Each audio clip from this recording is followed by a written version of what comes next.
Oh my God, what? Not me. It's me again, Margaret. Are you naked?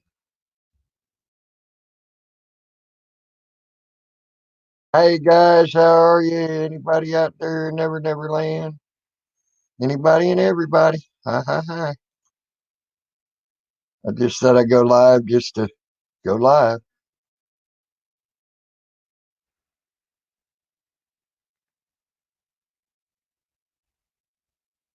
Gotta go live just to go live. What's up, Trump Tard? Hey, Lady Di, how are you? Hope everybody's doing good tonight. Mm, No problems with the COVID or anything. Hope everybody's doing good with that. Mm, thing.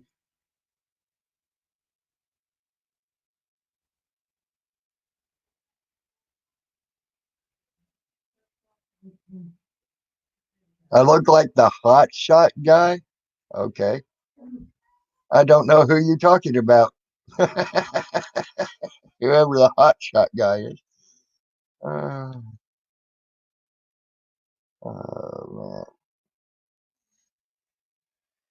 man. But I probably won't stay on long, guys. I am tired. Been one of those days. It's been trying to catch up from sleep, right? Lack of sleep, and finally actually got some decent sleep last night and tonight or today. So I'm happy about that. Hey, Mammy, hugs, hon. How are you? I I enjoyed myself uh sleeping the last few hours and all. So it was it's a good restful time. Hope everybody else is having a good or not having that bad a time or anything right now. Hey, Jim L. Hey, Zeus. What's up, buddy?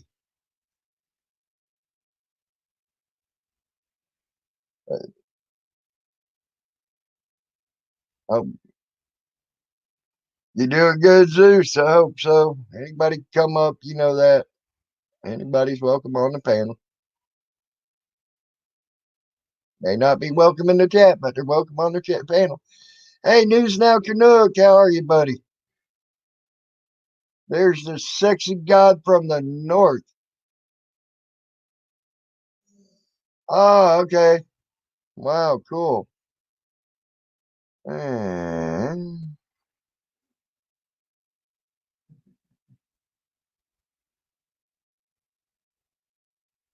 oh, good, mammy. Just be careful where you go. That's all I can say. Just be careful where you go. Hey, hey, Zeus, what's up, buddy? Tammy, how you doing, man? I'm doing pretty good. I actually got some good rest finally. I found Yeah. I found out the other day I ain't as young as I once was. I got 1 hour sleep, and then went to work for 8 hours. And I was a tired son of a bitch when I got home. So I ain't as young as I once was. Yeah. Wait till you get to my age. How old are you? Can't be that old. How You're old not. are you? You're not serious, are you? I'm serious. You cannot be that old. I'll put it in a private chat. All right. Hey, Blue Eyes, how are you? Hey, Black Matter. I took a look at that what you sent me, Black Matter. That was interesting, man. Wow, I wouldn't have thought that, buddy. I I wouldn't. know that. Damn. Wow. But I am soon to be 43. Hey, Pennsylvania Paranormal Phenomenal P3 or phenomena. Phenomena, paranormal phenomena P3. I hope everybody's doing good tonight. Oh man, it's been an interesting night. Had a weird ass knock at the house just a little bit ago. We were sitting here. I was talking to some people on Skype. Jen was playing her game, and we hear a knock on the door, and they go to look, and there ain't nobody there that we could find, but the dog started barking. So maybe whoever it was, it scared them or whatever. If it was somebody or whatever, it was weird. That's weird as shit. Yep. Hey, Brian J, what's up, buddy? Hey, Lady Di, how are you, hon? Howdy. Lady Di, how are you? Pretty good. Oh, it's you knocking. Okay. That's Yeah. definitely a different name, hon. I like it, though. That Pennsylvania Paranormal Phenomenon P3, that's Knuckin. Knuckin Yeah, butt. that's Nuck. That's Knuckin' Futz. Yep. Hi, That's sweetie. awesome. It's her new paranormal name for her team. Cool. Awesome. Knuckin butts. Hey, Tammy, Yes, sir. I assume you don't have one of those rings? Rings. Yeah, you know the app ring. It's like I don't. like a camera, and you can download the app on your phone. Not sure. I don't think I do. Yeah, well, if you haven't downloaded it, if you don't have a camera installed outside your house, then obviously you don't. Oh no. There's not one outside the house. We're going to get one. Probably when I get my paycheck cashed, because it's going to be good to have. Yeah, it's cool as shit, man. Just go to Home Depot and pick up one that's called the Ring. Download the app. You can be anywhere you want. You do all the settings. It'll alert you. When they ring the doorbell, you can talk to them live, and you don't even have to be at home. Awesome. Yeah, we're going to get some stuff because there's too much stuff that could go wrong, and it'd be nice to be able to see if something's coming. You know what I mean? Yeah, no, this thing is cool as shit. It's practically like 180-degree angle. I mean, it catches a lot of shit. Awesome. Hey, Bert, how are you? Emo, can I see your face, please? So I know it's the right emo. That ain't your face. Ouch. Okay, type who you are in the comments, Okay, I'll give you a second.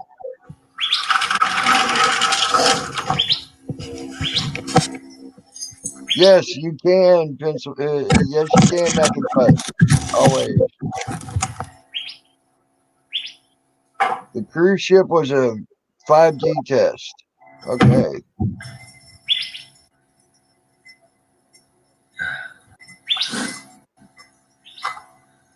Black matter. That's what I was telling Tammy. It's a very good device.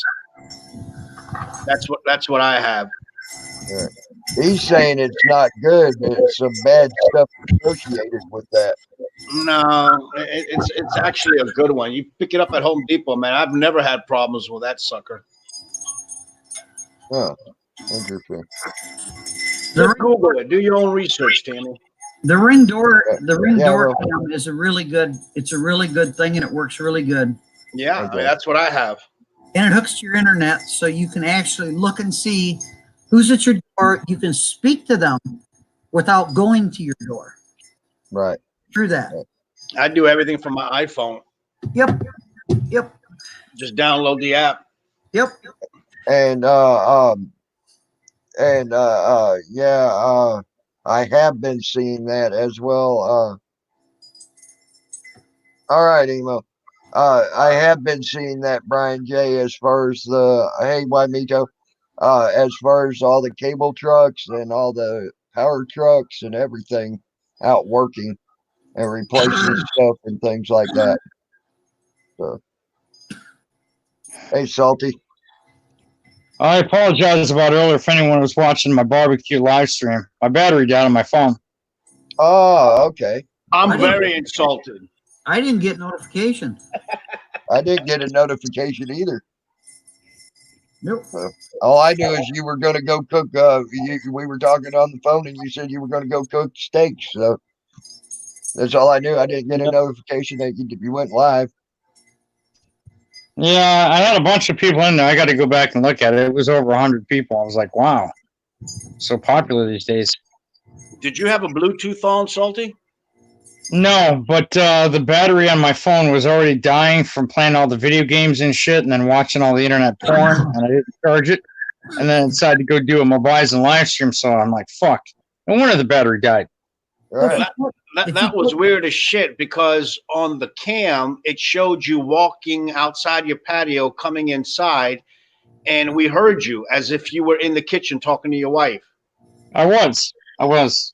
Yeah, but we were looking at you. You were still outside though. Oh, Yeah. wow. Wow. That's crazy. Yeah, that's what I mean. I didn't get a chance to type that in and try to explain that to everyone if anybody knows. And then all of a that. sudden the video went kaput and it died. Yeah.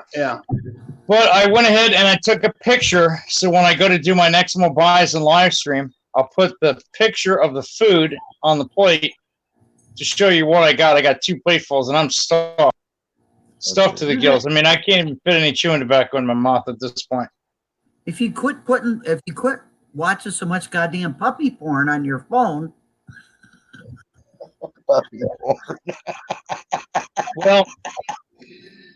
Well, Lady Di, the only reason I'm watching puppy porn is because I can't be over there with you snuggling and cuddling and, helping you in and out of your granny panties and, rubbing your feet and your back and drawing your bath and cutting your toenails and, all the things a faithful man would do for you. you know what? If I had me a bottle of oil, I would frickin' warm that up, and you could spend about 8 hours. Because I got a microwave, we can rewarm it, rubbing my back. Oh, that's not a problem. In fact, I'll take my teeth out for you. I just set them on the dresser next to the bed. And while I'm rubbing you down with the oil, I might be like Earl. I might slip a couple of fingers. Sorry, not sorry. Perth high, hon. Sexiest Seriously, Australian in the world right there. Just trying to, give everybody a good night, a way to relax and have fun and laugh because, we live in uncertain times. We don't know what tomorrow's going to bring. We might as well have fun. Might as well laugh. So I might be walking on the beach and find a bottle and a genie pops out and is like, what do you want? And then I ask him and then they give me what I want. Somebody has got to do something to teach us how to mirror a video. What the fuck is that bell sound? It's a wind chime.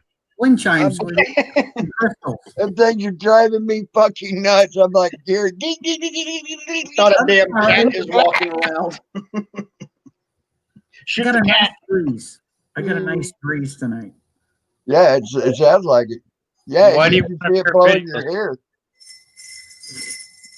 Yeah, there it is again. It's Yeah. Like, I like wind chimes. I don't know. Why do we want to mirror videos anyway? I love hearing them right when I buy them, but it just sounds weird. It's sort of the electronic digital crap that it goes through. It don't sound right. I don't smoke in my house, so I have to come out to smoke. I just won't smoke in my house. I'll go back in when I'm done. Yeah. So that means if after we're done, you won't be sitting back smoking a cigarette asking me if I'm started yet? Because I'll be like, baby, I'm done. I started 4 hours ago. What the hell? Oh, there he is. Yeah, I can see him. Hey, Emo, what's up, buddy? Not much. I just saw you were on, so I came in. Oh, okay. You're welcome. How are you doing? You won't see me in the chat no more because I deleted my channel. I've had enough of the trolling, so my channel's gone. Oh, okay. That's a dang shame.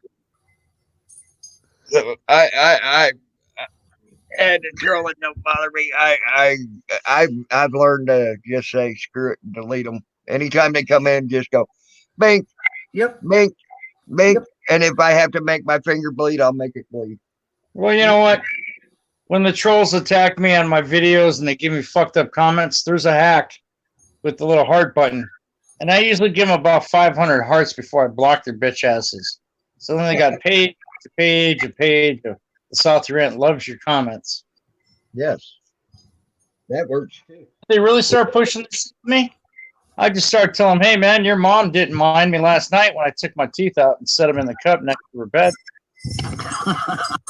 Yep, but the other reason why I wanted to come in is because Lady D is here, and I wanted to clear up something. I know she was getting annoyed the other night. I don't know what happened between me and Nuckin, but I think she was reading because I was talking to somebody else in your room about my haters and trolls, and somehow she thought that I had a vendetta against her, and then I know you were getting annoyed at me for one point because you thought I was picking on Nuckin, and I'm like, I don't know how she got mixed into that conversation.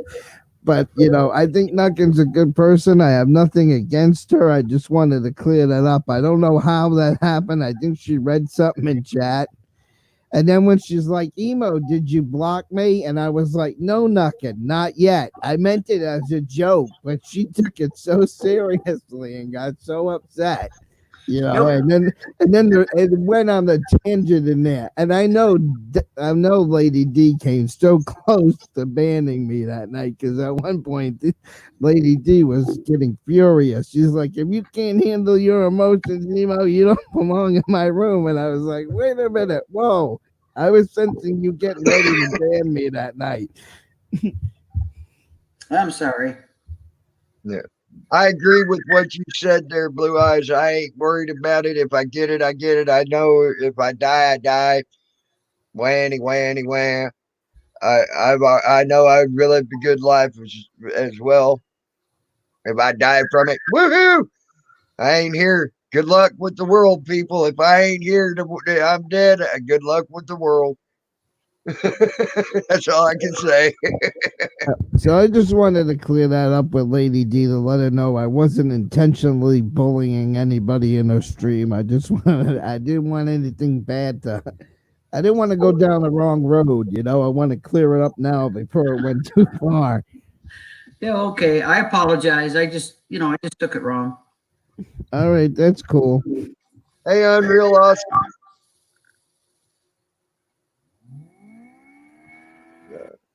Does anybody know what a CBRNE specialist is? Expert? PPI? CBRNE expert. A CBRNE? I have no idea. That's what I am. Okay, that's all hazmat stuff then. So what is that for, like CBRNE? What would that be? Chemical, Biological. chemical, biological, CBRNE. CB. Now I forgot the CB. Chemical, biological. Let me look. Jesus. CBRNE, chemical, biological, radiation, nuclear, and explosives expert. Yeah, there you go. That sounds about right. Yeah.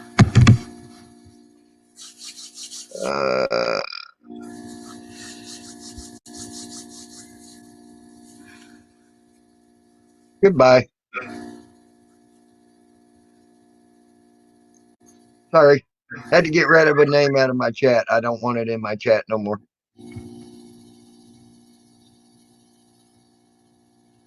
Okay.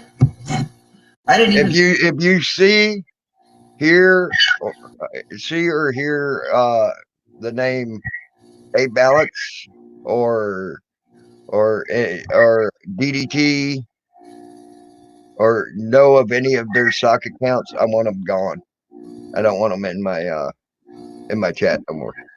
Period. Well, if I comes in here and I'm not telling you who to allow in your chat, Mm-hmm.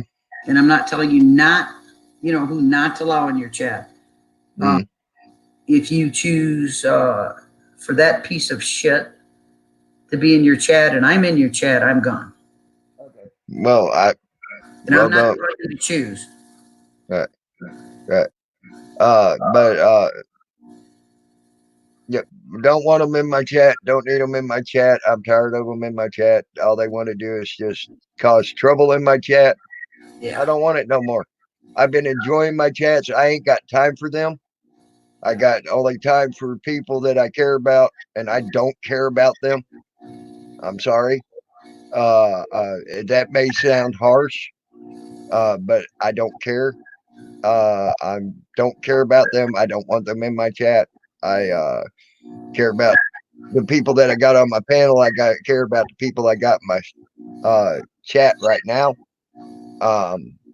And that's just going to be the way it's going to be. I don't want people trying to pull me off of anything that I've got a matter going on or anything else anymore. This world right now, this dang corona. Hey, Tex Vet, how you doing, buddy? This corona stuff is a lot bigger, a lot more important than any one person, and that's that. Yep. And if they don't like it, tough. I'm done playing the game. Just saying. Whoa. Wait a minute. The coronavirus is more important than the salty rant? Get out of here. Well, okay. That makes you laugh. I provide content like cooking. Well, that's why you're here, Salty. You are more important than that. They are not. Oh, okay. I misunderstood. I'm sorry. Yeah. Okay. Yeah. That's why you're here. You're way more important than them, and you're way more important than the coronavirus. They are not. Just saying. I'm done. I don't want to fight no more. I'm done fighting. I'm done dealing with that crap. I don't need it. Period.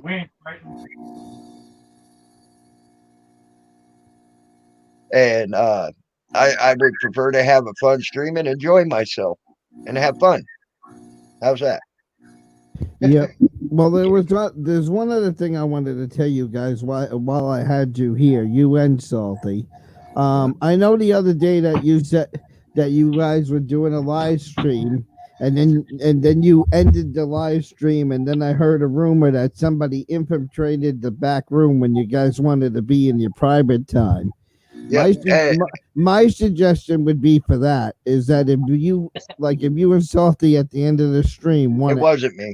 I'm just saying, if you and Salty wanted to, end the stream and go in private, instead of using this room, which everybody has the link to, create another one, put it in the private chat. You and him jump out of it, because whoever comes You make it sound so bad, Emo. Right. I'm just saying, make another room, jump to another room. That way, if somebody comes in here, if they were watching the stream and has the link, you won't worry about anybody sneaking in because the problem jump to another. The problem stream. that everybody's missing on that, it had nothing to do with the link that was in the thing. It was called circumnavigating security protocols of YouTube. Yep. That's what he got caught doing by YouTube. Okay, well, I was just saying you could always make another panel and jump from this one into the other one where nobody has the link, and then it would be private. Here's the best part, right? Hey, Tudor. We can always go ahead and go into Skype and just go separate. Emo? Hey, Rob. Elmo, how are you? Emo, are you there? doing, buddy? Elmo, how are you doing, buddy? The video you put up this morning, you took it down already? You closed everything? Channel, he said. Yeah, I closed the whole channel because the trolling's never gonna stop. Hey, Elmo. All right. Elmo. Because 10th Man wanted to do an interview with me. He wanted to do a one-on-one interview with me, and that went on for a while. It was a good interview, and then he brought in Gary. And then Gary said on 10th Man stream, I will never stop making videos about you. So that means every video I put out, he's just going to chop it up. So why should I waste my time putting out content for him to destroy, and then nobody respects me, nobody takes me on YouTube seriously, and everybody thinks I'm a joke instead of taking what the video originally meant. And that's where I have a problem. I hear you. Let me ask you this question. I forgot the gentleman's name. What was the man's name that was on your panel? The first guy that popped up. Oh, that was Kip. Yeah. Look, I got to lean on his side. What he was telling you. I hope you took that advice, buddy. I don't know if you remember what he said to you. I remember what he said to me. Yeah. Don't. I wouldn't sweat it, man. Don't take it that bad. Yeah, I wouldn't. I mean, come on, he did two of me where one of them he had me bent over in a tutu that was Richard Simmons colors and high with freaking tube socks all the way up to my knees. And I was bent over, looked like I'm getting ready to take it up the butt by bubbing the freaking pen or something. Yeah, but you know what? He did me right with my lazy tongue. God damn. I mean, here I am holding my boobies for Lady Di, posing for her, with my big old beer gut hanging out. And my dragon looked like it's running away or trying to fly away because it's like, you know, trying to get off my chest. Yeah, and then he talked about my fucking lazy tongue. Yep. And I laughed about the two he's done about me. That shit's fucking hilarious. Hell, I even did my whole banner on the first one he did on me. That's where my banner came from. So I don't. And I know Too Tall's trying to say something, so I'll let Too Tall. Go ahead, Too Tall. Not to take over your show, Tammy, but I know he's trying to get in there. Well, I just did come up here to, wait. How y'all doing? Well, good, man. Pretty good. Elmo, why are you not returning my call? I don't know. I'm just mad at everybody right now. I'm just not in a good emotional state. Dude. And, I think we need to have a talk, buddy. I think you got some shit really wrong, bro. Maybe you ought to smoke a little, think about what the fuck you're doing, man. Just saying, man. I'd take away, but you got to do you, man.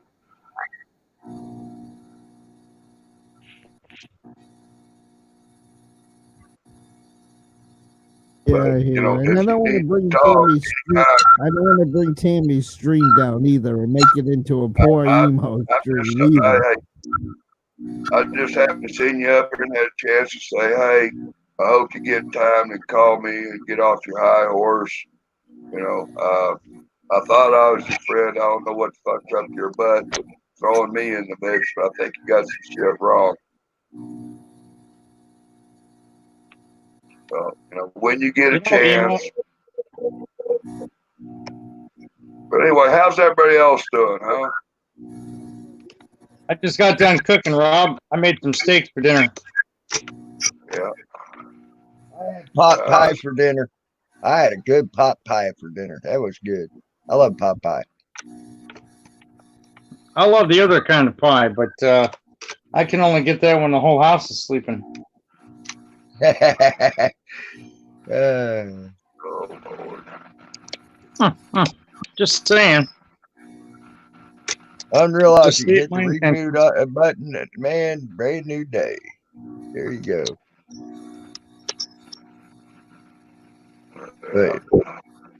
But I actually got some good sleep these last night and today. That was good.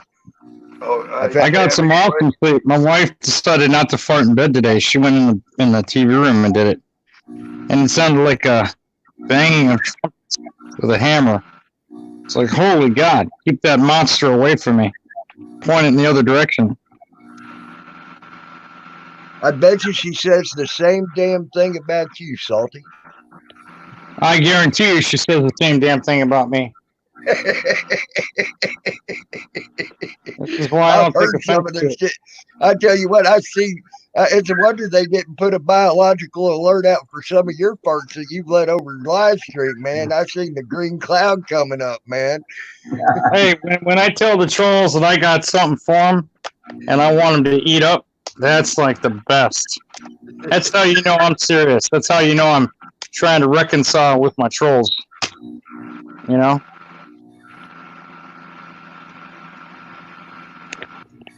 I just feel bad for those that are wearing headphones. Like, headphone users, take them out now. So I gotta take off my I've heard you sweatpants. say that, actually. I have heard you say that. Yep. And that's Well, how I you don't- know. That's how you know it's going to be the saltiest of salty rants. Maybe I could just call myself the salty farter. I don't know. There you go. Salty part. Well, one stream that I was listening to and I thought was absolutely funny, and it had Salty Rant in it. Is Salty Rant was doing this thing on the John, and then everybody for some reason stopped, and one of the girls, I think it was Golden Eye, she's like, no, we can't have silence because we don't want to hear it going into the toilet or something like that. Everybody talked to drown out the sound. Let me tell you something, Emo. Let me tell you something. Like I must have internal problems because, I'm older, and I take medicine for my prostate now. It's that flap on the asshole. It doesn't seem to work right. It's like a fucking doggy door. It keeps flapping in and out, right? Anyway, let me not digress. Anyway. Sit down on the toilet because I've been drinking Miralax all week, so I can go regular. Because, you got to have clean bowels. And when you got 40 feet of shit in your intestines, you'll want to get the shit out of your body so it doesn't cause harm with all the chemicals and the toxins. So I'm sitting on the toilet thinking, oh, God, I feel like I just got penetrated by like 20 black dudes. Like, I feel like I dropped soap in the pen. I've never been to jail, never been fucked by a dude, especially a black dude. But it felt like, somebody fucking put some shit where it wasn't supposed to go. Got up off the toilet, hadn't even wiped yet. Tried flushing that motherfucker. 1, 2, 3, 4, up to like 7, 8 times. I'm like, and the fucking shit wouldn't flush, unintended. Then I had to get the toilet brush out, and my wife bought one of those nice little metal stands so it doesn't fall over the floor. I'm like, okay, whatever. I'm like, all I needed was a sharp stick, something with a long hand, not to get my fingers or my hand wet, so I could have just gone in there and chopped it up. 4 more courtesy flushes later, the fucking toilet was back to its normal self. I'm like, you know what? I like the old toilet better. Even though it had mold in it and we could have cleaned it, the old toilet works so much better, but it used a shit ton of water. So my wife... Yeah, she's like, hey, the new ones don't flush good. The new ones don't flush good at all. Oh, no, they don't flush for fuck. Water efficient pieces of shit. And my wife's like, did you have problems this morning? I'm like, no. She goes, well, I heard you talking to somebody. I was talking to my shit. It wouldn't flush. Talking to your shit. Hey, Salty. Yeah. I'm going to tell you something, and I want you to try it next time. All right. Get your porterhouse again. Right. Or whatever meat you're going to get. Wash it really good. Dry the hell out of it with towels. Put about a tablespoon of olive oil. Rub it all around. Put whatever seasonings you want on it. Put it in the refrigerator. And the next day, pull it out a half hour before you put it on the grill. And it'll be like melt in your mouth, won't it? Yeah. It will. Yeah, that's I was thinking about that because I actually did undercook it a little too much today. Because I wear dentures and it's hard to eat. I better not say this. It's hard to. I better preface this differently. Yeah. It's hard to have a good steak and to enjoy a good steak with dentures if it's not properly cooked for the person wearing the dentures. Yeah, I hear you. I mean, personally, for me, I just like marinating my meat overnight. I like marinating my meat, and I like it when my wife and her mom put my meat in their mouth. But that's why I cook for them. Yeah, I like to I know, that marinate didn't my sound meat right. overnight sometimes too. Sorry, not sorry, Lady Di. I think the world of that woman. I always try to make her laugh. If I can get her to laugh at least once on a live stream, I know I've accomplished my goal. Yep. Love when that woman has a smile on her face and she's just laughing. Okay. I love it. You know I love what, to see her laugh and smile. Go ahead. Go ahead, Too Tall. Sorry. I'd like to do a cooking video with Lady Di there. We can do some brownies or something, you know. Hell yeah. Hell yeah. That'd be That would pretty. be awesome. That'd be great. Lady Di. I'd love to see you get her high with you. That would be fucking a trip.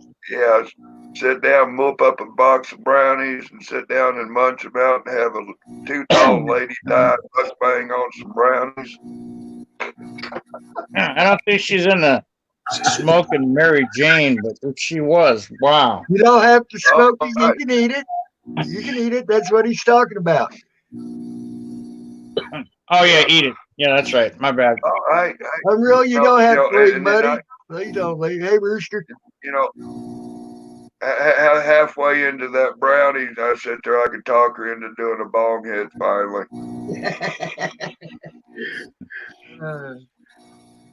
If somebody wanted to really make me happy, they could go get themselves a 53 Chevy 6-cylinder stick on the tree.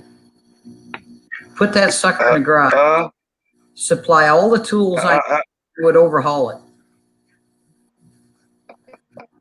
A 53 I Chevy? know where a 50. Yep. I know where a 52 is. 52 Bel Air. 2-door. Yeah. With 120,000 miles on it. Wow. And not to push it, you know, but you know, should my aunt die, then I'll be styling. I'll have my uncle's old car. Till then, it sits in her garage. But if you ever get to Kansas, I might just have to take you out for a ride if you want to ride in an old Chevy. Yeah. Now, you'll have to roll down the window because I'm sure I'll be smoking. The oldest she won't be smoking.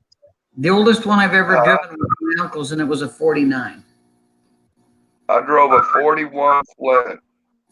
Wow. You know my favorite vehicle year? Lady Di? Can you guess?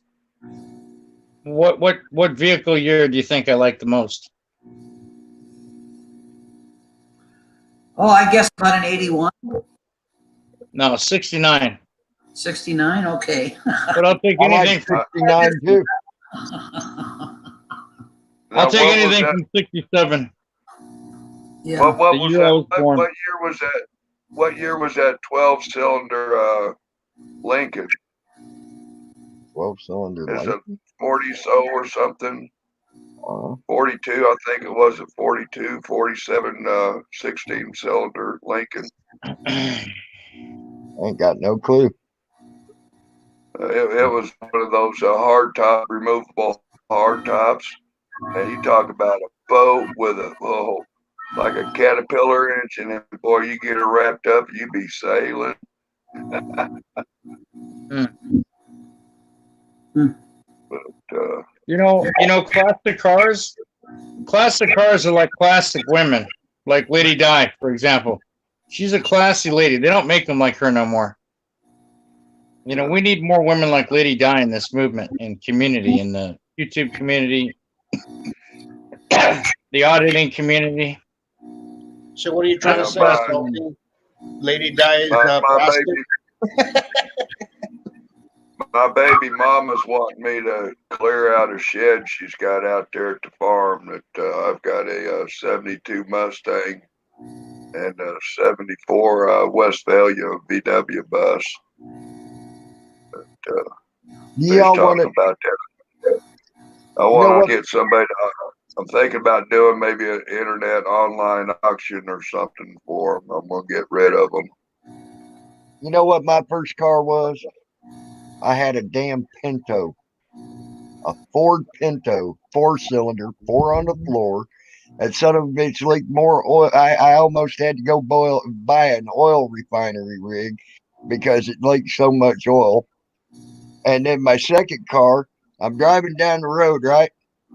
I see this guy, he takes a wrench and he throws the freaking wrench right through the windshield of this Charger. Okay. 72 Dodge Charger. He threw the wrench right through the windshield. I go, I go up to the, I said, I seen you throw your wrench through the windshield. What do you want for that car? Don't destroy it. He's like, if you can get the son of a bitch to run, you can have it. I'm like, okay. Well, the first thing I did is I went straight to the auto parts store and bought every white rock resistor they had. Okay. And because back in the day, that was one of the main things that went out on a Dodge was that damn white rock resistor. And they were bad, notoriously bad, even from the damn parts store because static electricity would make them go bad, and they always wrapped them up in plastic. So, needless to say, you had to buy a lot of them, and one may work. Well, that's what I went and bought. I went and bought 10 of those some bitches. On the seventh one, I got the car to start, and I drove it up there. He says, "How'd you get that some bitch started?" I said, title first. He said, "Oh, don't worry about that. I'll get you the title. Come on." Here, he went and got the title, signed the car over to me. He said, "So how'd you get some bitch to work?" I said, I went and bought every white rock resistor the parts store had, and I started changing them out." He said, "I already put 6 on that son of a bitch, and it wouldn't start." I said, "Well, I just put 7 more before it started." He's like, "God dang."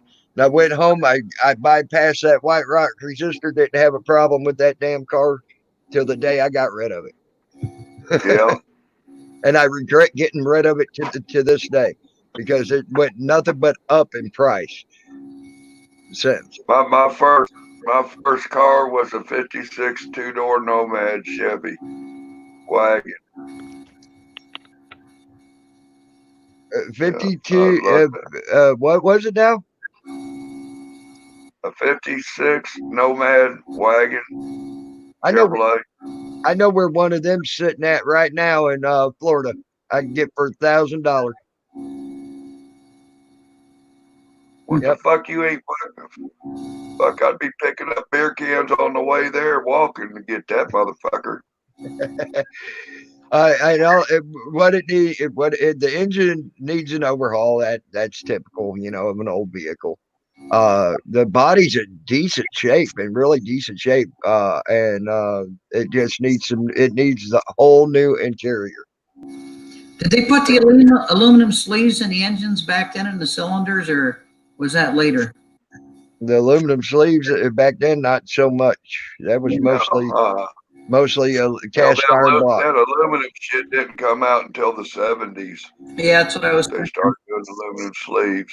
Yeah, 50. Now if you went bored out and threw in aluminum sleeves, yeah, I've seen boys do that. It's just stupid upon stupid. There, I would never do that. You don't take a block and bore it out and put in aluminum sleeve. You want to throw money down the river, fish bait. Yep, you might as well, if you're going to do that to a car engine, you might as well just take the damn car engine, dig a hole and put it in the ground. Don't bother. Yep. Well, the thing I'll say, the first car I learned how to drive was a Ford LTD Crown Victoria. It was my mother's 88 station wagon, 1988 station wagon. Hey, but talking about classic cars, like if I could win the lottery or if I could ever hit the money load of money, my favorite, the car I would love the most is I want a Christine. I want a 1958 Plymouth Fury. Hell yeah. That's what I want. I want a fucking Christine as my dream car. If I ever had the money, that's the car I would want. I agree. Them are freaking awesome cars. My dad had one of those when I was a kid. I want the car from Supernatural, the 67 Chevy fucking Impala. Even in a Forder, I'll take it. All black. I've been in love with the Christine car since I was 10 years old. I was 10 years old when that movie came out, and I've loved that car ever since. Yep. You know, you would have probably shot my dad because I remember him turning one into a street stock car and driving it and wrecking it like so bad that there was no bringing it back from nothing. My first car was a 1977 Dodge Charger. It was dark midnight blue with a lot of Bondo. I'll tell you about the Bondo later. It had a half-white Landau roof, and it had blue crushed velvet interior on the seats. The dashboard, was the blue plastic with the plastic door guards and the blue crushed velvet roof liner and shit. It had a 318 with a Carter Quadro junk, 4-barrel carburetor. And it had the turn signals on the long sloping fenders, because it was a luxury type car, automatic. I beat the fuck out of that car. And by the time I got rid of it and repainted it, 3 inches from the bottom on the whole bottom of the car was all bonded. I smashed it out, hit rocks with it. I put an 8-track player in it. I used to play AC/DC Back to Black. I get in the gravel, slide it all around like Dukes of Hazzard and shit. Did all kinds of dumb shit with that car. I came up over the crest of a hill one day coming home from school and I punched it. And it was like a 25 zone. I was doing like 65 and there was a cop waiting for me at the stop sign. I'm like, fuck. So I did a lot of dumb shit in that car. Rooster Cogburn brought up a good one too. The Nash Rambler and the Nash Station Wagon. Nash Rambler Station Wagon. Them are good cars too. But I wanted a checker cab. My dad used to own a cab company. My grandfather had a checkered cab. That was a nice car too. My dad owned a cab company, and each year Checker would go with a different car manufacturer. So one year he would have Checkers with Dodge motors. Then the second year he would have Checkers with Chevy motors, and then third year he'd have a Checker with Ford motors. I mean, it was just crazy. My grandfather's was a 72, and it was all Chevy parts in his.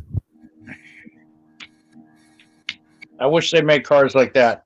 Those were good cars. They lasted. My dad had a bunch of potheads used to work for him at the cab company, and these guys would be fucking high, and they'd back into shit or hit shit or whatever. My dad would just take the fucking mallet and pound the fucking dents out of the cars. No big deal. Fuck, this vibrator's going off. Not me. I'm processing. Hang on a minute. Sounded like someone was getting real kinky on my screen there for a second. I muted and I still heard it, so it wasn't me. Oh, it wasn't yours? Nope. Hey, where did you get that black bag of dicks from, bro? That was some funny shit. Salty Nugget Punch wanted you to read that.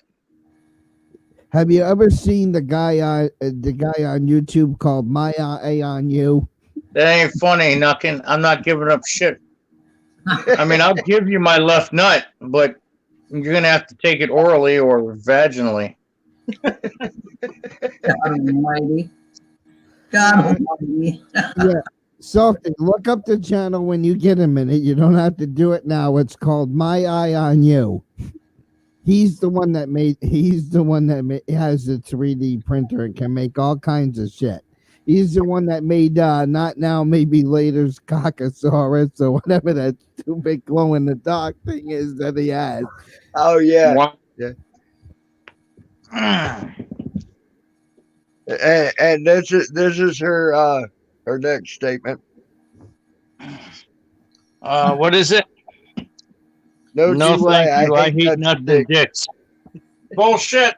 If it wasn't for nuts and dicks, you wouldn't have a son. Yep. You wouldn't have a son without a nut and a dick. You're right. That's right. That's right. My nuts and dicks help procreate the world. Well, they would if I used them for that. My nuts and dick didn't help do any of that. I don't know what happened. Actually, yeah, it did one. I just procreate the carpet. Well, not really, but. Just call you Mary. But I ain't got a dick, but I got bigger balls than most men. Put it that way. But But my eyes on you lives in the same town as Poor Dirt Farmer, and a lot of times when you see Poor Dirt Farmer live, you'll see him either in Poor Dirt Farmer's stream, or you'll see them actually auditing together next to each other because they're real close. They're in the same town. Yep. Yeah, Oh, well. they're actually auditing right now in a town I used to live in for damn near for almost 20 years. Hey, you know what? Do we have any trolls in here, Tammy? Not right now that I see, except Well, for one that you could say is, and his name's all right. Beaver, but I that's got some between I you got and him. headphones out. Take your headphones out. Oh, damn it. That was you might want to go check your pants. That one didn't come out the way you wanted it to. It didn't come out the way I wanted it to. Thank God I was wearing underpants. I see Rob wiping his hand at the screen. This ain't a scratch and sniff, Rob. You're cool.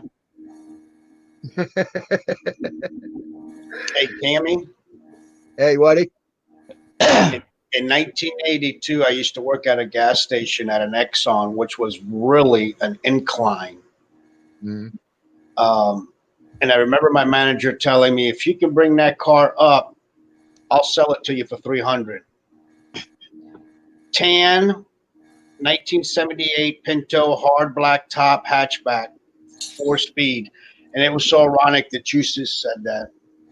Oh, wow. That was just so funny. And then in 1984, I got a little blue, going back to Salty now, little 2-door Honda Accord hatchback, which I had put a shitload of Bondo on it and never got a chance to finish it. So everybody started calling me Zit Car. You know what you want to know what my most favorite car was? I had a 79 Dodge Aspen station wagon, and it had that huge thing in the back where the spare tire went. Yep. Okay? Oh, yeah. And I would I took the spare tire out and the seat would lay down and there was room to put the spare tire in between the back of the front seats and where it laid down. And I would fill that damn spare tire spot up with ice and put beer and alcohol of all sorts and then go down to the beach with it. I love that car. Yeah, try to do it in today's age, huh? Yeah. Yeah.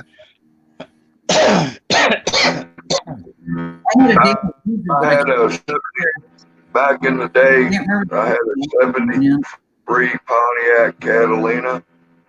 It got rear-ended by a Toyota truck that was jacked up a little bit. I mean, he hit it from the taillights on over. Took it to my buddy's shop, stored it there for figure out what we're going to do with that 455 we had in. I had a 1979. I had a 1979.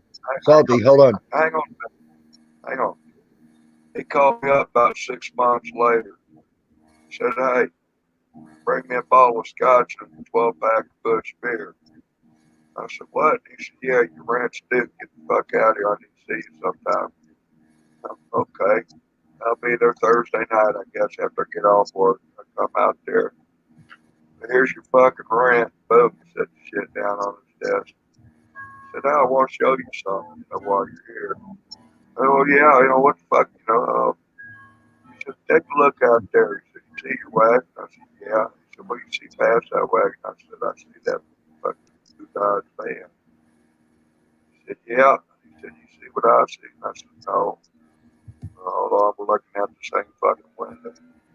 He said, let's say I cut the ass end of your wagon off from the driver's door backwards. Put the ass end of that van on it. How you gonna put it together? I said, say what? I tell you what, I had the badassest fucking fish wagon a fella could ever have. Oh, yeah. I got out that old station wagon. I got $500. Oh, I had about $7,500 worth of body work paint done on it. Had a hell of a custom paint. He painted it black with the California kid on it. He put murals on the sides of it, and the old bass jumping it, and the hula popper, knew I loved my fishing. Yeah. I got up to St. Louis about to get married, about to go to prison. I didn't know that part yet. I'm at the gas station like usual, fucking 47 people. Hey man, what the hell is that thing? You want to sell it? And all that stupid questions. What's the How about what's in your sister's pants? Anyway, this boy said, I'll take that. I said, I want that thing. He said, I'll got to sell it. I said, what the hell are you talking about? He said, name your price. I said, well, name your price. I don't know how much you're spending today. He said, I'll give you 50,000 for it. I said, you fucking shit. He said, no, we go to the bank tomorrow if you want to. I said, well, if you can do 50, how about 60? He said, how about 65? I said, are you fucking serious? I said, I'll tell you what, you come out here tomorrow, here's my address, you bring me 65, and I'll have the title ready to sign. Give me 10 minutes, I'll have the subbitch emptied out, you can drive her home. Yeah. Well, guess what, honey? We got down payment money for the new house. Oops.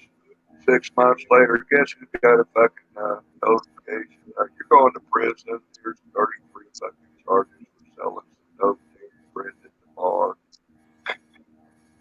Those were the days. Yep, those were the days. You talk about LA had that Catalina front end on it. Yep. From the windshield, he flared it up into the ceiling. And did the roof on it. He flared it out, and it was the extra length, extra long. That was badass. He put gold wing door on the ass and gold wing door on the damn dog. My bad. Sound like my sister. That came out of left field. Sometimes it strikes without warning. Just spreading the love. You know, I often sit there in the fish shack up in Minnesota doing the ice fishing thing, and I've wondered, and I've drank, and I wondered some more. Is a frog's ass really watertight? And if not, what would happen? Is a frog's ass really tight? Watertight, huh? Yeah. I wouldn't know. I mean, how you even see the dead one sitting there floating belly up? You know, they didn't sink. Like, I just, you know, my research says that, yeah, they probably are. Mm. Hey, it's Scurry Hun. How are you? How you doing? I'll tell you what, next time I go up to fucking Minnesota, I think I'm going to sign up for some government grants and do some research and get some theories solved. And let that help take care of the liquor fund. Yeah. You know, that was something when I come to Kansas. They were talking, that there was talk about Kansas being flat as a pancake. You know, and there was some kind of government research done that no, Kansas is not as flat as a pancake. Yeah. So you know, Too Tall. So you know, Too Tall, you do have a buzz going on your mic. Yeah. And the reason I laughed, I have to laugh, is someone even wrote in the comment. It says, Too Tall smoked so much his mic got high. It's buzzing hard. I'm sorry, that was funny. Then I got high. That's why I kept muting, because I kept hearing that sound, and I thought it was me, because this computer, being a gaming computer, it has 2 sound cards on there right now. Right now I'm playing music on Twitch the same time I'm talking to you guys, because one sound card's running Twitch and one sound card is running you guys. So it's not like the people on Twitch can hear us, so you can't hear the music, and vice versa, because they're on 2 different cards. But have you ever been stuck in a cheap hotel and you know you got rained in, so you got called in from work, and whoever was in the room next to you, that their vibrator fell off the bed behind the bedboard. It's against the wall vibrating. You're watching that fucking Yeah, that's about what your mic sounds like right now. I was just wondering. I said, Jared, like I seen Lady die up there, bless you a little bit. Well, That's only 'cause I farted. the best way I can describe it, quickly to Dolly. No, don't go describing that. The best way I can describe it is like when somebody has throat cancer and they have to use one of those vibrating boxes to talk because they don't have the voice box anymore. That's what it sounds like. I wasn't That's going like if you ever get a Rob. you ever get a hooker that does that, you know you're in the money. It has that robotic voice, like one of those voice boxes do when somebody doesn't have their real voice box. That's what. Yeah, Salty. You can, if you got a hooker with that's like that, you can truly throat fuck her. Yeah, What, because a hooker with a throat she'd be like, box? oh baby, and it'll be all like metallic and shit, like oh baby, oh baby, oh baby. Now that's an idea. A hooker with a throat box. Yeah. Right. You know, I met a hooker that had her backside sewed up, and she's making money on the side now. God, that was expensive. And I had to remove the colostomy bag and all. God dang it, Salty. Just saying. Too soon? And that was a fucking That shitty boy deal all ain't the way right. around. That boy ain't right. No, Salty ain't right. You're right. Never claimed to be right, gentlemen and lady. Never claimed to be right. Yep, you're right. He has never claimed that. I agree. Never claimed to be There normal. are certain thrills to being wrong. Where can I get one of those things where you stick it up to your throat? That would be awesome. I could do a live stream and have my wife say some shit to me like, oh, baby, don't stop, make mommy. I don't know, but I do know. I did know a couple people in my lifetime who had cancer, and they had the tracheotomy, and they lost their voice, and they had to use one of those things. But I don't know whatever happened to it where after they died, but that was like years ago. I'd be like telling all the trolls, Uncle Daddy Salty wants you. Oh.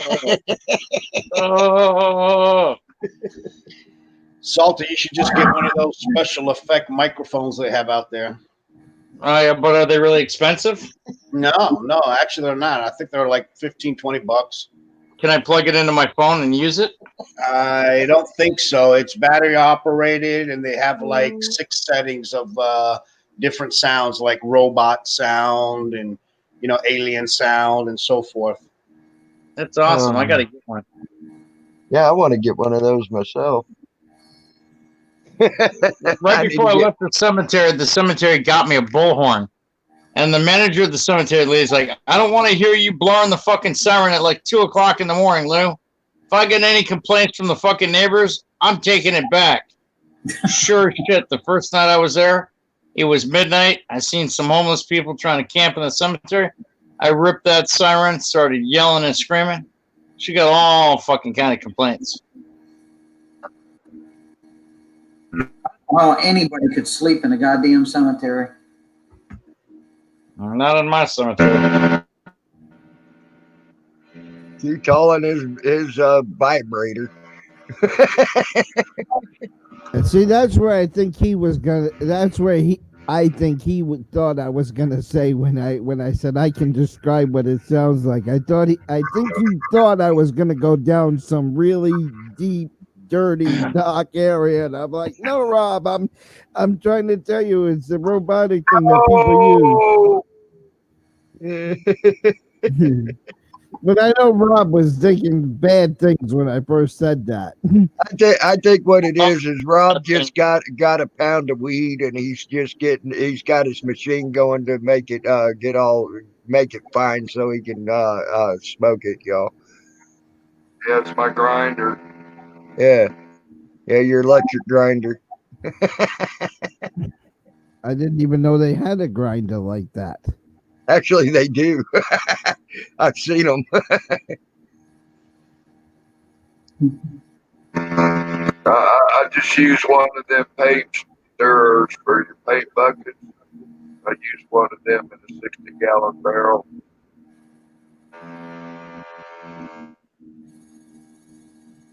Is the cemetery you work at larger than the one in Diamond Bar, Salty? Don't know. Never been to Diamond Bar.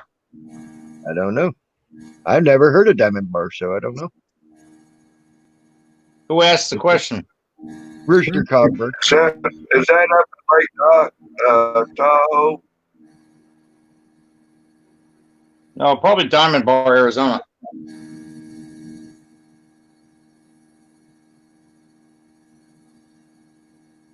I ain't got no clue. But Rooster Cogburn asked that. That's why. Well, I don't work there now. I work at a trucking company. So, ever since that window got broken, they moved me. Fuckers. Assholes. They should have never moved you. I had the best fucking job. Now you can't dig up your next ex-wife. You know, fucking dead people isn't all it's cracked up to be, man. I mean, you got to worry about bone spurs and everything else and stabbing yourself in the middle of the night. I pushed down too hard and I broke a woman's ribs. But you could get a real boner out of it. I could get a real boner out of it. Got to watch out for the worms and the maggots, so that's the worst part. No love without a glove. Ooh. And you know, when you open up the casket and they're all bloated, oh, that's so much fun. You gotta be careful where you push, though. You know when you did something right is when they pop. Oh, yeah. That's usually when I'm wearing a Jewish body condom. I'm trying to touch the other person during sex.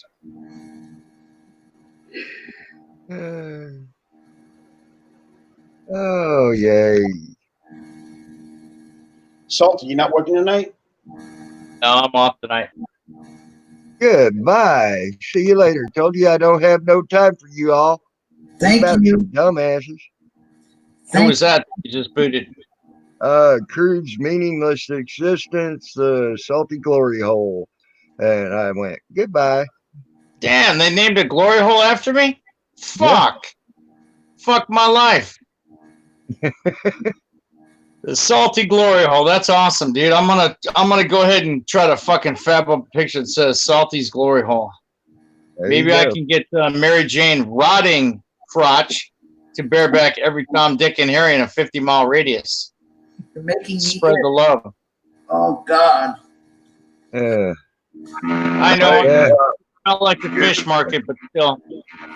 Yeah. Hey, Elmo. While I got you handy, on your camera, you need to go to your camera settings on your what device you've been recently using, and you need to use the flip the image setting on your thing so it flips your. Telephone. Time to mute, Rob. My brownies are done. But Elmo, check into your settings for flip image because you got your video coming out backwards. Damn it, Nucky, will you quit that? You are not that big girl, but that was funny. That was funny. Oh, is Nuckin in here? Yes, Nucky Putz is in here. All right, so good. Now that she's in here, I just want to let her know I didn't have anything against her the other night.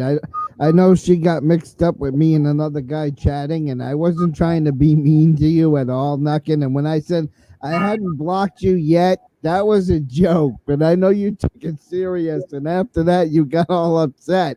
But that no, I haven't blocked you yet was a joke. You know, I just want to let you know I was only kidding around.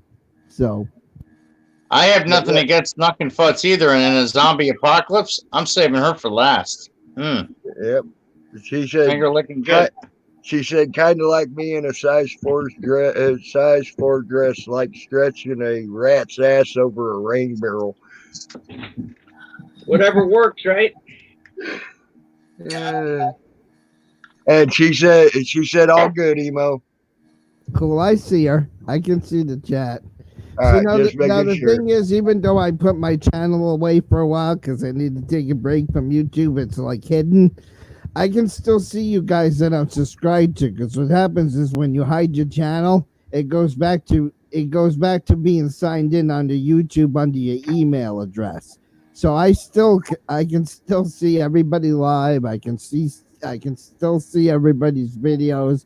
I just can't type in the chat or make videos my own while the channel's hidden. But I can see everybody else though. That's how I found your link. In case you were wondering, I can still see. So I you're can gone, still or see. you're not gone, or you're just half gone. Like I'm Well, My, we know you're all the way gone, Tall. You've been smoking since you got on here. my, my creative, I'm my messing, Tall. I'm joking. creativity side of YouTube is gone. So I can't create comments. I can't comment on nobody's video. I can't live chat. I can't make videos while my channel's hidden. But I can still follow you guys. I can still sub to you guys. I still can watch you guys. Tammy, you gotta be careful, man. You gotta be careful, Tammy. Don't make Rob lift up that damn finger again. right. You better watch it, Juice. He's got it going for you now. How you doing?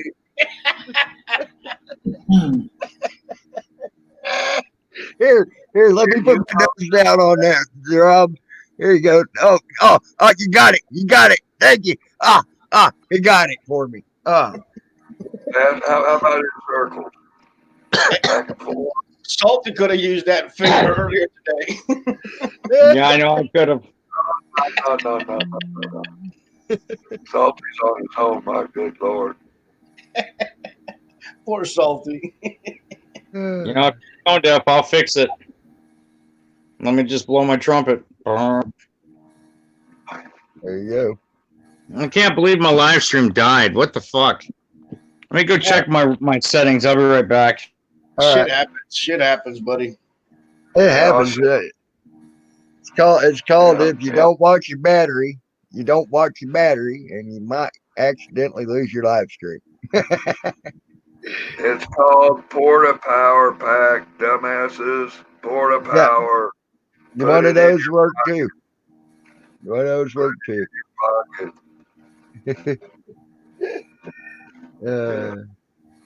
I got another one that's about like a gold bar or something. Yeah, I'd hate somebody whack somebody in the head with that thing. Boom, you're down. Yep. You're taking a nap. I got one. I got one. If you whack them in the head, it'll do that too. It'll knock them slap the hell out. I promise you, it's heavy. I can use it for backup power for my laptop, or I can plug in USB and plug in other devices and shit, cameras. Yeah. By the way, y'all, if y'all ain't subbed to Pennsylvania Paranormal Phenomena P3, that's Nucky Butt. She does. If you're into paranormal stuff, please sub her because she does some really good stuff on paranormal. Yeah. And we need to get that other Elmo account back up to 1,000. So, even the sock accounts need to subscribe to the new Elmo. Is that the Elmo 2.0 or something? Which one is that now? Yeah, I have one spare emo account, but I'm not going to be using it that often, and I'm not going to be using it in live chat. So if somebody clones it and you see it in the live chat, you know it's fake. Well, I don't know. I think I had that one blocked. That's why somebody told me you had a new movie up, and I well, fuck, I can't even find your account. And then they had to ding me the link. And it's like, I'll wait till I find that son of a bitch. And fuck that. Like, damn, what the hell? He has got to smoke a couple and chill the fuck out. Yeah, and the emo 2.2 account was also created on New Year's Eve, because remember I was getting mad with the trolls and I said New Year's Eve, 9 o'clock New Year's Eve time, I'm shut my channel down. So I actually made the 2.0 that night so I could still chat with people. So it's actually got the date of New Year's Eve. Yeah, I think that's if it doesn't have the date of New Year's Eve, then it's a fake email. I've got like 4 Elmos blocked on my channel. because one of them come up as Elmo with the dirty pictures on it. I just Yep. don't want to. I just don't want to use my 2.0 unless I really have to.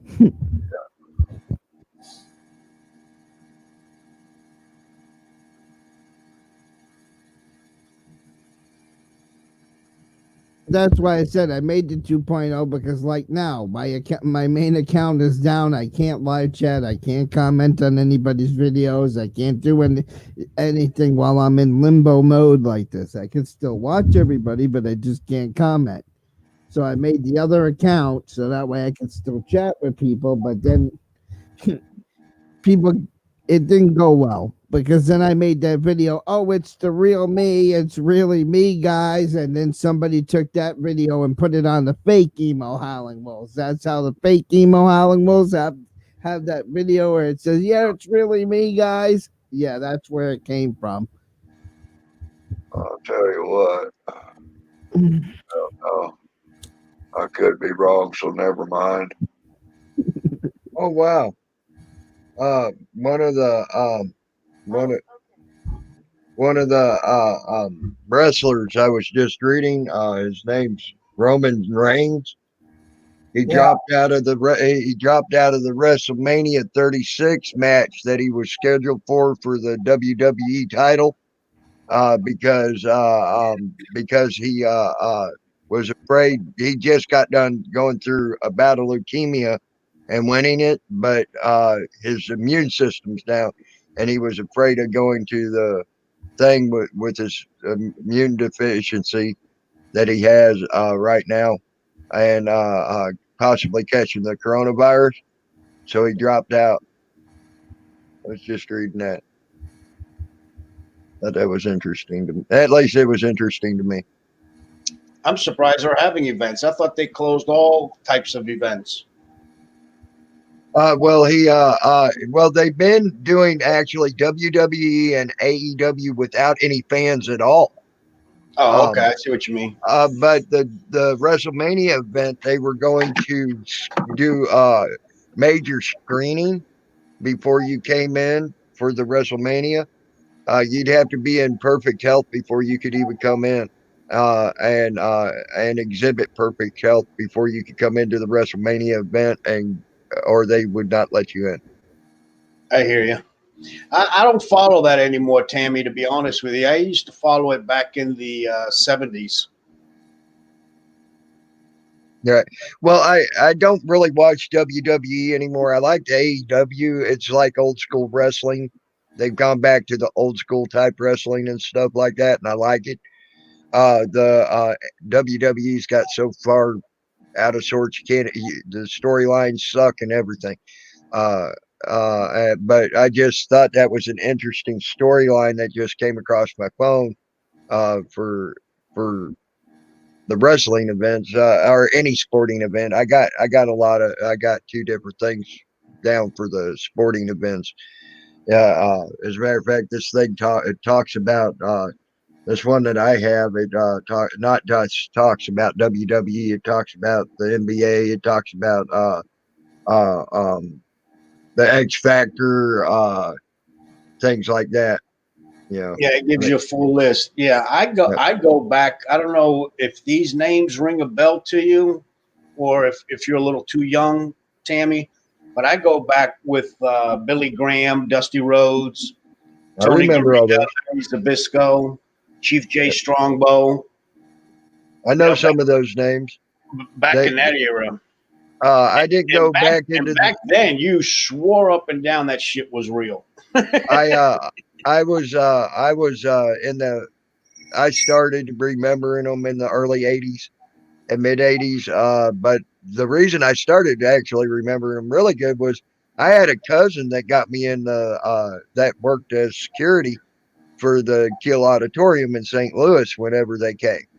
Wow. So I got to get back in the locker rooms when they were there, and I got to meet a lot of them, and and it was really cool. I thought because I got to meet Stone Cold Steve Austin back in the day when he was still called Stunning Steve Austin and had long blonde hair instead of a bald head.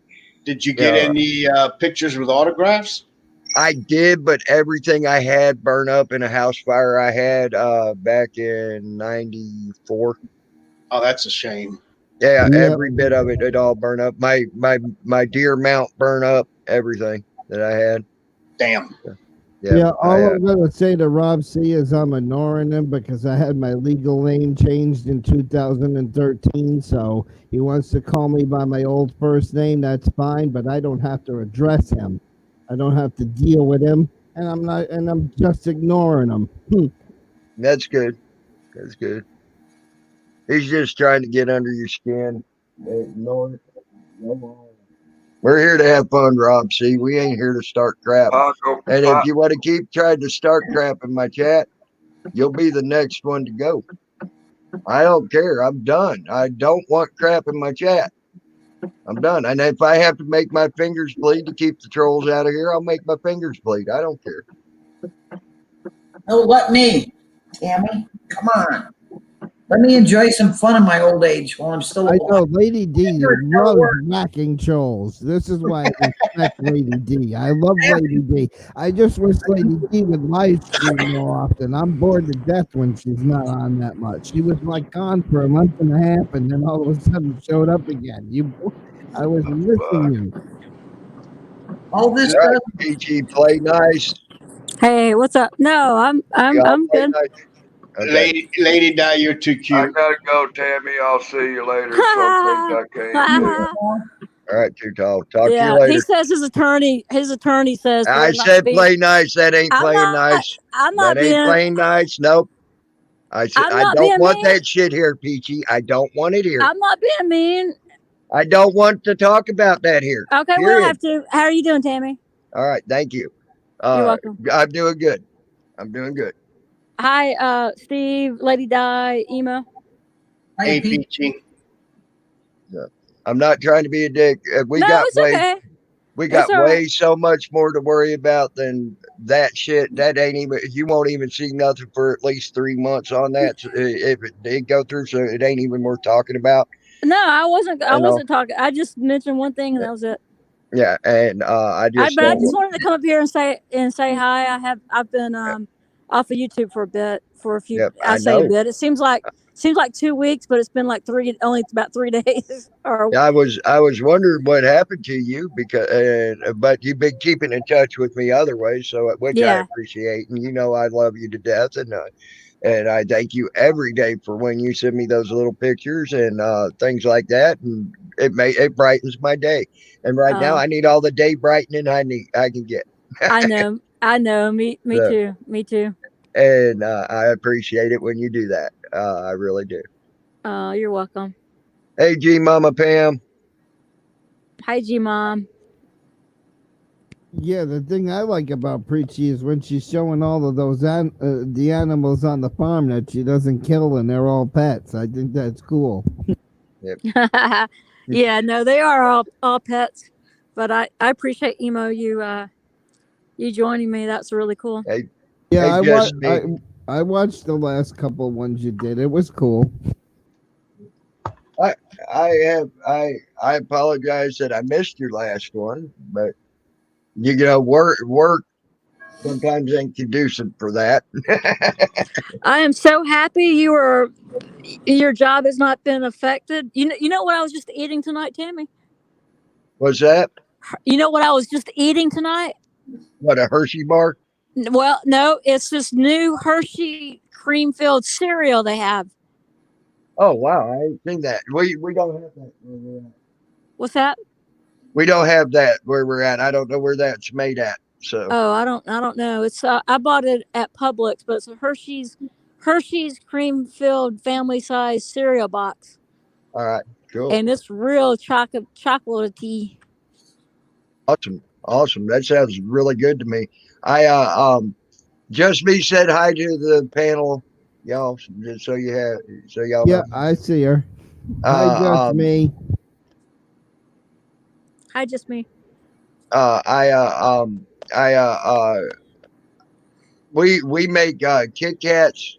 We make several different type of Hershey Kisses. We make the bars and also the little nuggets. The little bite-sized things. Yeah. That's what we make. Some with almonds, some without. It's really good. That's what we have, and believe me, it's all they can do to handle it in the factory we have. Yeah. Hey, Joni Rotten, how are you, hon? Hi, Joni. And Lady Di, I think you've done several lives, and I miss them as well. Yep. Yeah, done a few. How are you doing? Hey, Gary Snowflake. There's the Snowflake. I'm doing. I just saw him on Grampy's lobster panel. He is so dang lucky. I'm trying to. You wait. I'm going to do a parody video of Gary Snowflake. I got the thing downloaded. I'm trying to figure it out, and I'm going to do a parody video of Gary Snowflake of him melting down, and all you see is this little bitty pecker. Make sure you don't make Believe it me, like I got this. the idea and I got the Like word. this. It's going to be great. Yep. That's what you're going to see. I got you, Gary. I got you, buddy. Just give me time to figure out this damn program though, and I'll have it done. I promise you, bud. I know you'll love it. It's great. The idea I have, I think you'll lose it.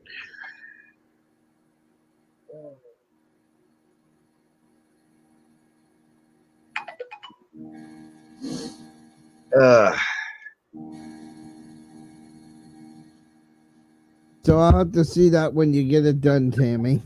Yep.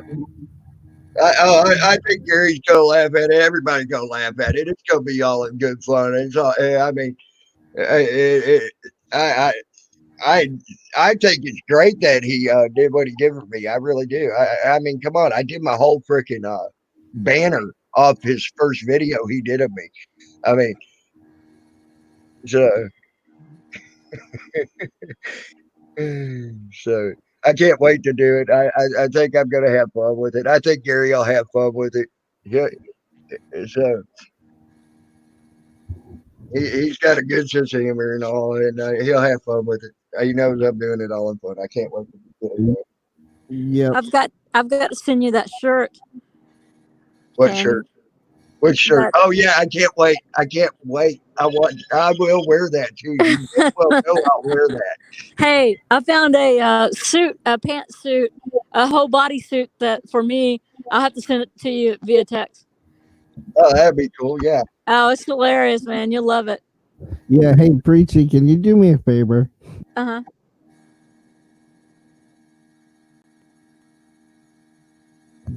Do you have an email address that I can email you? Because I know one time you gave me your number and then I lost it.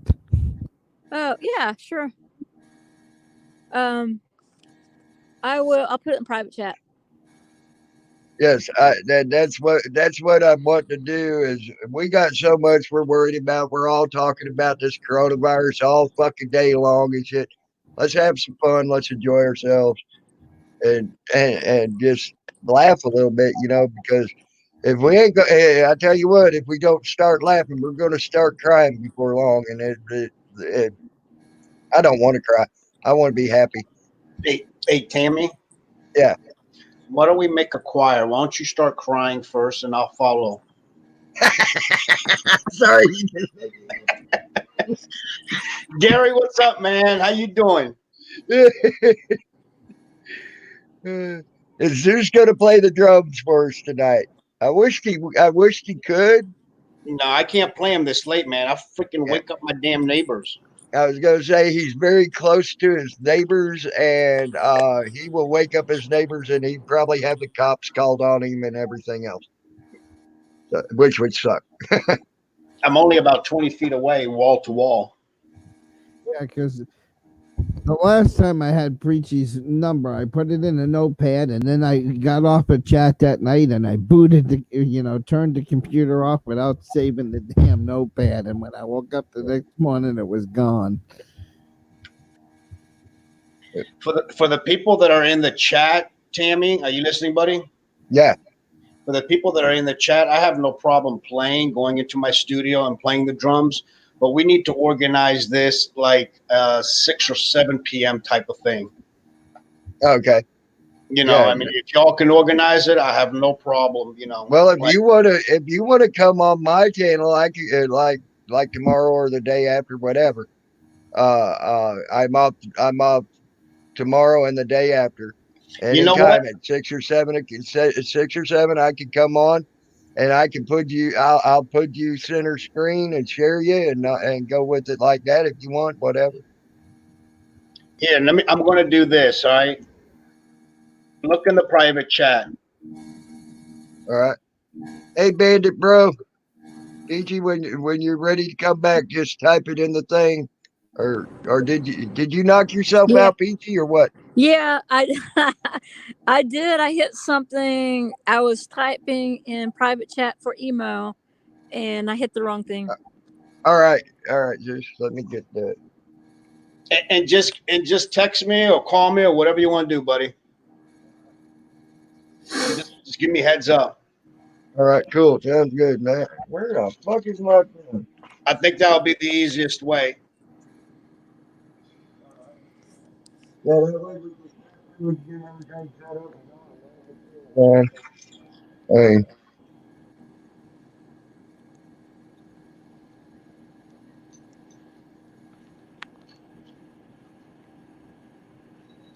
Yeah, I saw Blind Justice on tonight, first time. Yeah. And God Almighty, I don't know how long. Well, since they got him down and beat the hell out of him in that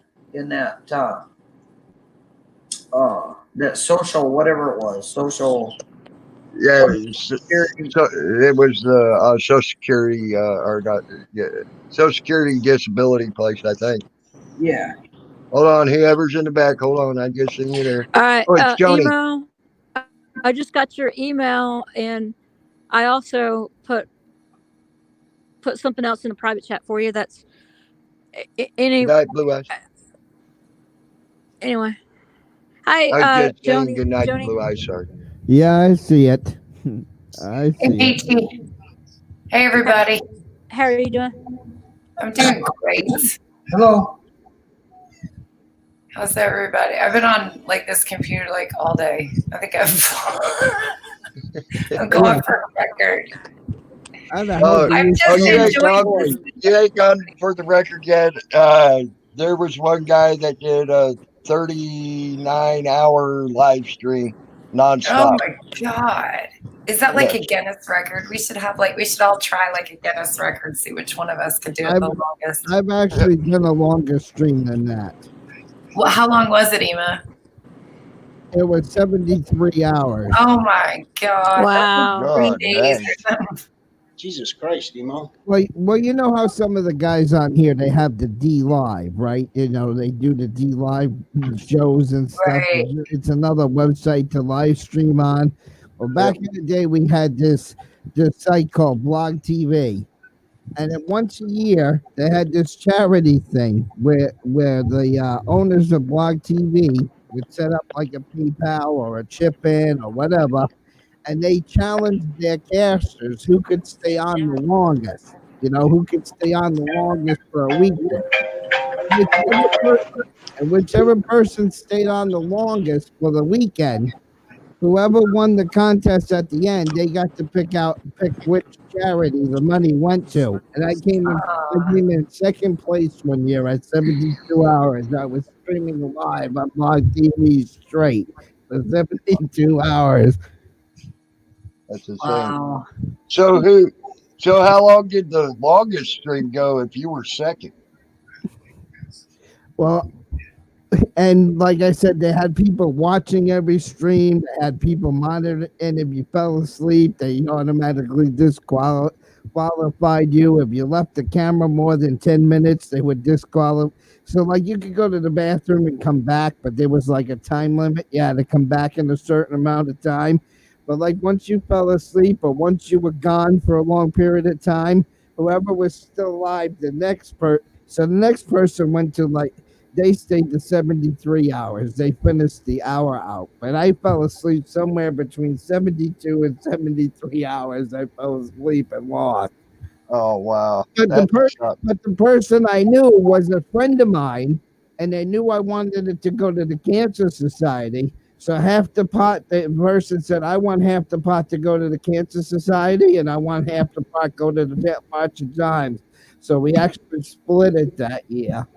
So some of my charity got it and some of hers got it, but it was an interesting broadcast.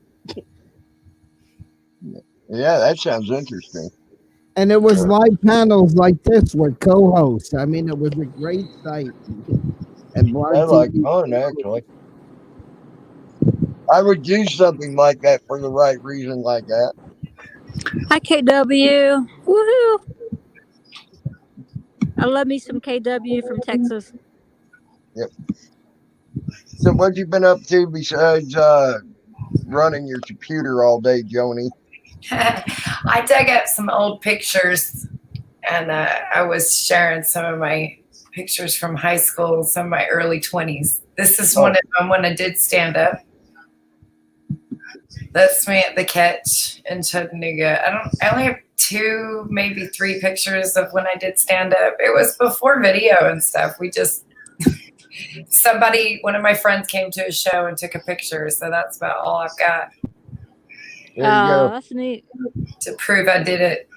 And hey, Joni. Yeah. Do you know Doug No Thinks? Who?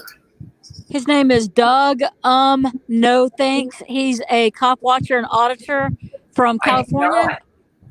I need to subscribe. He did or does stand-up comedy. He's pretty good, actually. Yeah. I have a picture in here with me and oh shit, I just forgot his name. What the fuck?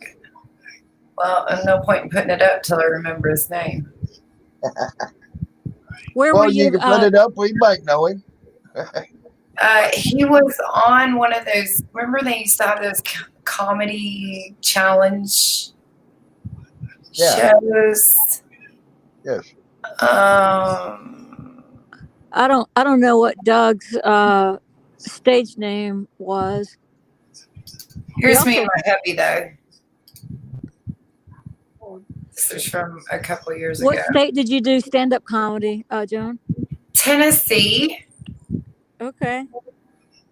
And hey, I love that motorcycle. Yeah, we don't have it anymore. We sold it. Aww. Well, it was a choice we made because we have the baby and we're older, you know. And we just thought we were just afraid somebody would get hurt. And you know, I lost my dad on a motorcycle, so. Did you know I ride? I did. I think I have heard that. I miss it. Yeah. I really do miss it, but we still feel like it was the right thing to do. Oh, absolutely. Yeah. We don't have anybody yet. We have one person in our life that you know we would trust with her, and that person's same age as me. So you know we just don't want to take any chances. Yeah, we're very protective of her. The only thing that gets me upset with this coronavirus is a couple of years ago I bought a motorcycle because I was watching videos on YouTube and I was like, yeah, I want to learn how to ride. So I bought it at the end of the season. The first year I bought it like in September. So I really didn't have enough chance to, you know, take it out on the road, get used to it, or get my license that first year. So. And then last year, I was just too busy. I didn't get my license, so the motorcycle didn't go anywhere at all last year. And this year, I was determined to get off of YouTube and get my license But now with this goddamn coronavirus, I don't know if they're holding the damn courses now. Because in Maine, if you've never had a license, you got to take the full safety course in the state of Maine Right. to get the license. And I have to get the license because a couple times last year I took the bike out on the road and I got the old woo, and I was driving it without the license and got in trouble. So Oh man. Well, I recommend to anyone to take a safety riding course. I took mine. Gosh, this has been probably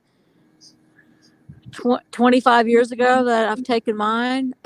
I took it through the Honda Corporation, and Harley has riding safety classes. But with the Honda Corporation, it was a 2-day course, 2 or 3 day course, I think, and it was in the classroom training, and then on the course training, and they provide motorcycles that you ride. You can choose now from street cruiser to a sports bike to another bike that they have. I think that there's 3 to choose from, and you get a discount on your insurance, and you get your license too. So, and I even tell people and they have courses for drivers that carry passengers. And they have dirt bike courses, 4-wheeler courses. So they've really expanded. Matter of fact, I've talked to them about maybe teaching, being an instructor there. That's how cool their complex is. Close to me. there's a bike shop here that will give you a bike and everything and teach you how to do it and take you through the whole course. But they have to have like 7 people in the class in order to do the class. Yeah. But it's becoming warmer weather. You know, this is the season for people to look around buying bikes and getting out and about.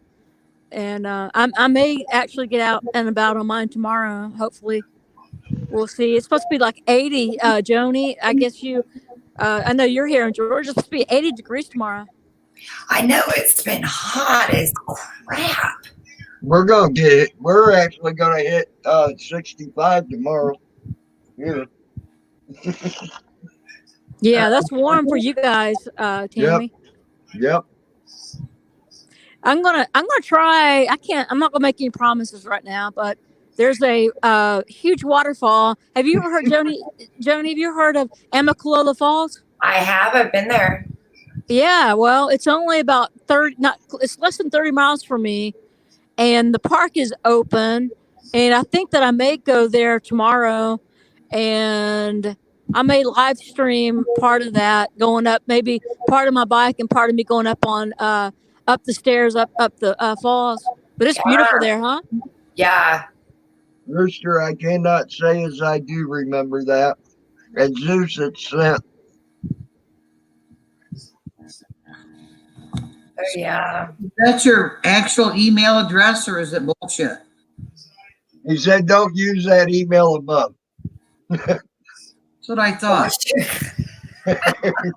Right. Wash your damn ass. But it does sound like something Bandit would use as an email. Just saying.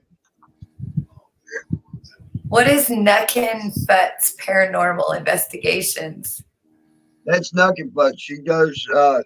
She's an auditor, and she does also an auditor and a cop watcher, and she also does paranormal activity investigation. Hey, what's up, Beaver? Interesting. Yeah, she actually, the last time she went out in a zebra costume to do auditing and stuff like that. She loves zebras. Right. Like that. And she went out in a zebra costume and audited. It was pretty great. Hey, Tammy, doesn't she do furniture or paintings or something too? Or Lady Di? She does do, they're called acrylic pours. She does acrylic paint pours on canvas, or she does furniture, either one. Yeah.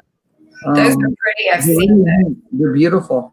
Yeah, she's very talented. That's the one that you were showing, Lady Di, that she sent you? Yeah, that's beautiful. By the way, Duncan Butts, Jen T told me to tell you She did a spirit box section or session. While she went to get Dan from work last night. You should take a look at it. But yeah, she's great with the paranormal. She's got the she's trying to get the dowsing rods, or did get dowsing rods. I'm not sure. She does spirit box, things like that. It's really cool to listen to her stuff. So I'm going to check her out here. Hey, Joni, I have a question. Sure. How are you on a desktop or phone or tablet? I'm on a desktop. Oh, geez. Oh, okay. That makes a difference, though. I think on a phone, you can't change your profile picture out. And I noticed that a lot of people, I've seen people change their pictures on panel. Right. Which, there's so many of these people with this name. Is there a way you guys somebody can put the actual link to her channel? Can't you just tap on her profile pic? Is she still in chat? Oh, is she in chat? I don't know. Oh, Yes, she was. What I've been putting in her email and her PayPal. Yeah, I don't see her. I'll put it in again for you. Okay, thank you. Yes, ma'am. Lady Di is the best, Joni E. I've seen her a couple times. Yeah, this is probably the second time. You need to check out her channel too, because she does live panels. Oh yeah, let me make sure I'm subscribed. I've been finding so many fabulous channels. I like people, so I'm like, ooh, what did they do? What did they do? Oh, there we go. I'm subscribed now, lady. Thank you. Sure.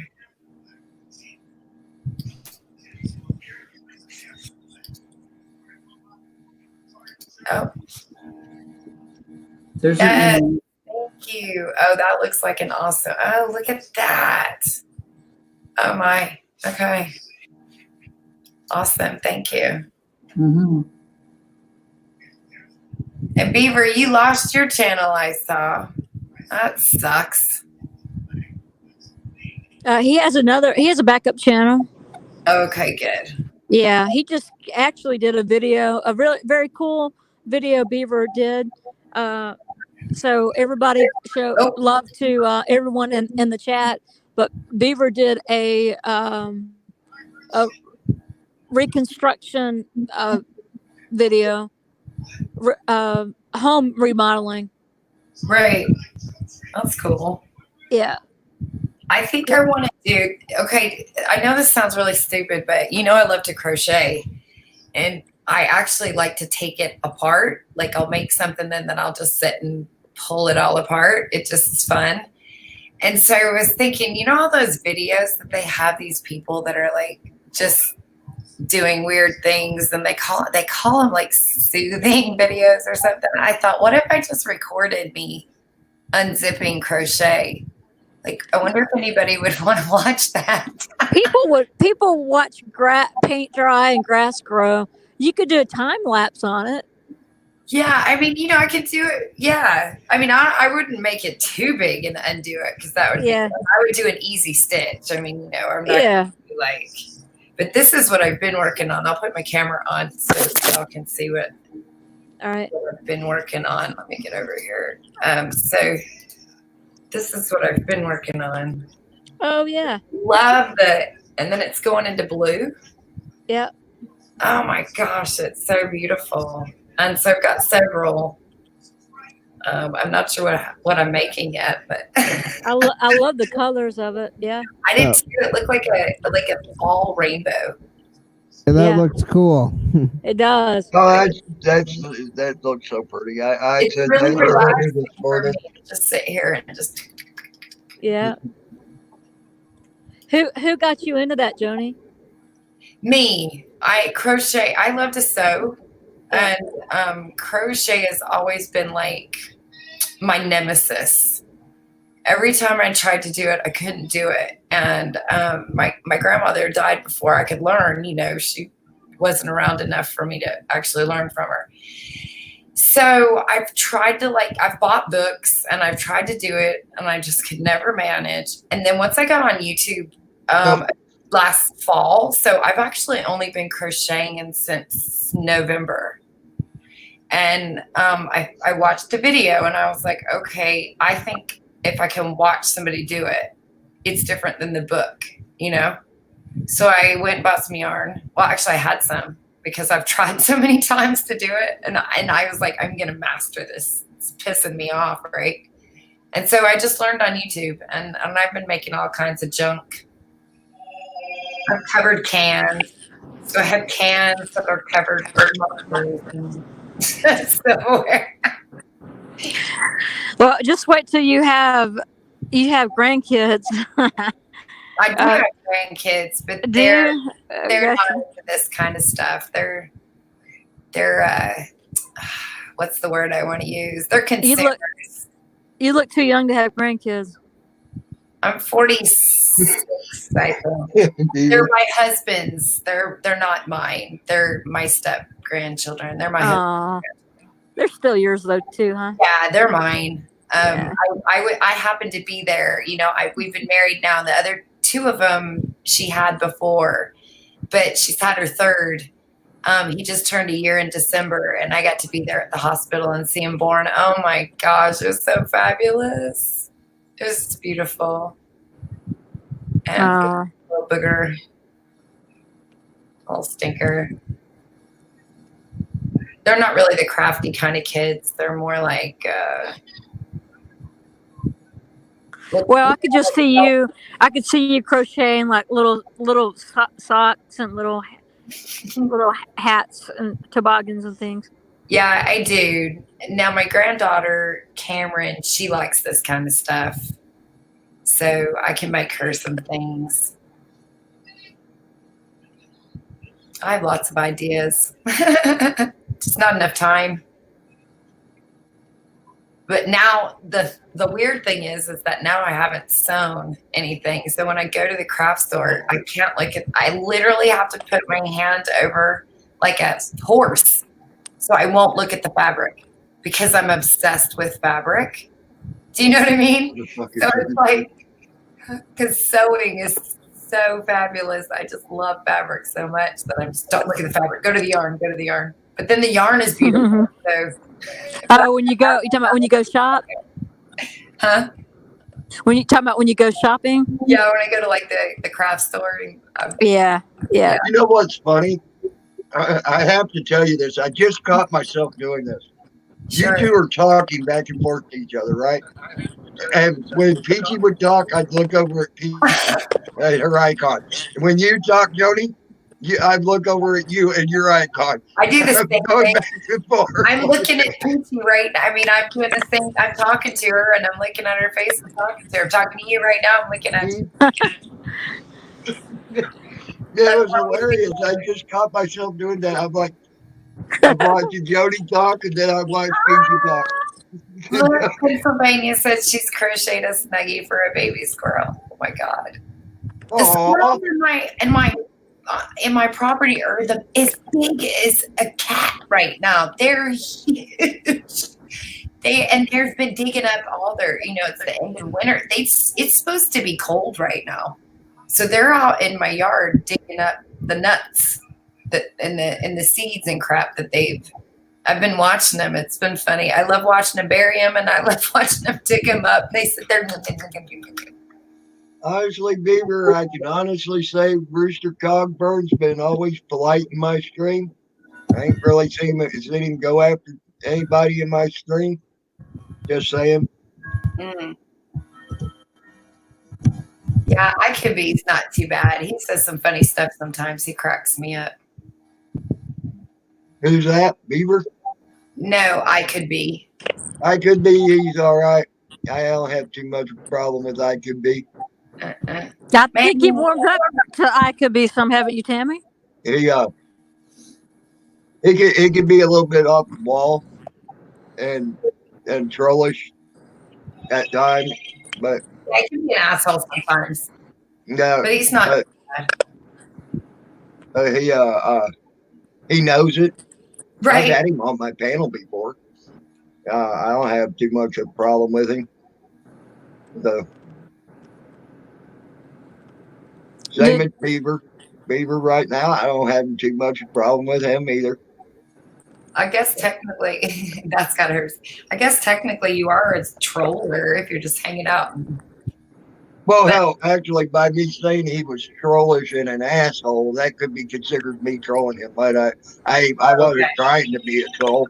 I was just stating stuff that came out of his mouth before, or he's typed before. Right. Oh, I also make rugs out of t-shirts. I have lots of rugs around my house. I can show you one. That's pretty cool. Yeah, like my husband, we have lots of t-shirts and stuff, and people give me stuff. And my husband's work, they have like scrap t-shirts for where they cut the t-shirts at the factory, and then they sell the scraps. And my husband's work uses them for rags. So every day he comes home, he would come home with his pocket full of like these t-shirt rags, and I would just wash them. And I ended up with a whole bunch. You know, we've been together for a long time. And so I started asking him to get certain colors. I'd say pick pink or pick blue. And so I'll show you my watermelon where it is. But just to tell y'all, I just seen a close-up picture of frickin' Zeus's goddamn drum set, and oh my freaking Oh, God.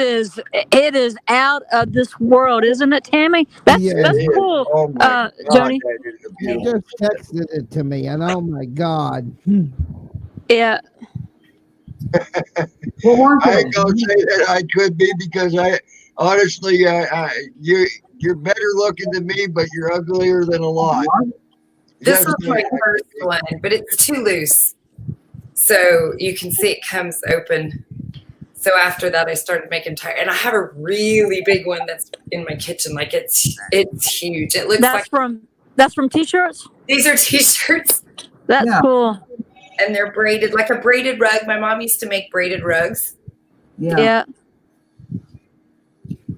You definitely need to hang out with Nuck and Fox and some of the other creative people we have here in the community, in the internet platform, YouTube, whatever community. Yeah, I like fabric and ribbon. Do you do anything with silk? I haven't tried to sew anything with silk. Yeah, I love silk.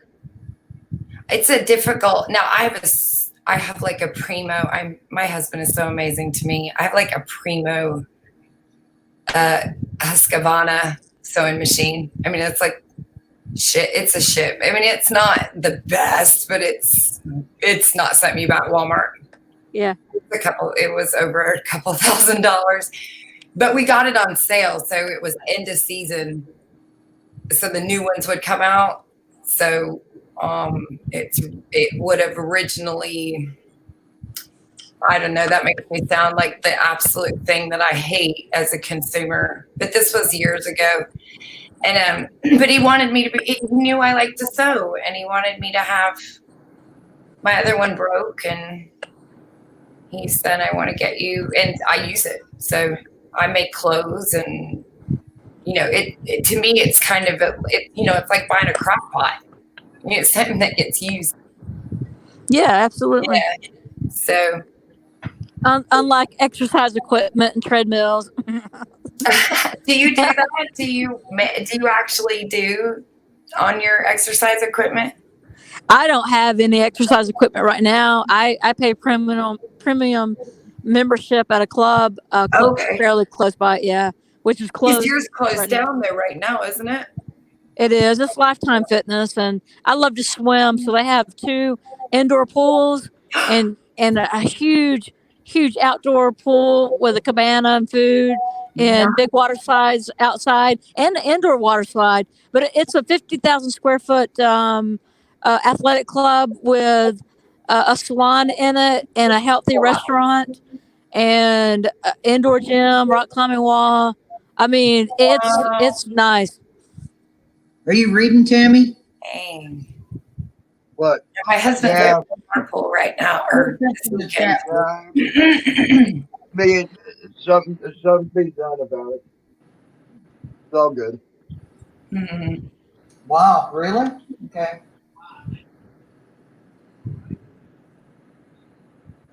Maybe By the Di, way, Joni, crochet by the way, blanket. Joni, I just want to say you do just as beautiful a work crocheted as Nuck and Futz, the Pennsylvania Paranormal Phenomenon P3. She also comes in under a name called Nuck and Futz.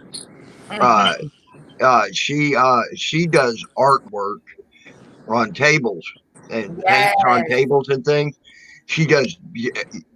Since you're an artist in your own right, I thought you'd be interested in that as well. Yeah, With her, that's why I saw on her page. I'll have to watch some of those videos. I love that stuff. I have so many artist friends, and the cool thing is I like to share. And so people give me things all the time. My house is just packed full of if you're gonna give me a gift, I would rather it be handmade and bought at a store. Please don't ever buy me a present. I will be disappointed. I want to miss people. But anyway, guys, I just Sure. want to say, Joan, it was cool meeting you. It was cool checking out your live streams. I usually watch a few live streams before I go into somebody's panel. That's why I haven't been to your show yet. Yeah. But I will get in there eventually. But I do want to say this. I got to take a phone call, so I got to jump out for a while. And you guys all right, Emo. and I appreciate you allowing me in again, Tammy. I'm glad everybody had fun tonight. I'm glad everybody kept it civil and nobody was fighting. I like that. That was great. So Yeah, it was great. It's been a great night so far. I will catch every one of you guys later. Okay. All right, we love you. Love you, Emo. All right, Preachy. Did you get my text? I did. It's peachy. It's peachy. You can. I don't always pronounce it wrong. I'm trying to say it right. But It's all right. I don't preach. I try to teach, but don't preach. I like to preach some gospel though, but I don't. But yeah, you know what? I did, Emo. I appreciate that. When I jump off, I'll text you back. I can't when I'm on these panels. I can't multitask, unfortunately. Right. But all right, man. Have a great night.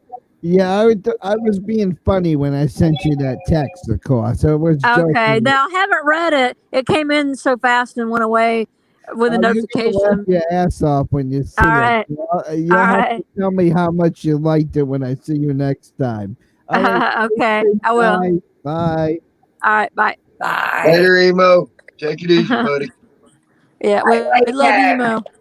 I like Pennsylvania's answer. If you ever want to give me a gift to the card to the thrift store. That's me too. That's like my favorite thing to do. My husband and I do that. Hey, Unreal Aussie, welcome back. You know what? I could be. You don't know your ass from your nose. You know that? I absolutely know what the goddamn abbreviations stand for. So you need to bugger the fuck off. That's what you need to do. Asshat. I'm about done. Go elsewhere. The chat was great before you showed up. Play nice, play nice, play nice.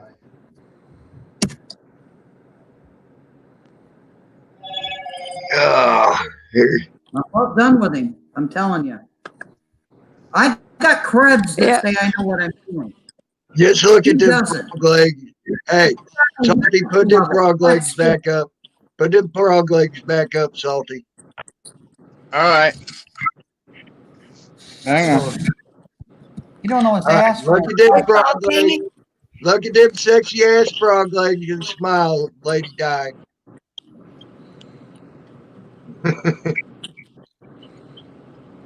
I know some people get on your nerves. I understand it. We all have problems with stuff. He's doing that to try to get under your skin, and I could be please quit that with my panel guest. He's an asinine cop. I don't have to fucking get to know him, Beaver.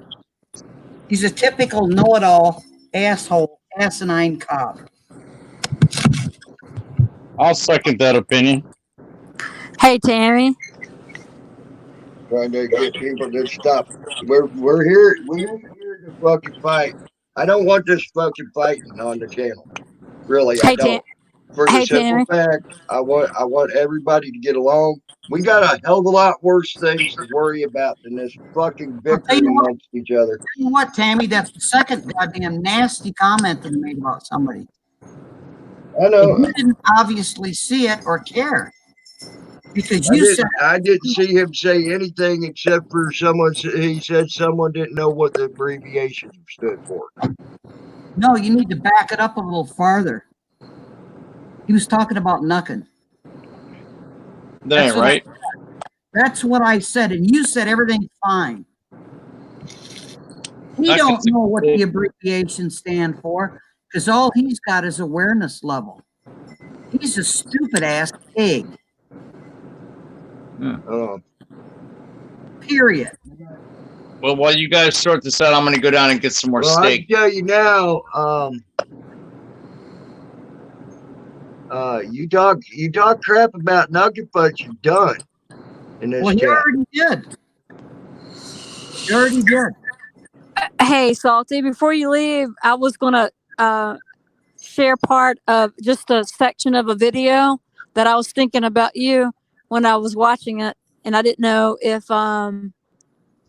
it'll take us some. I don't know how I'm going to do this, though, to screen share. But anyway, I'll text it to Tammy, and if you want to take a look at it, I think it's pretty damn funny. And I thought about you and the shows that you do, Salty. At 8:54, he slammed me. I'm trying to be better about what I do and how I bring the message across. Well, chill Yes, out. I'm salty, but I try not to be be. first. Nugget Fudge don't seem to be offended right now. Just chill out, IQB. Let's have fun. Let's enjoy. There's too much shit going on to be trying to trigger people. Okay, I'm telling you now, the triggering's gone. It's done. I got way too much more to worry about than people triggering people in my channel. I will make my fingers bleed to get you out of my channel. At 8:50, he slammed Knuckin. Okay. Well, like Salty. I said, Nugget Fudge ain't offended by it, so we'll leave it at that. If she ain't offended by it, that's fine. I'm just saying, let's have a good time. That's what we're here for. Okay? Salty, this was a video with a restaurant that serves food out of a toilet bowl. What? Yeah. Anyway, Sounds delicious. yeah. Well, it's a legitimate restaurant somewhere in Asia, and so they serve things that look like turds, and actually they've gotten pretty popular. They got like a third restaurant open, I think. But anyway. So it's a novelty restaurant. It's a novelty, absolutely. It's a novelty restaurant. Yep. I mean, I'd go if I lived there. Me and my friends would go one night. Let's go to the toilet restaurant.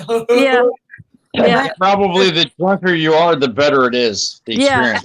Right. Yeah, absolutely. Salty. Yeah. You got to be drunk or high or something. Yeah. Well, I'm going to go get drunk right now. I'm going to go get a third helping of steak and maybe some chicken. You know, I'm going to fill up my giant mug with some Jack Daniel's honey blend and some Mountain Dew. I tried. That sounds good. Go back so to I prior. get good liquored up. Go back prior to 8:50, Knuckin. Just prior I'm to not 8:50. there tomorrow, so we'll have fun now. That damn slow ass thing. Come on. I'll be back in a minute, Tammy. All right. Well, your name don't trigger, idiot. You trigger. Your mouth triggers. Goodbye, I could be. I told you. Quit trying to trigger people. I'm done with it. I meant it. That expert know-it-all is gone. I told you. I'm done with that. He means it. I was coming up, wasn't even trying to trigger anyone. So he means it. We got way too much shit to worry about than bickering and fighting and all that. And this is to try to have fun, not try to see who can get who triggered. And I don't care. I'm getting rid of everybody. Okay, that's trying to trigger people. If we got to talk about the corona, that's fine. And we could talk about the corona. We could talk about whatever. If we want to chat in general and actually be a real community, like we say we are, like we've been doing all night. I think we've been having some great chats and having fun and enjoying ourselves. That's great. That's what a community is about. Even if it is on these panels, unfortunately, we're so far away. This is how we get to be a community. Okay. Great. Okay, so Tammy, if I dropped a link in your chat, would that work if I dropped a link about this toilet bowl restaurant? Cool. Have fun with that. Yeah. All right. A real Aussie, you're more than welcome to come up here anytime you want. I promise you. 240. Just be respectful. That's all I could ask. I don't even mind channel. And if you all can't agree on something, maybe you can all maybe get something figured out, get it done, and get it out of the way. If not, agree to disagree. That's part of also being a community. You know, but I ain't gonna put up with the trying to trigger people. I'm sorry, it's done. Okay. My anxiety's been so bad. That's why I've been actually off of YouTube with the drama, with the coronavirus and everything going on. My anxiety's been so damn bad that I've had to take a step back. Yep. Pretty much so, Shardy. Pretty much so. Shardy said, "What the fuck? We're ground zero for the world of cooties now." You're damn right. Sorry. That's funny. That's funny. That is just a realization. You know, me and 10th Man were after me. Joni knows the fight that me and 10th Man got into, and we were able to talk like men today with each other. Okay, and I don't have a problem with him. Okay, we were able to talk like men to each other today. It was cool. You know, but that was the realization, because I came to a realization today. We got a hell of a lot more to worry about than just bickering and fighting and trying to trigger each other to try to get a response. I bet Jen T helped you come to that realization too. She's always a good influence. Well, actually, Joni, you, Joe Cool, Thank you. a few others have done that. Them were major big influences on that. Okay. And I still love my lady Di and always will. Okay, I know what CBRNE stands for, and because he doesn't, he comes in and tries to slam my credentials. He's being, but he's gone. No worries, he's gone. Hey Tammy, I dropped it's the weirdest restaurant link and the Right minute there. I put a stamp. There's my entry date, and there's no expiration date. That's good, John Williams. So he can kiss my ass. Like I said, he's gone. We don't have to worry about him. He's gone. So when I saw the toilet bowl novelty restaurant, I thought about Salty Rant. Well, yeah, I can see why that would remind you of the Salty Rant. Yeah. You gotta admit, Salty Rant's got sexy looking legs for a guy, though. I haven't seen Jen T in a long time either. Well, she's gotten tired of the bull crap bicker and stuff. And yeah. she's taking a break. Yep. Literally. I've been looking on some people's channels that I hadn't. So Bayou, I following you now, and Shardy. I try to squash it with people and move forward, not backwards. Well, that's the problem. Some of these people can't squash it. I want it squashed. It's done. It's I like done. squashing it. Life's too damn short for this stuff. Literally. And if this coronavirus crap don't make you see that, even if it's fake or not, the realization life is too damn short for this crap. It's not It fake. hit you between the eyes. Hey, not- can you screen share part of that video, Tammy? If I could find the damn link. Oh, Where's it at? You put it in there again? Yeah, here it is. I just All found it. My chat on my YouTube is going so slow it ain't even funny. Oh, this stupid thing. It's going. I had to restart my computer today. It was I just had to restart the whole thing. Somebody else said, Jeff said he had to restart his twice today. Yeah, I had to restart my computer today as well. What it is they're doing so much crap and updating with this dang G5 stuff coming out and things like that. It's insane.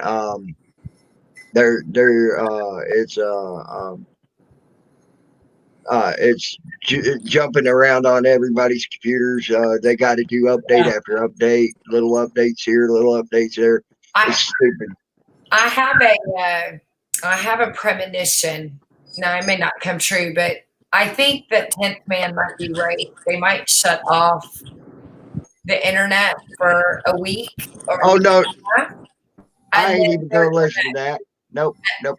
Wait, let me finish, because it's not just 10th Man. And it's, but I don't think it'll be forever. I think it's just going to be, because I think that what they're going to do is start everything up with this new 5G. I think they're putting 5G shit everywhere while we're all in our houses.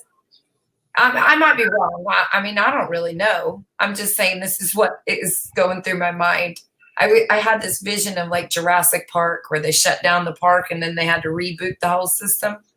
That's what I think they're doing. What the fuck? They skinned an alligator, and they probably skinned it alive too. That's so disgusting. I don't know. John Williams, one more time, you're gone as well. Like I said, I'm not putting up with that stupid trigger stuff.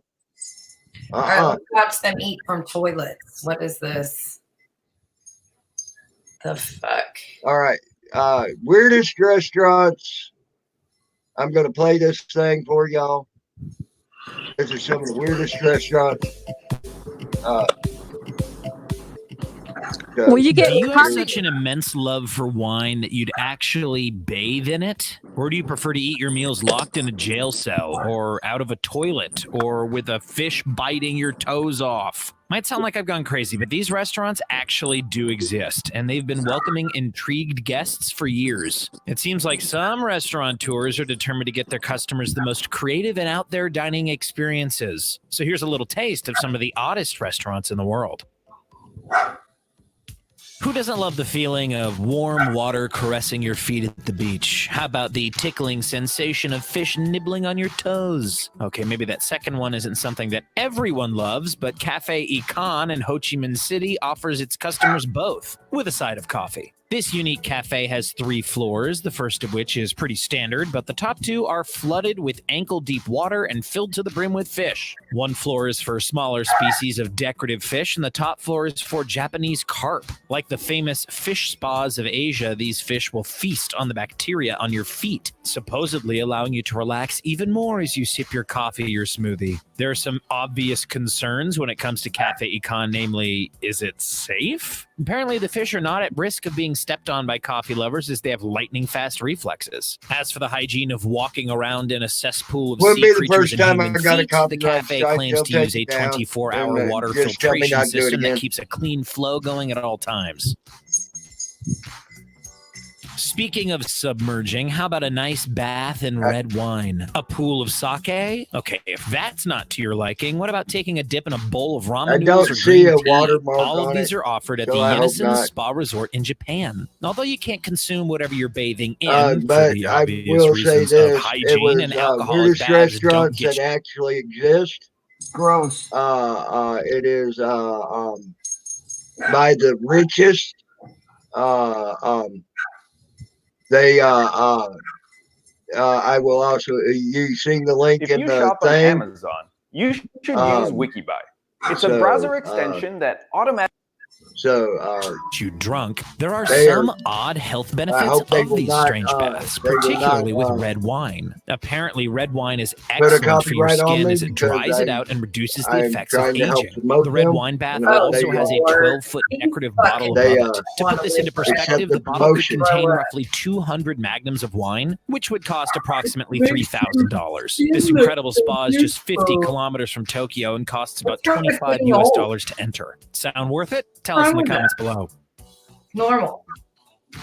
If bathing in wine and sipping coffee with fish is weird for you, brace yourself for this next one. Modern Toilet in Taipei, Taiwan has an astounding theme that is right there in the title, toilets. All for around 10 to 15 US dollars each, you can choose from a selection of such dishes as the turd sub sandwich, a hot pot served in a mini toilet bowl, and their famous constipation black stool chocolate snow shavings for dessert. All meals are served in miniature toilets and drinks in small plastic urinals. Although the image of your food coming from a toilet is hard for some to get over, right up the your idea that alley, works for everyone else is Modern Exactly. See Toilet what is I'm a saying? huge success that has become a chain with new locations across Taiwan, Hong Kong, and more planned in Malaysia and Macau. What do you think? You brave enough to try toilet-inspired food? I didn't realize that it was. Now the seat. When it comes to odd dining experiences, it seems some people are gluttons for punishment, such as the case in Bangalore, India's Central Jail restaurant, where you get taken in by a prison guard and locked behind bars as you're seated. Guns strapped to the walls, dim light, exposed brick decor, and servers dressed as guards complete the jailhouse ambiance. Luckily for customers at Central Jail, the food has a little more variety than real prison food, ranging from Indian, Chinese, Adra, and Tandoor specials. Customers have said the food is just okay and that the fun of being locked inside a jailhouse greatly makes up for it. Probably being able to leave after only an hour or two makes this prison experience a lot more enjoyable than the real thing, too. For those of us who are looking for less strange and more spectacular gastronomic adventures, we have the perfect option for you. The very first of its kind, Etha is a restaurant in the Maldives built 5 meters below sea level. This feat of engineering is encased in a glass ceiling that stretches from one side of the floor to the other, giving diners a fantastic 180-degree view of the ocean. Opening in 2005, Etha can That's only like seat Atlanta. 14 people at a time, as the whole structure is a minuscule 9 by 5 meters. The sights are stunning for customers as the restaurant is surrounded by coral reefs and fish of many varieties. It makes sense that Etha serves a great deal of seafood too, including lobster and caviar. Do you think the fish outside of the glass have a recognized family or friends on the plates? Not just anyone can dine here, though, as the average meal is about $400. Etha seems to have started a trend, as there are now at least 7 of these restaurants built below sea level all across the world, from Dubai to Berlin to Nashville, Tennessee. Maybe one day I'll be able to afford this incredible dining experience. From under the sea to high in the sky, the lap of luxurious eating knows no bounds. Dinner in the Sky in Las Vegas literally takes fine dining to a new level. This incredible tourist attraction isn't simply a penthouse restaurant, but rather a platform suspended in the air by a crane 150 feet up. The concept started in Belgium for corporate events, but the American location was the first to open to the public. To ensure everyone's safety, the customers are all strapped into roller coaster style seats, while the chefs and servers are attached to harnesses like rock climbers. These safety features have paid off because in the 9 years Dinner in the Sky has been around, they have a completely clean safety record. Although Las Vegas is the only permanent location, Dinner in the Sky has mobile services in 15 countries around the world, including France, Lebanon, and Japan. It only costs $13,000 US for them to set up the restaurant near you. Okay.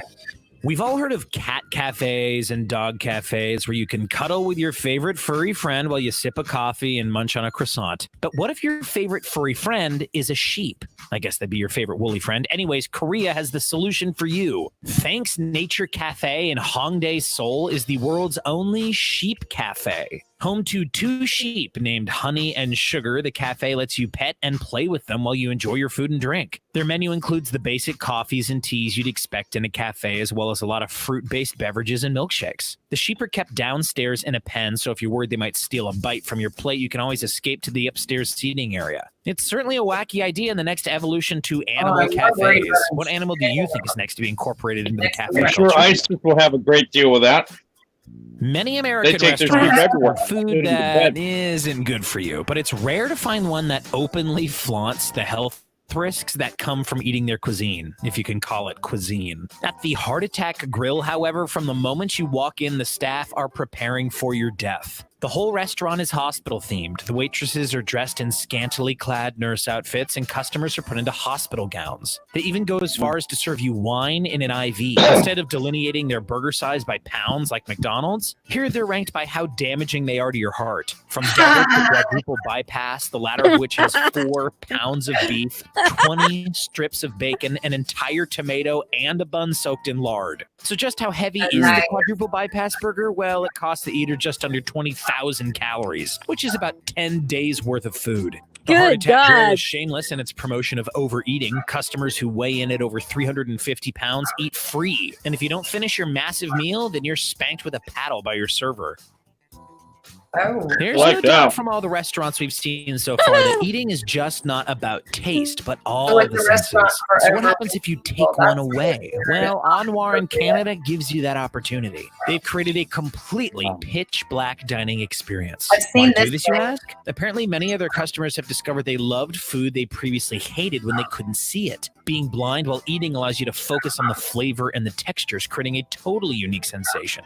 Many of their staff are people with visual impairments as well, which comes in handy as they have the best handle on navigating total darkness. When you enter the restaurant, you're handed over completely to the care of your servers who guide you through the evening. Anything you need, you get by calling their name, including finding the bread on your table and being led into the washroom.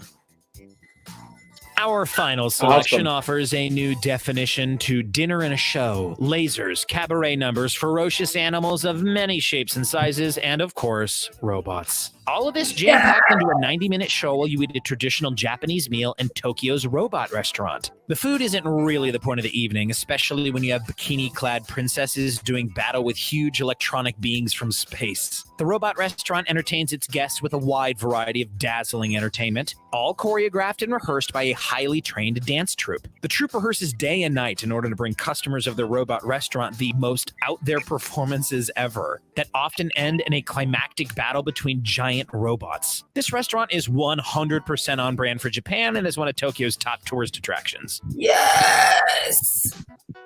I'm pretty So, which of these crazy restaurants were your favorite? Did I entice you with Sorry trying about any that, guys. strange dining experiences? Got any new ideas for a restaurant even weirder than what we just saw? Share in the comments below, and please like that this was video and almost smash perfect timing. that subscribe button for more Done. great content like this. Thank you so All much right. for watching The Richest. See you next time. Yes, y'all, the richest is the ones that did this. Y'all, keep that in mind. They were the ones that Go did to that. their channel and subscribe. Hit that like button and the bell to be notified Yes. of all new uploads. Was that toilet one not the funniest and strangest? I tell you what, if I would have seen that, I would have done the same thing and said, "Yep, that's salty, Salty, right there." exactly. I've done 2 videos on everyone's obsession about poop right now, and I didn't know that restaurant was there, so would have put it in my video. Oh, okay, cool. So that's interesting. Peachy, have you ever been to the Lost Sea in Tennessee? I definitely have heard of it, but I don't think I have been there. They have a glass boat or a boat with a glass bottom, and so when you're out there, you Yes. see that fish, they're freaking huge. Yeah, I've been there several times. I love there. It's cool. That's on my list to go to. There's a lot of things You should. locally. Yeah, there's still a lot of attractions locally. Locally around the surrounding states of Georgia that I Right. haven't been to, and that's cheap to go. Yeah. It is. I will give you some advice though. Take a jacket, like a light jacket. It's cold under Okay. the cave. It's very cold. So you definitely, because you'll go when it's hot because it's filled part of the year. You can only go certain times of the year, right?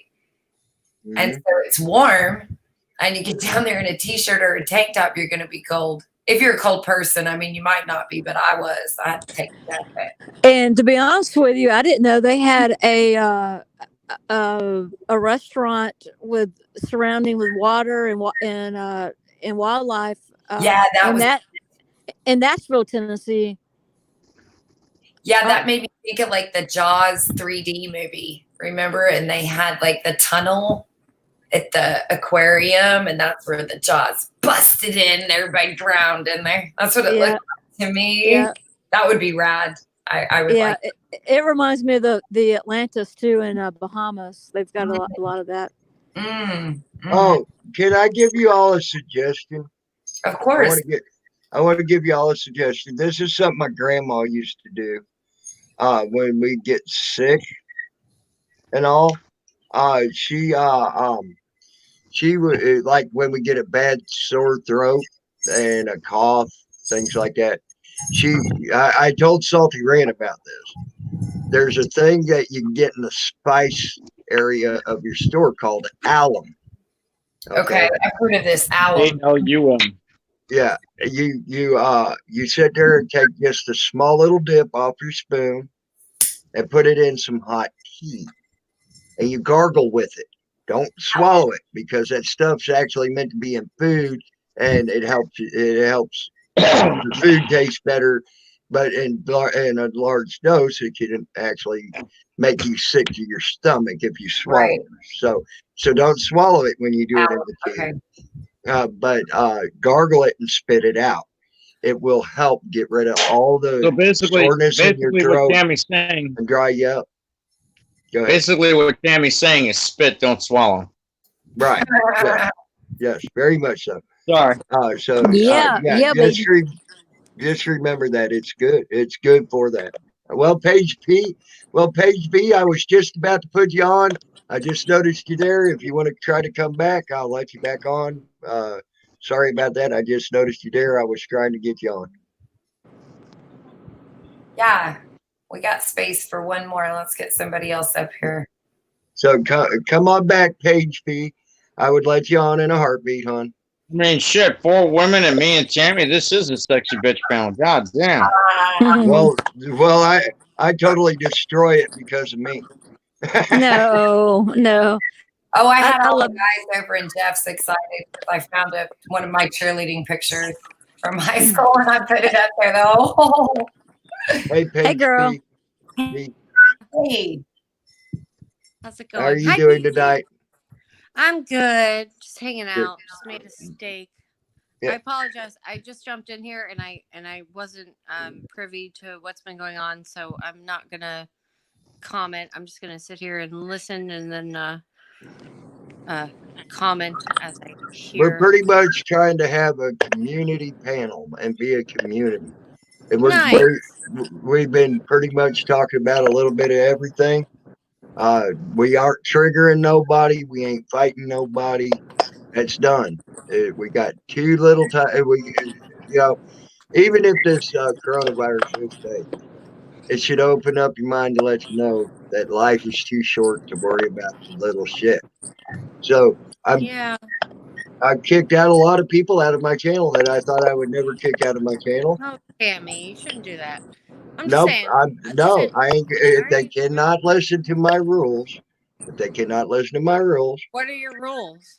I don't want no more triggering. I don't want no one trying to be crazy and say, hey, I'm gonna keep trying to use the same thing, knowing it's gonna make someone upset. That's a trigger, and I ain't gonna do that. That's life. People are gonna say things that it's my channel. With. It's my channel. So it's my channel. To be like Page B. Listen. Yes. It's my channel. I understand that. And I will do what I want, when I want, how I want, where I want. My channel. Okay. I'm just saying it doesn't. Yeah, I mean, don't be a tyrant like the Salty Rant. They try to tell everyone else to shut up. It doesn't create any. I ain't talking shit about nobody, and I've stopped, or have I not? I even stopped people coming on my channel and my panel from talking shit. Did I or did I not, Peachy? Who is a good friend of mine. I stopped her even. Oh yeah, and I wasn't trying to trigger anyone, but yeah, just the fact that I might was going to say something. Right, and I stopped it. I stopped. Yeah, it. So you did. I'm done with it. I don't want people doing that. It's done. Sorry. We're here to either talk as humans and not getting fights and not getting arguments and be a community Tammy. or if we like it or don't. Listen, if you think that people get along just by, censoring other people's ideas, that's never going to work, right? It doesn't help anything to censor other people. Oh, it helps a lot. Quite a bit. I'm a salty Right. ran. I share a ban and do all kinds of dumb shit. All right, Lou, it doesn't help just because you can push a button and mute them. It doesn't change anything that way, right? It changes things when we have actual conversations with each other. We work things out, we figure things out, we call each other names, right? And then we come to like some sort of peace in the end. That will never happen. My piece will be this, Paige. People and ban people. All right, whatever. I understand. It's your show. You do whatever you want. My piece is this. My peace of mind will be this. If I could bring this community together as a community, and I understand there will be disagreements, if you could talk amongst yourselves as civil individuals like we are right now, okay, and not yell and scream and call each other names, not yell and scream and call each other names, and talk as civil human beings. And if you have to freaking come to the conclusion that you have to agree to disagree and move on, that's fine. Sure. And that's what I'm after. I don't mind them doing that, but when I ask them to quit, not once, but twice or three times. What you just told me is that you've been banning people from commenting. You've been banning. You're right, but I've asked them to quit saying the same comment repeatedly. How does that create change, Tammy? Jesus. You don't. What? Jesus? What? Do you not comprehend when I say don't do it 3 times in my channel? You're going to be gone. Period. So really, wait. You're not hearing what he's saying. I am hearing what he's saying, lady. Then I don't understand. I'm confused. And I absolutely understand what he's saying. What I'm trying to get him to understand is that what he's saying isn't helping him. It doesn't. It's helping me plenty. And if you don't like it, there's the door. Hit it. Live in a vacuum. Okay. If you don't like what I'm saying, there's the door. Hit it. Don't come back.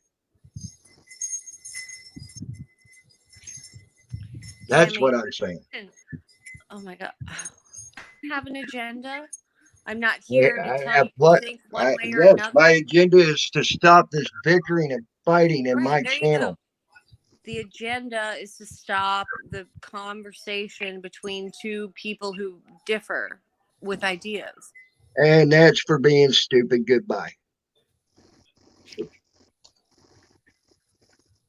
If you can't understand what I'm saying, I said, when I tell y'all I'm done, I mean I'm done. If you got a problem with it, there's the door. Hit it. Don't come back. Okay? If I could sit there and have a conversation with a man that I fought with that like we were men because I came to this realization, then anybody could do it. If you want to be insulting, degrading, and anything else, goodbye. If you don't like what I'm saying, there's the door. You can hit it and don't come back. Okay? We're here as a community. Let's act like it. I don't think we ever really fought, Tammy. Huh? So I don't think we ever really fought. I think we just argued. Arguing is a different story. No. And I said that. No. But when I ask you repeatedly to quit trying to trigger someone with the same comment, and you keep going with the same comment, you're gone. And I gave her more than 3 tries to understand what I'm saying. Well, and I'm done. What I was gonna tell everybody real quick. Some of the people that are coming here to trigger, they don't want to have a conversation with anyone. They just want to come in, cause the damage that they're going to cause, use whatever words or gestures to trigger, and then run out. And when you But call I'm them on the asking, bullshit, and they get called out on it, or they get kicked out on it, then they want to cry and run and say, "Oh, this guy's a tyrant," blah blah blah. But you know, everybody's channel is different. I'm not going to go into Peachy Rider's channel or Lady Di's or anyone else's and start running my cocksucker and swinging my dick around thinking that's going to get it done. Everyone has rules. You go into somebody's channel, you follow the rules. Yeah, there's lots of channels where you can go and have a great old time trolling. I've seen plenty of people who that's what they do. They all get on and talk about each other like they're in school. Yeah, it reminds me of Discord all over again. Go there. now, Tammy. now I got a question. I'm going to ask each and every one of you on my panel. Okay, is what I'm asking that hard to comprehend? No. Is it hard? Is it not a reasonable? Is it not reasonable to ask for? I don't think it is. I don't think it isn't a reasonable question. Hey, How Tammy, I about have you, a phone Joni? call. I'll be back, okay? All right, Peachy. How about you, Joni? I respect your opinion as well. What do you think? Do you think what I'm asking? You know, I've said that before. It's my fucking channel, and I haven't had this issue before, but just go. If you don't like what we're talking, get the fuck off. There's lots of other places you can go. You know, Why would you want to go in and trigger crap in somebody's stream when it's That's what they do, Lady Di. over and over and over, and sit there and say, "Well, I understand what you're saying, but I don't understand." Right. Yeah. I mean, that's what I took from what she said. Right. So maybe that's why she went away. That's why she went away. I'm sorry. It was taken away from what we were having. We were having a good time, I think, and been enjoying. And to bring up that and then repeat it, I was done. I did take a little bit of 10th man's advice on that. In a different way, I took it in a different manner of the repeating thing. I understand where he's coming from just by that right there. That was a complete eye opener to what he had to say, just on a different level.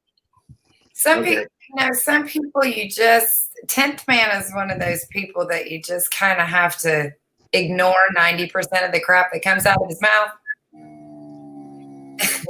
You have to. He brings up big points. He does. That's what I said. It's just forget all of the BS that he does, or he tries to tell everybody how smart he is. And then, he brings up interesting things. I mean, I like him, but he's had a argument with you. He sent me a really cool email. He sent me a really cool email today with a lot of questions, that I thought was interesting. Like why in Guangzhou, China, there was so many people die and get the virus, but in Shanghai, nobody got it. Because it was turned loose there. Yeah, but Shanghai, which is only 40-some miles away, never got a damn case. And it's their largest city in China. Some kind of sense. Something's not fucking clicking right there. I've got some inside information through governmental inside information. Ooh, I'm game. And it was turned loose there. Mm-hmm. They turned it loose. I have no idea, but it was turned loose there. Well, they came out and said on a news thing 2 nights ago, and I only heard it on one, and it was ABC that said it, and they only said it like twice, that the patent numbers are held by that virus by Bill Gates. Yep. The SARS virus was genetically engineered in that there is a biochemical lab there. Yeah, but Bill Gates owns the patents. I get it. I get that. But what they did was they went in The SARS virus to begin with is normal, it's natural, it's in the ground. But what they did was they took that biochemical lab, they took the SARS virus, they went in and genetically engineered it. And being a virus, it mutates. Okay? I can't tell you how often it mutates, but it mutates. Yeah. You know? No, I agree with you, but Bill Gates is the one who's funding that.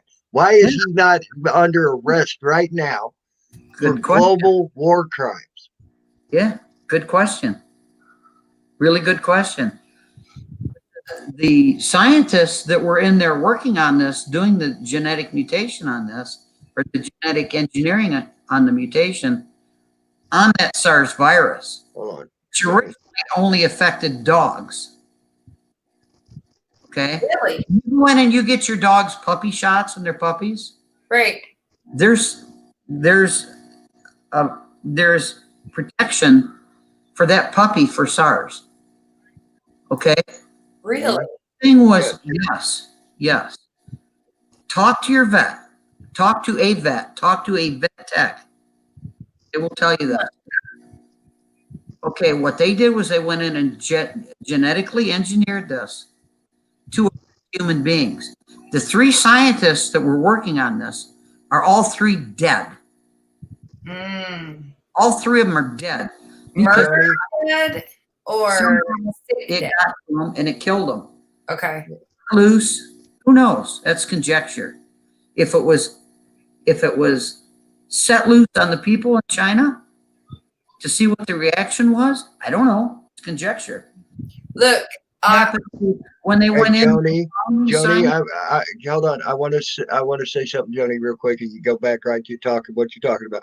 Joni, I just made you a mod in my channel. If you could put a link out to that paper, I would love to read it.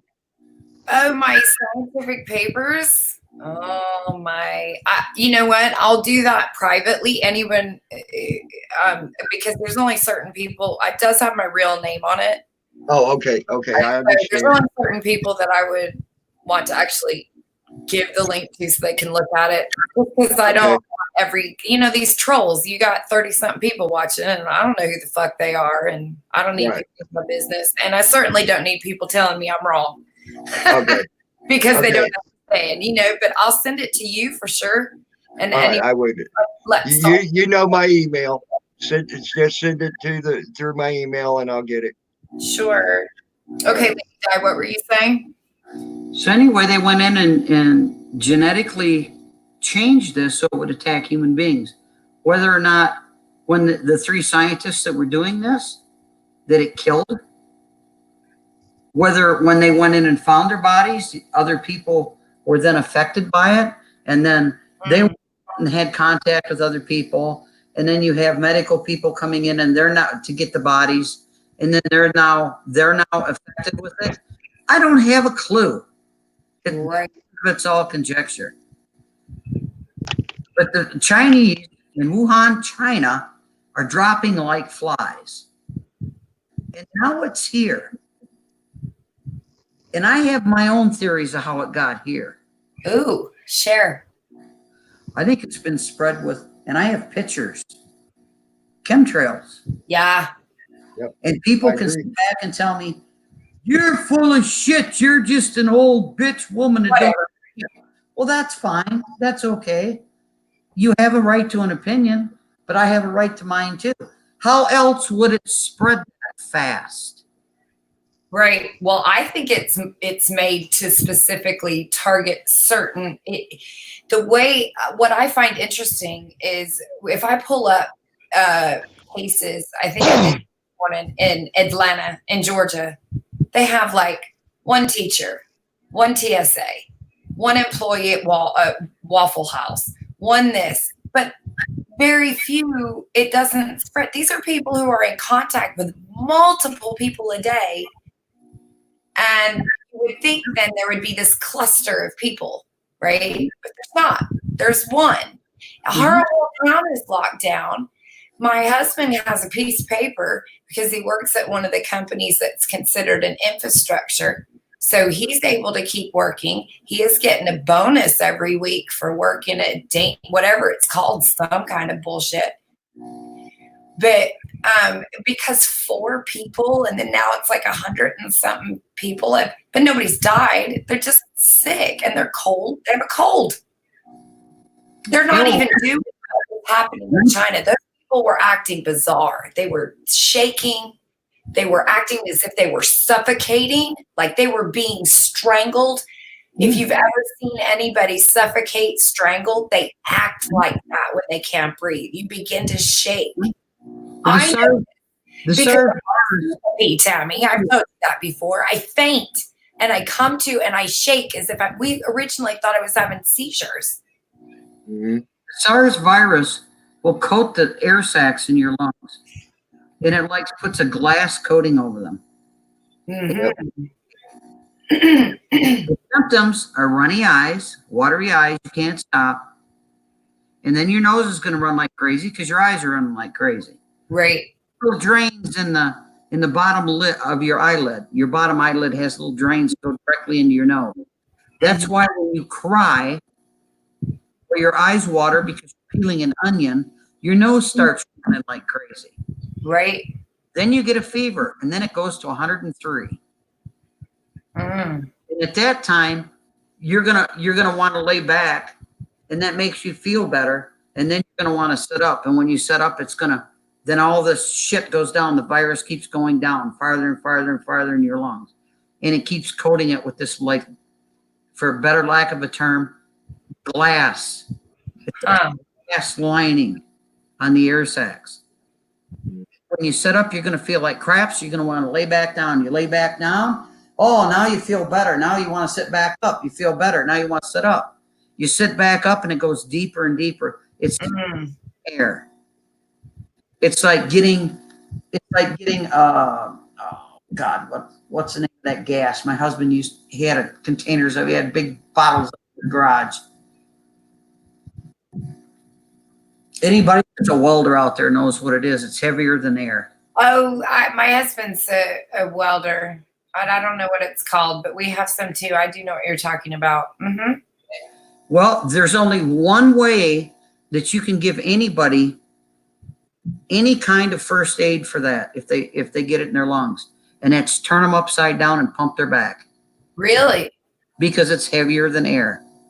My husband worked at the Byron Nuclear Power Plant in Byron, Illinois, and that's just south of Rockford, Illinois, which is south and southwest of Chicago, Illinois. He saw a guy fall down a 3-foot pipe that they were welding for the water that's in containment, where you've got the rods, and now you've got contaminated water, and they pump this through these stainless steel pipes. And then they weld them, okay? And they use argon. That's the name of it, argon. Yep. And that displaces oxygen. And when it displaces oxygen, what you wind up doing is when you breathe that argon in and it goes into your lungs, it actually fills up your lungs with argon because it's heavier than air, and now you can't breathe. And they saw a guy fall down into one of these 3-foot pipes. They put ropes around my husband's legs. They lowered him down with SCBA gear on to get this guy. They pulled the guy out. He was 20-some years old. They pulled him out by his feet with ropes, and he looked 150 because it displaces the oxygen. SARS displace it. It won't displace the oxygen, but it puts this coating on your lungs, and it does basically the same thing. And it's been genetically engineered. The lab, I've got pictures of the lab. I've got pictures of the 3 scientists that were killed from it, died from it.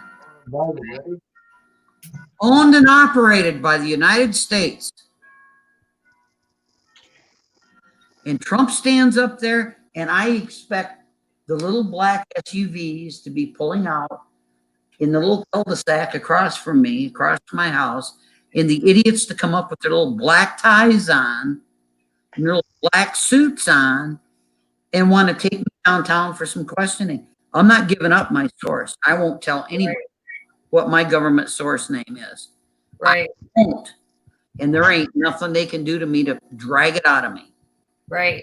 Kiss my ass. That's for me to know and them to figure out. They already know it. They just don't want you to know it. They know it. And Trump I knows. just want you to know. Trump knows this happened. Trump is well aware of what the hell happened. I've been on when he's been on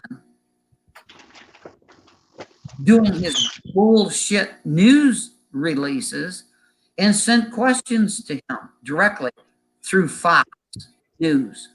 Right. And the guys in Fox News are coming around changing the wording a little bit on some of them, and some of them are verbatim. What about this? What about that? What about this? Well, didn't you know about this? Didn't you know about that? How many scientists were there? Were they killed?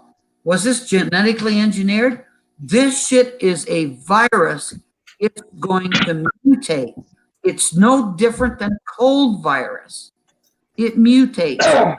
You catch a cold, you got a husband and 2 or 3 kids, what happens? You catch a cold, now your husband catches a cold. You sleep next to him. You hold your kids. Now who gets it? Now you're one of your. That's right. Now another one of your kids get it, and it keeps making it because it mutates.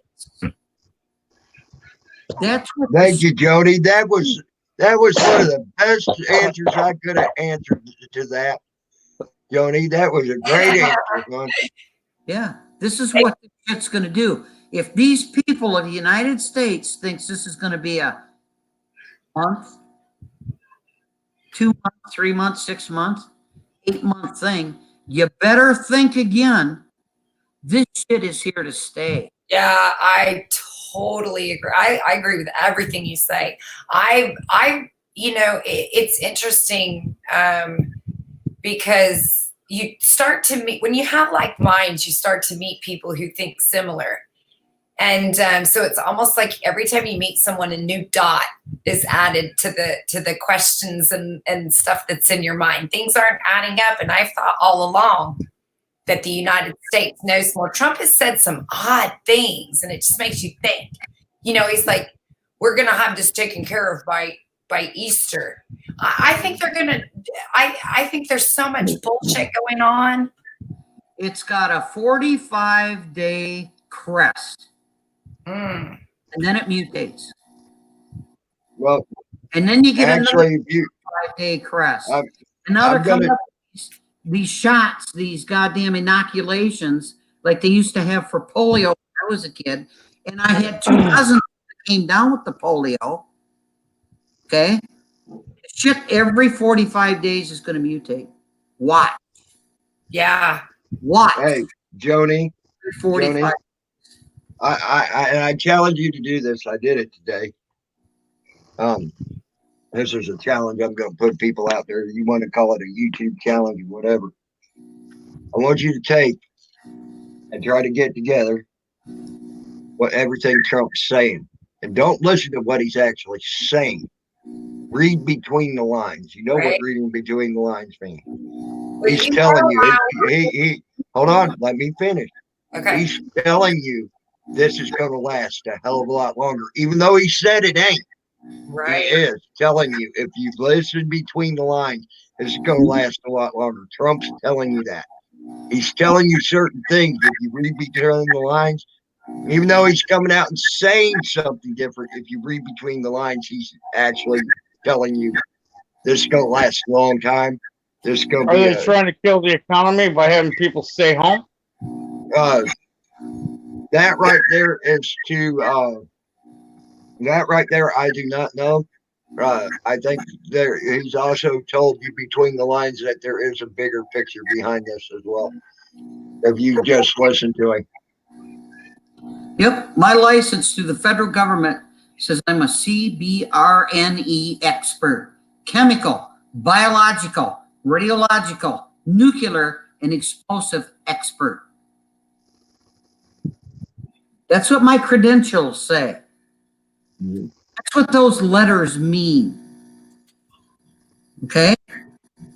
I've got training that goes back to 94. I have a certificate hanging on my wall, 1994. I've recertified. I recertified this last year. I am not full of shit. But anybody, I got chemical. I fine. got biological. And it's fine. I got chemical training. Yeah. So you know. Go back. But I don't have biological or any of that. No. My wife has got chemical training. She had to clean up the bathroom after I pooped today. The biological is going in and changing the composition of a chemical to make it something else, to change the pH into making it an acid, taking an acid and changing it into a poison. You can do that. Just the pH. It's not, I mean, the stuff gets pretty damn involved. And it's taken me years to learn this shit. Right. Okay? It's not something you just sit down and speed read through a book and boom, you got it. Unless maybe you have an extraordinary, memory that you can look at something and see, even read it. Unless you're like my buddy that I talk about that moved down to Brazil. And he's got a photographic memory, literally a photographic memory. You could let him, he'll literally go like this down a book. Yeah. And he'll be done looking through that book in less than 3 minutes. And you can ask him, okay, once it stay on page 85, the second paragraph, the third line in the paragraph, and he'll tell you word for word what it says. Yeah, but that are amazing. I'm like, what a lot of them people have a problem with is putting it into practical application. He is also one that can put it into practical application as well. Yeah. So he is amazing. I don't know what this shit is going to be around for years and years and years and years and years. Life as you knew it last year you're never going to have it back. Yep. You're never going to have it back. That's what happens when we fuck with nature. I've had people tell me you're just trying to scare people and put them in a paranoia state. No, the hell I'm not. I'm trying to tell you. Trying to tell you what's going to happen. Yeah. Is it really contagious like they say it is? I didn't hear you. Sorry. Is it really contagious like they say it is? It is contagious as hell. You can have it and not even know it. It all has to do with your immune system. So basically, I'm fucked. I have maybe not. It may never affect you. I have diabetes. I have congestive heart failure. I have stage 4 kidney disease. I'm 70 years old. I am a prime candidate for this shit. Right. You can stand within 6 foot of someone, cough or sneeze. Got it. It goes through it's spread through the sputum, goes into your mucous membranes. Mm-hmm. You can be a carrier of it because you're young and you're healthy and you're not diabetic. You don't have kidney disease. You don't have congestive heart failure. Your immune system is up. You can actually absorb this shit and you can become a spreader of it and not even know it. Yep. You can be in a grocery store and I have this shit and I cough or sneeze, it now is airborne. Okay? It's airborne. It goes out in my in the sputum that when I cough. When you cough, you release sputum from your mouth. When you That's why the people at the gas station running away from me the other night. Yeah. Covering up. Yep. I was ready to beat the guy's ass. I'm like, you ever get your ass beat up at work? No, you're about to. Lady Di, I want to ask you a question. Do you believe that the vaccine, the universal vaccine that they're talking about, is linked to this? I don't think the vaccine is linked to it, but I'm going to tell you right now, it ain't going to be worth the shit in 45 days after you get it. Right. I don't want it. I just was curious. I know they're going to try to sell it to everybody. They make the vaccine, and in 45 days it crests. And now it mutates. What good's a vaccine? Yeah. I'm an anti-vaxxer. We don't vaccine. I haven't had a vaccine put in my body for 42 years, and I ain't about to start now. Well, then I fucked up because the last time I went to the doctor, when my blood sugar went real high that one night, and I had to go to the emergency room, and I saw a guy with his fingers snapped off. I got a freaking flu shot, and you know what? It didn't even make me sick. Well, we've all done stuff like that. You just learn now, and you change what you're doing now. Well, what happened was last year you got the flu.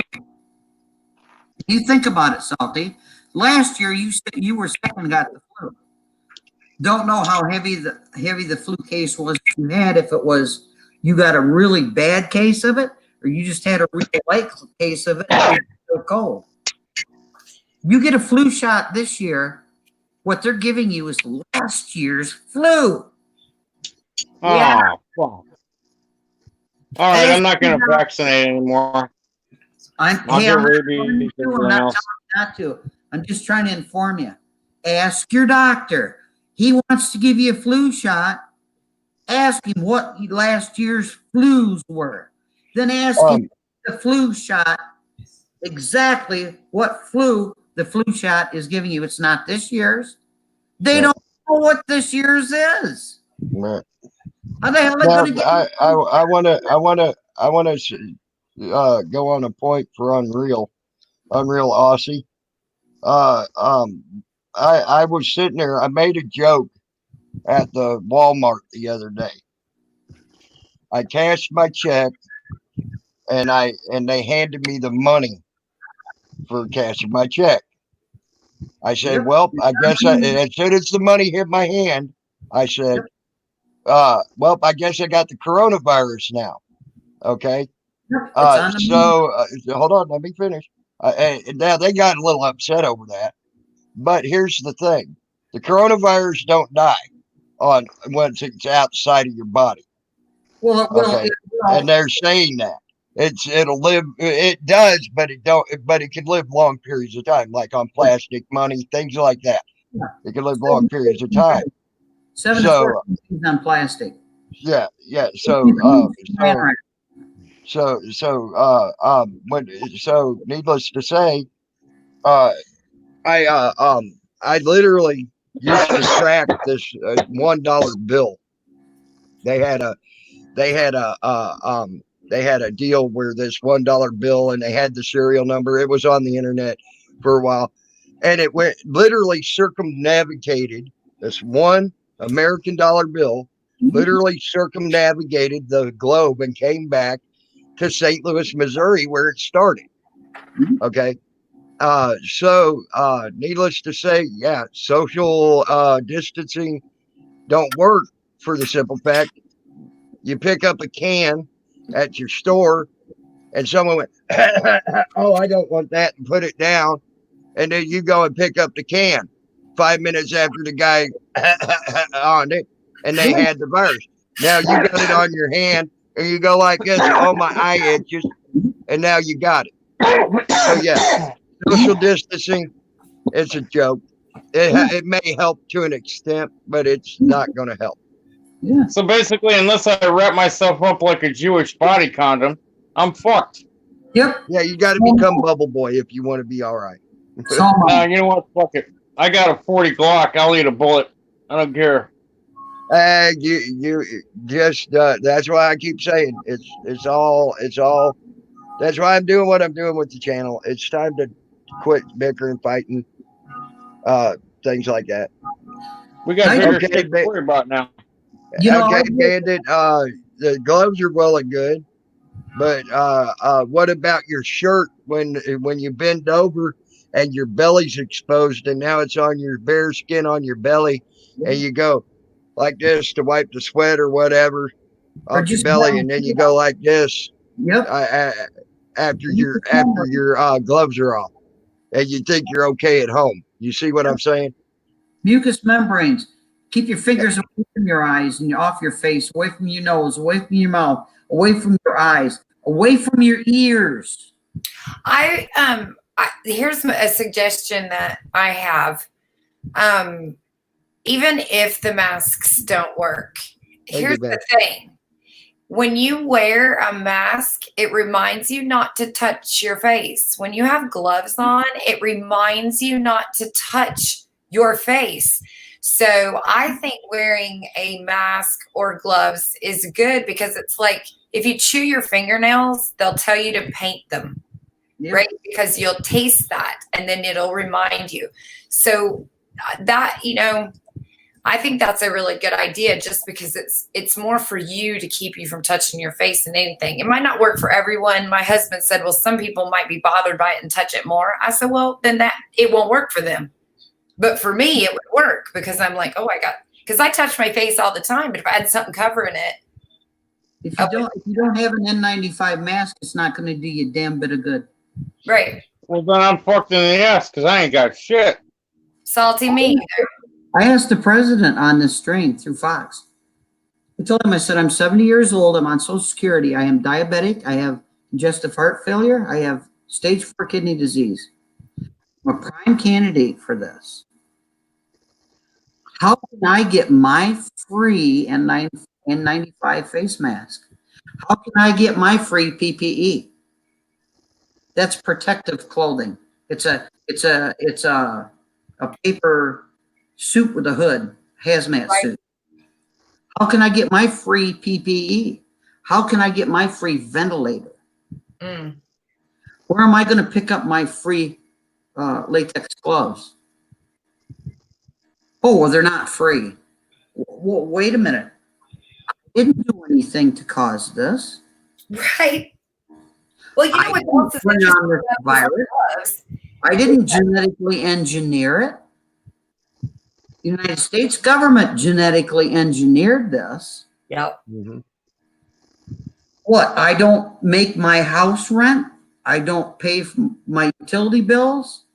I can't buy my groceries. Night, Pennsylvania. And then you're going to give me $1,000 check that is only going to cover N95 face mask because instead of taking this 88-cent mask, now everybody's jacking the price up to $100. So my $1,000 stimulus check that you're going to give us, but by the way, now they're not going to, but this $1,000 stimulus check you're going to give me isn't going to cover my respirator. It's not going to cover my latex gloves, PPE, and N95 face mask, and allow me to pay my rent, pay my gas, pay my water and sewer, and pay my electric, or buy my groceries. So I get kicked out and I get to live in the desert under a cactus and get ate by coyotes. I get to fucking starve to death. And I have no facilities. I can't shower. I can't take a leak in the toilet.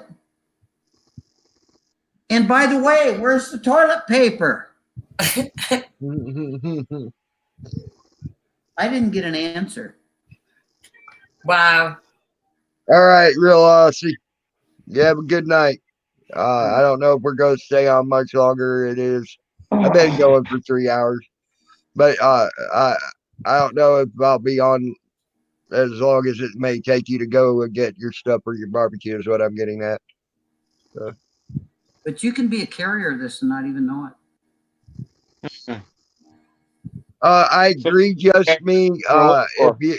But still, yet the sun, the vitamin D that the sun gives you is helpful for sickness. It's been proven. It helped. The Native Americans knew it years and years and years back. That's why they called them sun worshipers, even though they weren't worshiping the sun. Yes, they'd be out in the sun because they knew it helped to prevent sickness. Vitamin D is very good for that. It helps to fight off sicknesses in your body.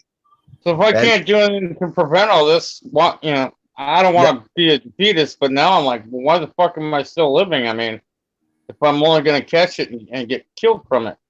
Well, you may not, Salty. You may catch it and never even know it, and just be a carrier.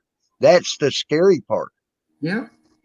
You could just carry it around in your body and just sneeze one, and wherever you sneeze, whatever, and don't even know you're sick. And then there you go. You just passed it on to 100 other people, though, and didn't even know it. So you might on your immunity level in your body. That's the key right there. It's your immunity level in your body. I've been taking 6,000 milligrams of vitamin C every day, washing the fuck out of my hands. 15 minutes at a time. You can't overdose on vitamin C. You can take 10 million units a day, and you cannot overdose on vitamin C. Huh. Well, just me. I've never had that problem. Just me. I'm sorry about that. I've never had that problem, and I get out in the sun as much as I can. I love the sun. It's always been good for me. I get sun poisoning, but I take vitamin D. I get nauseous in the sun. I love the sun. I've never had a problem with it. I've been out in it all my life, literally. Right. Well, I think it's partly genetic. I mean, we're all different. We all have unique makeup. I'm a genetic. And here's something that everybody also needs to remember: every 7 to 10 years, your body goes through a chemical change as well. Right. So what you may not be allergic to 10 years ago, you might be allergic to 10 years later. Well, Tammy, here's a perfect example. I've had syncope my whole life, but it just showed up at certain times, right? There was just certain times. Then suddenly, after I had my mental breakdown, it's daily now. So that's the chemical change. Trauma changes your DNA. Stress change every time you experience physical. So I have something called Ehlers-Danlos syndrome, short EDS.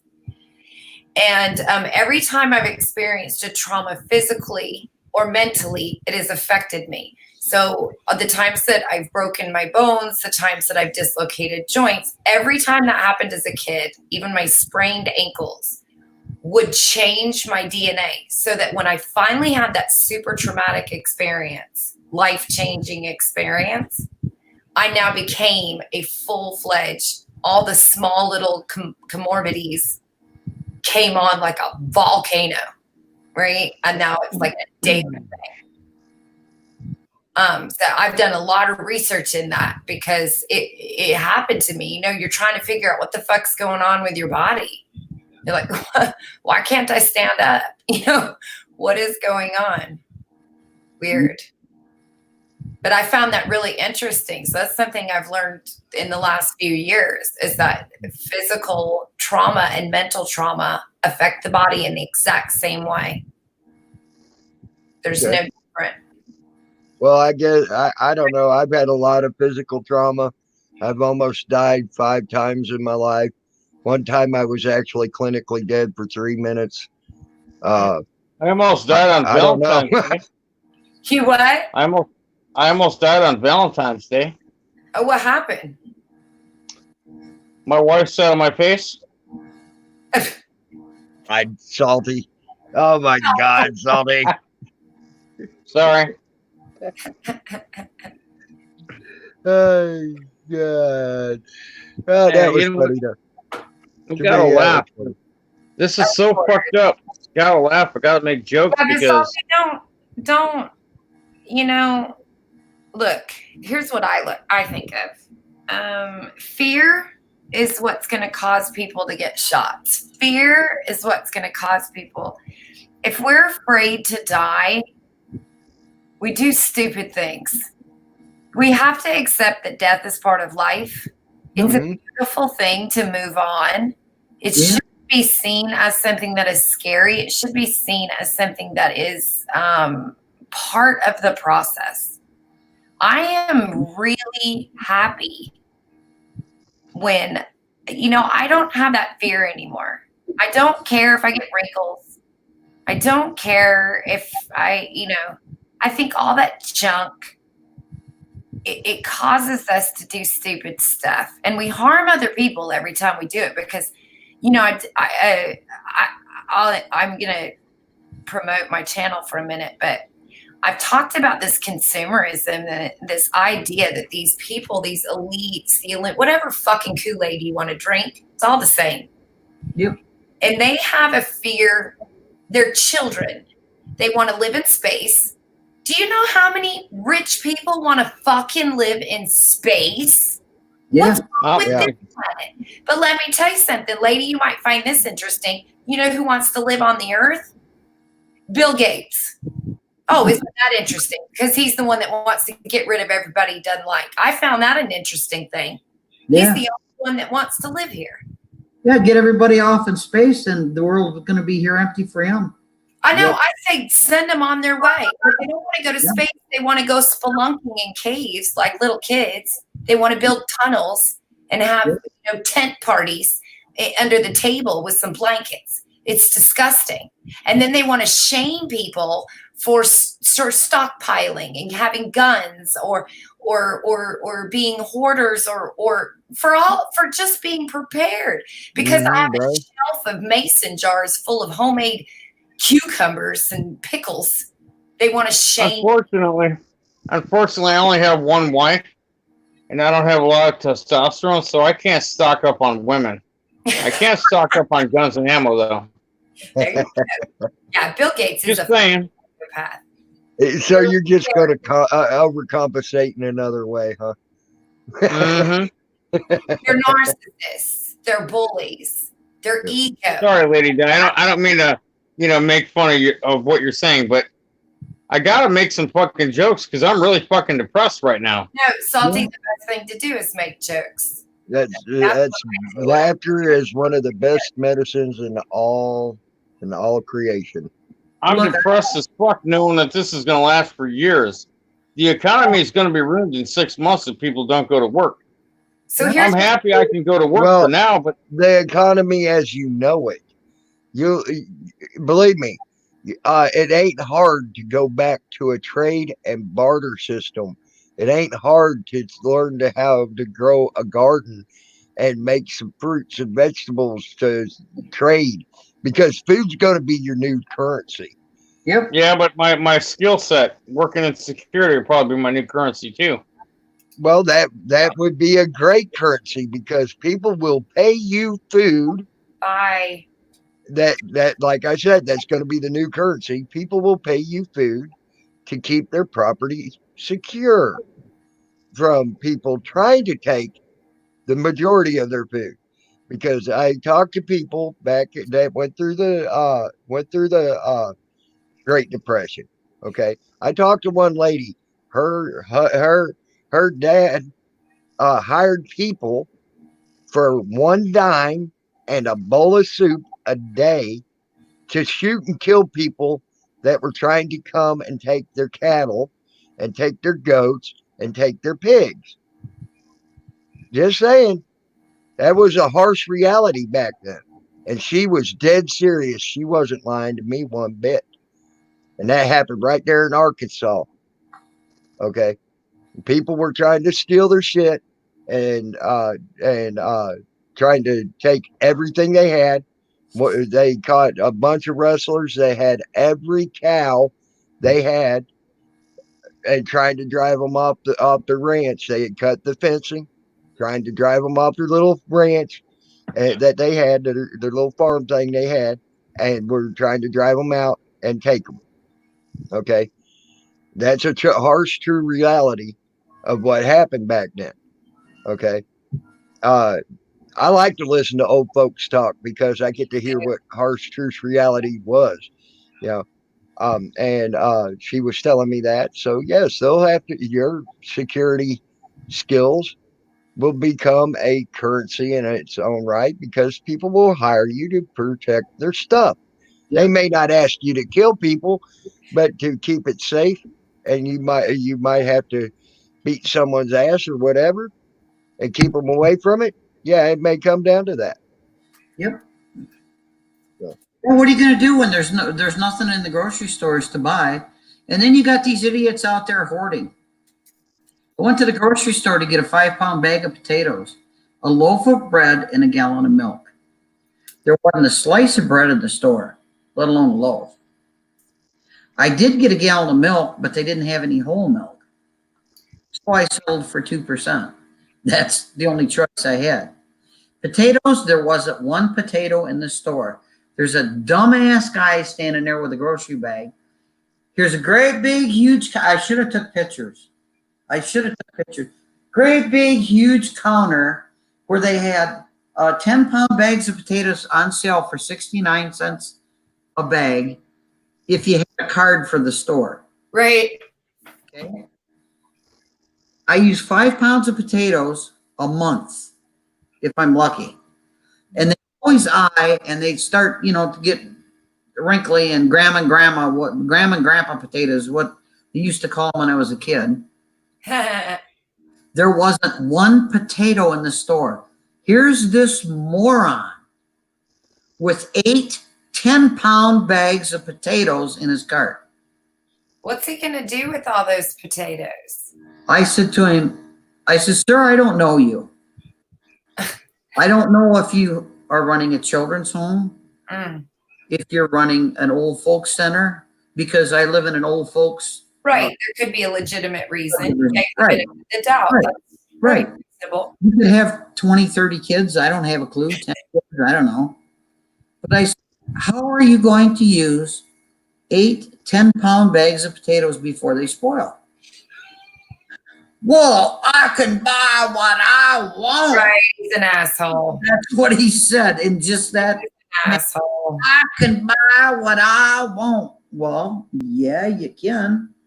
But I'm sure there's going to be other people come in here that have, a mother, a father, and 2 to God only knows, maybe 6 kids, that they depend on potatoes as a filler. Plus, it's a good potassium source. Potassium is what keeps your heart pumping. You got to have potassium. They're going to come in here and want a 5 or 10-pound bag of potatoes. And Actually, Rooster, to keep potatoes properly, all you need to do is keep them in a cool, semi-dry place. Here's what you do. No, here's what you do. Here's what I just did. I bought a great big huge piece of meat, threw it in my crock pot with some potatoes and some carrots and an onion and some garlic, and I made me a giant pot roast, and that's what we had for dinner. Now I'm going to take the leftover meat, I'm going to shred it and make a bunch of tamales, and I'm going to freeze it. And then I'm going to have food that I can freeze. So now I've got an extra meal for another time of pot roast with potatoes in the freezer. And now I have a bunch of tamales, which I'll be making tomorrow. No, what I was getting at is what I was getting at, Joni, is Rooster said, how can you preserve potatoes? Right. The best way is, yes, you can cook up what you need at that time and do what you said. But okay, you got 10 8-pound bags of taters. But I'm just saying. Okay, you ain't going to cook up your whole 10. Potato soup. You ain't going to cook up your whole 10 8-pound bags of taters at one time. Well, so to keep them from rotting and going bad, you can keep them in a cool, semi-dry place, and they'll stay just as good as the day you bought them from the store. Maybe he's making moonshine, lady. That's what SC says. He's making alcohol. Well, you can make vodka from them. I don't know what else you could make from potatoes other than vodka, but and so be it. I don't know. Drink. I don't know. Food. I can make all sorts of food out of tater. Oh, that's what I'm saying. That's what I'm doing. We're buying larger amounts and because there's just 3 of us, my husband and our daughter, and Yeah. I'm freezing food. I'm making it, and then I'm doing something to make 2 or 3 different types of meals because you get tired of the same thing. Yeah. And you freeze it, and then we're prepared. That's not hoarding, that's preparing. Yeah. You know? But you don't go into a grocery store and empty the damn shelves, 8-10 pound bags of potatoes. Right. Thinning. Right now, no, I behavior. I agree. Don't do that right now. You know, but what you can do also, you can take that same. Okay, you take that bag of taters, and you can cut. You always peel the taters anyway. Take the eyes. Think about this. Take the eyes and plant them in the dirt. Yeah, that was the other thing I was thinking. Here's another idea. So now we've just given you 3 ideas. You can preserve them in a cool place. You can fucking cook them, or you could grow your own goddamn potatoes. Yeah, and all you need to do is cut. All you need to do now, you got to make sure you cut a little bit of that tater with that skin. Yeah. Okay. Cut out that tater, plant it in the freaking ground, and guess what? You may plant 20 of them, and out of that 20, 10, 15 of them may take.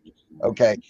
But you'll have taters in approximately 4 months, 90 days.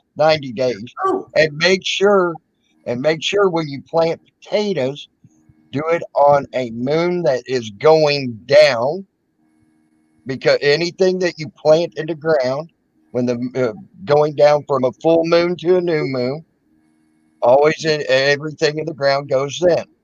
And when you're planting stuff that grows above the ground, plant it on a moon that's rising to a full moon, from a new moon to a full moon. Believe it or not, it affects it. That's 10,000 years of farming technique that the Native Americans perfected, and that's how they plant. That is exactly what we need to do. We've got to go back to our past. We need to live the way we used to. We need to stop being consumers. We need to stop buying their shit. We need to stop going to their concerts. We need to stop buying their clothes. There is so many clothes. One of the things that I found interesting is I just saw a video that popped up that in Italy, I think it was Italy, it might have been anyway, it doesn't even matter. People were buying chickens, even in the city, that you can buy a chicken, and they were putting these chickens in their home, and they were using it for the eggs. And so I was like, what an absolutely beautiful thing to start going back. And even if you live in the city, you can plant a small, even if the best thing you do is plant some tomatoes and cucumbers, or tomatoes and strawberries can be easily planted in a house. You don't need a full garden. And if you had tomatoes, think of all the things you can make with fucking tomatoes. Have you ever all heard of, I need to address something in the chat real quick. Sure. Have you all ever heard of mulch pile? Yep. That undepletes your soil. And by the way, here's another thing Native Americans have done for 10,000 years. Okay, they burn. They'll take old grass, leaves, things like that, wherever they're planting, and they burn it. It puts the stuff back into the soil. Potash. It's very much full of nitrogen and everything else. Carbon. The Native Americans have done that for 10,000 years. Burn up everywhere they ever planted every year. Yeah. You're supposed to. And Europeans destroyed the tilling. Is terrible. We've only been here a year now, and that was part of our plan, to get a little homestead here. And I've convinced my husband, because he's a tiller, I've convinced him that we need to do a no-tilling garden, and we need to leave the weeds alone. And that was part of the reason why I chose ducks over chickens, because ducks don't harm your garden and they eat the weeds. I also do not spray anything on my weeds, even our dandelions. Dandelions are not bad. They're actually really good. And so you do some research and you go back to the old ways like Tammy's talking about, these traditional ways that have been done long before we had fucking concrete. And you ever every spring that knowledge. We used to do this when I lived back in Illinois. Grass, of course, out here we don't have grass, but you have grass every spring. You take all the dead grass that's there from the winter, and you burn it. You don't rake it, you don't till it, you don't just burn the old grass. Mm-hmm. Burn all that thatch and all that crap. Mm-hmm. You get the greenest, healthiest grass you've ever seen in your life come up from that. You know what else I do is my duck. I don't clean out the pen. We just layer it, and it begins to compost at the bottom. And you fluff it up. I have a little rake. I go in there and rake it all up, keep it clean. And we put, I mean, it was amazing. You never think, but at the bottom, it is composted. You don't have to do anything. It's really I've enjoyed learning these old traditions, and I want to get some books because I'm afraid if I lose electricity, internet, I'm losing all of this information. So I've been trying to collect books when we go to thrift stores and yard sales and things. Yeah. I'm very lucky that I started learning that all at a very young age, and I got the opportunity to learn it every year. So it was always refreshed in my brain, and I remember so much up here from doing that I am so happy that I had the ability to do what I did in my life. Okay, because when especially seeing what could, I ain't gonna say what could happen with this, where we might have to do that and go back to the old ways of living and things like that. I know I can do it. Hey, whether you believe in the Bible or not, that has some knowledge in it. The meek will inherit the earth. Clearly, I see that because the earth is ours and we're ruining it by our consumerism. Yeah. And we were put in charge of it. And we've destroyed it. And we've ate all the animals. And we don't do, 10% isn't money. 10% native. Tammy will back me up on this and correct me if I say anything incorrect. But when they killed an animal, they took what they needed and they left for nature the rest. Right? Well, here I'm going to have to correct you. Okay, go ahead. There's an old saying that the farmers used to use: everything on a pig is edible except for the oint. Okay, well, everything on an animal is edible except for whatever. Okay, that are usable. Okay, so like let's take the deer for example. Okay, even the gallbladder in a deer. Okay, they would literally boil them, the gallbladder, and use it to carry water with and store water with. Okay, they did not leave nothing. Right, but it was all used. But when you would kill it, there's stuff that comes naturally. You're going to have some blood come out, even if you say, but there's some part of it that remains in the earth. Yes, always. And that's what I think they're talking about. Actually, all of it will eventually go back to the earth anyway. Exactly. You're going to wear out your gallbladder bucket. Okay, it's going to wear out. What do? Okay, it's all natural. Put it back in the earth. Right. All of it does eventually go back. Even the teepees back then, they were made out of buffalo hide. Well, guess what? After a while, the buffalo hide rotted. They went back to the earth. That's 10%. That's it. It's not giving some rich guy who preaches at you more money. so that he can buy a Cadillac. Right. That's disgusting. When I plant a garden, look at this, 10%. That's my duck shit, and I'm putting it back in the earth. That's 10% of my duck. She Yeah, shit. someone's taking pictures for the chat. I'm sorry, what? Oh, the chat blinks. Someone's taking screenshots. That's all it is. Oh, okay. Probably the idiots that I've kicked out of here. Yeah, I tonight. kicked somebody out a minute ago because they were saying something retarded. Okay. Yeah, all right. I'm not interested in that. Yeah, watch the R word, please. I have some people that come in here that get offended by that word easily, and I try to keep it out. I'm sorry. Yeah. No, So, fair enough. Okay, and that's been a standing rule for 2.5 years. Yeah, I understand it slips. Yeah. I just try to say, please try to watch it. I've had to get on salting several times for it. So. Fair enough. You know, Yeah. I'm an easy person. You know, I have people tell me my mic's too loud. Okay, let me turn it down. You don't have to be an ass in chat. You can just say, "Hey, Joni, you're a little too fucking loud." And I'll turn it down. Hey, remember, don't try to, don't say that, because if I'm not, I have to be aware of it in order to change it.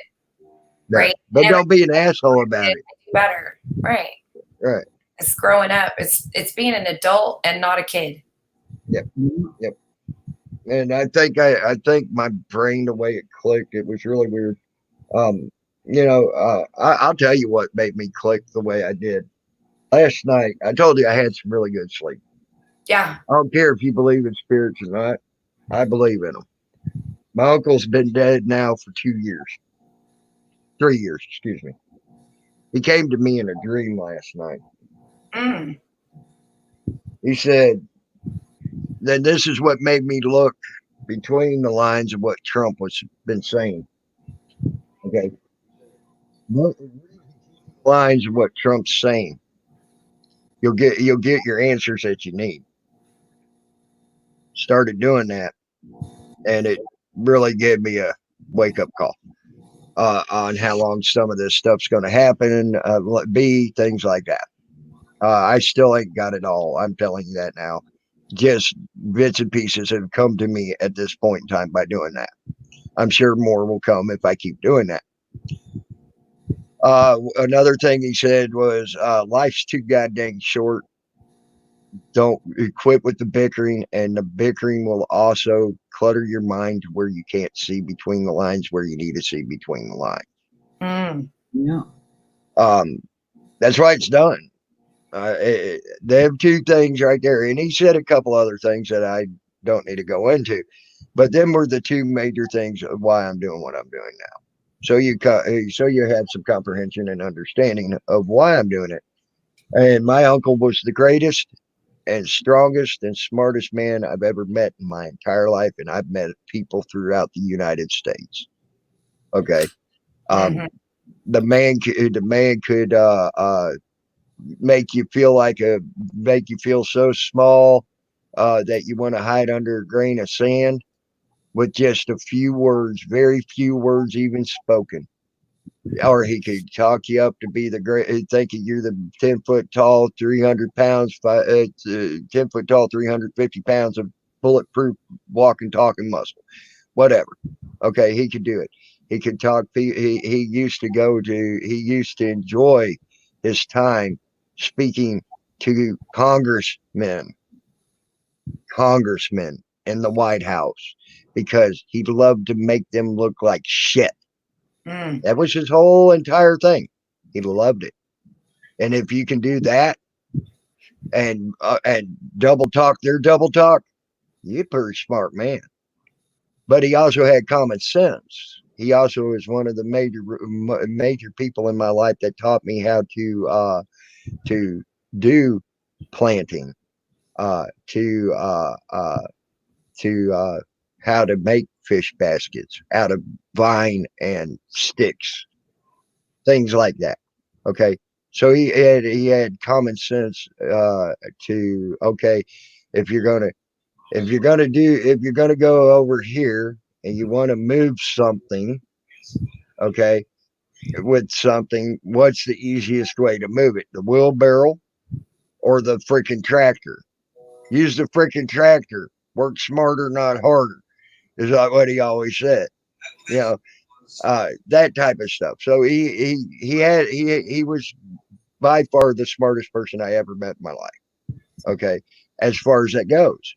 But his first, also one of his first things that he would say is, I'm not smart, because everybody can bring something to the table, from the lowliest kid that you would see thrown out on the street to the oldest, most crippled up person on earth, can always bring something to the table. Tammy, I just love you. I just want to tell you, because this is, I was bothered the other day because I just, I agree with you. And I don't think it's right when somebody just dismisses a person because they feel like they're uneducated or whatever the fuck kind of bullshit they throw out. You know, Tammy, you are very smart. And that's why I like you, even, when you come on and act ridiculous. Because you're right. I mean, why would I dismiss somebody who you have knowledge I don't have? I don't know that stuff. Lady has knowledge I don't have. And the three of us together, look how fucking smart we are. That's what I'm saying. Lady Di definitely probably has more knowledge than I'll ever have. She's lived a hell of a lot longer than I have. Right? I mean, she's got, 30 years on me? God dang. That's 30 years of a hell of learning, that I never have. So enough to have seen a lot of bullshit. That's all you need to know. Right. Right. That's why I said that was the truest fucking statement you could have ever made when you said that. I was like, damn, I couldn't have said it any better, girl. Wow. Honestly. I've got a lot of everybody has something. Life knowledge. You got something to bring. I mean, book. Lady Di's got something to bring. Brian's always brought something to the table that I've always talked to. D-Man, all these people that are in the chat that I'm talking to, and I'm just now getting to learn the real Aussie. Yeah. Or he's brought a lot to the table just by talking in the chat. My dad used to tell me when I'd say I want something, I'd say, like, my friend has this and I want that. I want one too. My dad would go, why would you want one if your friend has one? That's exactly what we're doing here. I don't need to go and learn all about native lifestyle. All I have to do is call you. I don't need to learn about, the coronavirus. All I have to do is call, send a message and go, hey, I have a question. Yep. And my expertise is behavior. That's what I know. I don't know all this stuff, but let me tell you, if you want to know why somebody's acting like a certain thing, I know that, because that's my expertise. That's what I am obsessed with. We all have our own interests. Yep. And I love that. My dad has, you'll hear me say all my dad's wisdom. He said a lot of amazing things, which when I was a kid, they used to piss me off. And now I'm like, wow. I just said that the other day on the stream. I said, here, I was asked a question. I said, well, here's the answer to my question. The first thing is, my dad always said, if you're smart, you shouldn't have to tell people you're smart. Mm-hmm. They should just know, right? You don't have to tell everyone, because if you speak eloquently and you speak correctly, they're going to know you're smart, right? And what was the other thing? I wrote it down. Oh, if something annoys you, you need to look first at yourself. Because you probably do. That's a bad one, man. That one's a hard one for me to get. Because I agree. Like, well, the hardest thing in the world to do is to look at yourself and see where you're doing wrong. Because you don't see it. That's why I am such against consumer, because I was one. You know, I was one of those people who was makeup-y every day and in Victoria's Secret clothes and this, that, and the other, and, you know, big house and, you know, and I hated those fucking people. And I realized that it was the lifestyle that I hated, that the lifestyle matched the behavior. And once I removed all that nonsense, oh my God, I'm so happy. I love that I have feathers on my floor. I'm not going to sweep it every day. I don't mind seeing a feather. It reminds me that my little duck's out there giving me eggs every day. Yep. And guess what? What can you do with that duck feather? I save them, actually. Yeah, what can you do with it? I've been saving a bunch of them because I like to make, you know me and my crafts. I like to take really interesting sticks outside. My grandma died recently. Well, my grandpa died recently. My grandma died a while back. And so everybody's going through everything. And my dad called me. He says, is there anything that you specifically want? And I gave him a couple things. And he was like, well, so-and-so's taking that. So-and-so's. And I said, you know what, Dad? Here's what I want. I want my dad's tie or grandpa's ties. And he goes, okay. My grandpa went to church. We were a church family. And he wore a suit. My grandma played the organ. My aunt cleaned. My great uncle was our pastor. I wanted his ties. So I've been taking them and I've been putting them on to make a balance on my curtains. And then my grandpa sent me all my grandma's costume jewelry because everyone wanted the real stuff. And he knew I'd love it. I found this really cool stick outside and I hung all of her costume jewelry on it. And he also sent me all of her scarves because she would always wear a scarf. Now my living room is a living legend of my grandparents. And I got my grandpa's pocket watch. That was the one thing my dad managed because, again, it was a church thing. He always pulled out that pocket watch and he had certs in his pocket and he'd give me a cert. So I'd always be like, Grandpa, I want a cert. So to me, these things, oh, and I got all my grandma's Tupperware. I got all my grandma's Tupperware, all of it. It was amazing. I love it. I don't need anything else, you know, like great memories. And so I hung them up. I want to see them, you know. Now, see, what I was getting at is with the duck feathers. Did you know an arrow only needs drag? It don't have to have them pretty flight feathers that they put on there. It needs drag to fly straight. That's all it needs.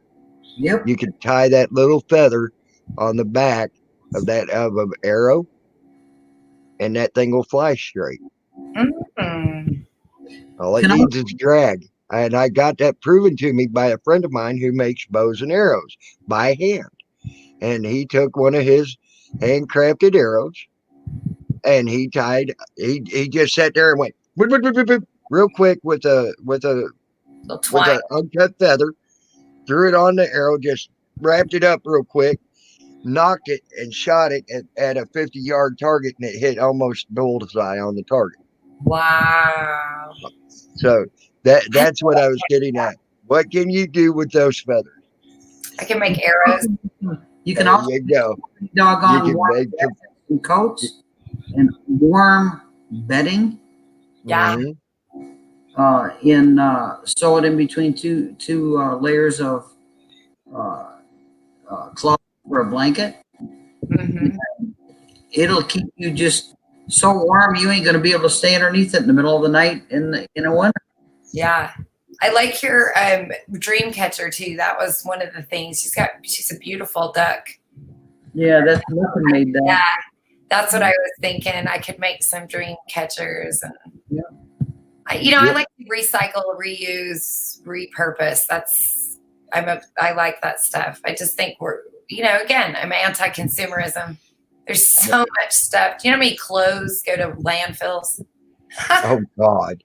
It's amazing the clothes that go to landfills. Forget the straws. Do you know how much clothing goes into dumps? Do you know why these third world countries are wearing polo t-shirts? Because there's 100 million of them that ain't being used. And they use a big tax write-off. So they go to Hawaii and then they say we're helping, which really what they're doing is they're making camps for these people, and they're injecting them with vaccines that don't work, and they're harming the babies.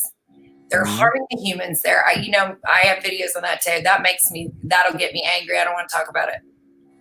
That makes me very upset. I do not like what they're doing. I don't like Bill Gates. I have a video. Bill Gates is an ass, or Bill Gates can go fuck himself, I think is what the name of the video is. That is not how we cure poverty, by giving everybody a fucking shot. That's not how we cure poverty. It's disgusting. I've done so much research and I've yet to find anything that says a vaccine is going to cure poverty. You make them live longer, but then you let them live in shit. Yeah. Who wants to live longer in shit? Yeah. It's disgusting. No, cattle, basically. Yeah. That's all he's doing. Pigs. They're test subjects. So when they come over here and give their shots, the bad things don't happen to us because they've already worked it all out on those kids. So now we have kids with all kinds of disorders and mental problems and babies being born, disabled. I feel very guilty that I was a consumer. I do carry some guilt for that, but I'm doing the best to make up for it. I'll tell you another thing that'll help also replenish the earth. Very high in nitrogen and everything. When you catch fish and you clean them, to eat them, get the guts out of them, throw the guts in the ground. Yeah, that's 10%. That's the 10%, Tammy. Yep. Now some people eat the heads. I'm not so fond of eating fish heads. Okay. But there are people that make fish head soup and things like that. I'm not so fond of that, but that can go back in the ground as far as I'm concerned as well. But there may be a day I might be hungry enough. I might eat that fish head. Just saying. Hunger makes you do a lot. It makes you eat a lot of weird things. I know. I've been hungry. I know what it's like to be hungry. I ate grubs out of a freaking tree before to have something to eat. But they're high in protein. Grubs are high in protein. Didn't hurt me, didn't kill me, didn't do nothing. Tree stores. I also want my daughter to witness an animal death. She's seen death, but I want her to be a part of an animal being killed for eating. Every human being should see what the process is of an animal being killed for consumption. I think that is an important lesson to learn. I've seen chickens. To have that steak on your fucking plate. I've seen chickens. Yeah. And if you ever seen what a chicken goes through when it's you'll probably never eat another chicken anything again. No, I still eat them, and I plan on having duck. And that's that's why I got them.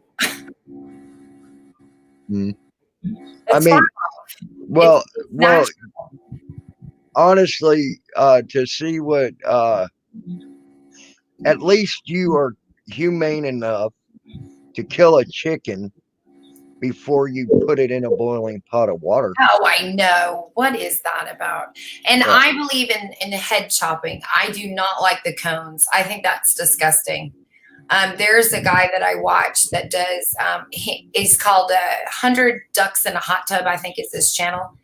And he has chicken or ducks, and he slaughters them, and he donates the meat to homeless. I mean, how awesome is that, right? And so, but he does videos on how to properly and humanely kill the animal, and he believes that you should just one whack off with that. Yep. Instant death. He does not like I don't like the cones. I think that's nasty. I don't like the draining. I have, and Native Americans are very much into one shot, one kill. Yes. You do not let that animal suffer. And now we go one step further as to, because that animal just gave its life so we can have something to eat. Yes. We thank it for giving its life. Yes. And that's exactly, okay, that's what Christians do when they Well, thank Jesus for giving his life, but we don't seem to want to do that for other life. What the hell? So disgusting. Anyway, you made me think of something, but I'll shut up. I've been talking for a long time. Actually, I've been enjoying your talk. We've actually had a decent little conversation, I think, between all three of us. Oh yeah, and including the chat as well. I think this is the kind of chats I like. I've been enjoying myself quite well. It's been a fun chat. As a matter of fact, I went almost another hour and didn't even realize it. So, yeah. I just happened to look up and I'm like, damn, I went another hour and I've been enjoying the hell out of myself and didn't even realize it. You know. But I do. I enjoy these type of chats. This is what I'd like to do. You know, this is what we do when we're together as the Native. When I'm with my Native American brethren, or whatever you want to call it, however you want to call it. Right. Okay. We would literally sit down and have chats just like this around the fire, and just sit there and talk, and say, "This is okay. This is what we should be doing. This is what we need to be doing right now. This is how we need to do it right now. And we need to get it done." Okay. And we do it. And that's how we work. And it's generally around the fire at night after the day's chores have been done. Okay. And we're sitting back, we're relaxing, doing whatever. And so we get the whole next day set up and ready to go. You know, and have everybody assigned to what's going to be done. You know, and that's where we go and we do it and we get it done. You know, from buildings to planting to wood chopping, whatever. You know, that's how we did it. So it was great, and this is about very much similar to the same type of conversations we had, and I've been loving it. It's been quite enjoyable, and I thank you all. Well, thank you for having me. Lady Di, do you live in Arizona? Yeah. I was going to say, when you guys were talking about planting the garden, you ain't going to plant shit here. I grew up in Arizona, and my family's still there. Actually, I'm going to have to beg to differ with you, Lady Di. Did you know that the Native Americans every year, right there, the Apache right there in Arizona, plant corn every year and have a bountiful corn harvest every year? How in the hell do they make a hole to put the corn seeds in? I don't know. I've never seen it, but I've seen the pictures of their fields after they came up, and they have a bountiful corn harvest. But do you know what gets me? And they've been doing this for thousands of years. They will send a man. Actually, they send 4 men out. One goes to the Pacific Ocean, one goes to the Atlantic Ocean, one goes to the Great Lakes, and one goes to the Gulf of Mexico. Okay. And they have corn pollen dust in a pouch around their neck. Yeah. Okay. And they go to all these different places and literally will stand there until a drop of condensation gets on the tip of their finger. And then they'll drip that condensation into that corn, that corn pollen, and then go back and plant their corn with that corn pollen in it. And they've done that for thousands of years. And they say that's what helps bring the rain, the needed rain that they need for the for the corn to grow. And they've done it for thousands of years, literally. My people had talked about it. It passed down the stories from generation to generation. And they were they had found a gorget that was made out of Kingsman mine turquoise. Well, that's over there where you're at, Kingsman mine. And then we got to talking, and we figured it out that was probably a trade piece, so one of them men could get through to the Atlantic or the Gulf, one of the two, without being killed by going in, because we were enemies with them. Okay, we were enemies, but we allowed them to go through because they were medicine people. Okay, tried to take care of their people, and they would trade for safe passage to go through. And that would be something they would trade is some Kingsman turquoise things like that. Yeah. So and they found one of those in the Snake Mound down there in Florida. So we were figuring that's how they got it, was through the traveling and all that. Pretty interesting little story that a lot of people don't know. They got some reservations out here. I can't wait to go in and see what they have for sale in there. Yeah. Oh, yeah. Growing up in Arizona, what my idea of what an Indian reservation was not exactly a positive thing. Well, what you get to see as I hate to say this, a white person, okay, or general public. Let's put it that way. That's a better word. General public outside of the reservation don't get to see the actual true. No, that's what I'm saying. I did, because they were heritage. my friends, right? And I went to their houses, and they would have like windows with no glass, and they had dirt on the floor, right? They had a horse and like property that's like not made for a horse. It was not. So when I got older and I moved to the South and I married my first husband, he goes, "Let's go to the reservation." And I go, "What? Why would you want to get?" My idea of an Indian reservation was not a casino and a trading post with all kinds of stuff to buy. And so I was so confused. And but it was a lesson for me. I can tell you now, like the Miccosukee down there in the Everglades, they have their section where the general public gets to come in and they get to buy their goods and everything else. But there's a gate. Okay. Once you go through that gate, you'll see a whole new world. I'm sure it's different now. I mean, you got to remember this was in the 70s. Well, it's been that way with the Miccosukee forever. But actually, with the Miccosukee, they didn't actually. They what was it, 70? I want to say 74, 75. They actually literally didn't even know there was a pocket of them until they started building the Alligator Alley.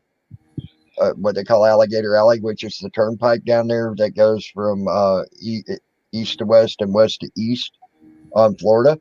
They didn't even know that pocket existed of them people until they started building it, and they had to halt construction on it for 3 years, literally 3 years, because they had to barter with them to get them to move for where they were at. They were going to steal the land yet again with some bullshit. Huh? They were going to steal their land yet again for some bullshit. No, actually, no. They, believe me, Miccosukee made out. They made out very well on that. Hawaii, the story of Hawaii, I found interesting. I did some research on that a couple years ago. I did a video on it long time ago. Actually, didn't do a video. I just threw it in a video where I showed. It's in my one called "It's Mine." Ooh, would you guys mind watching one of my videos? That's fine with me. I don't. Are you okay with that, Tammy? Because I like the "It's Mine" video. If you're okay with it, I'm okay with it. Let's put it that way. Okay, let me pull it up real quick. It's really what we're talking about, and it's not long, so it's short. But what it is there's this kind of joking thing about toddlers the toddler laws.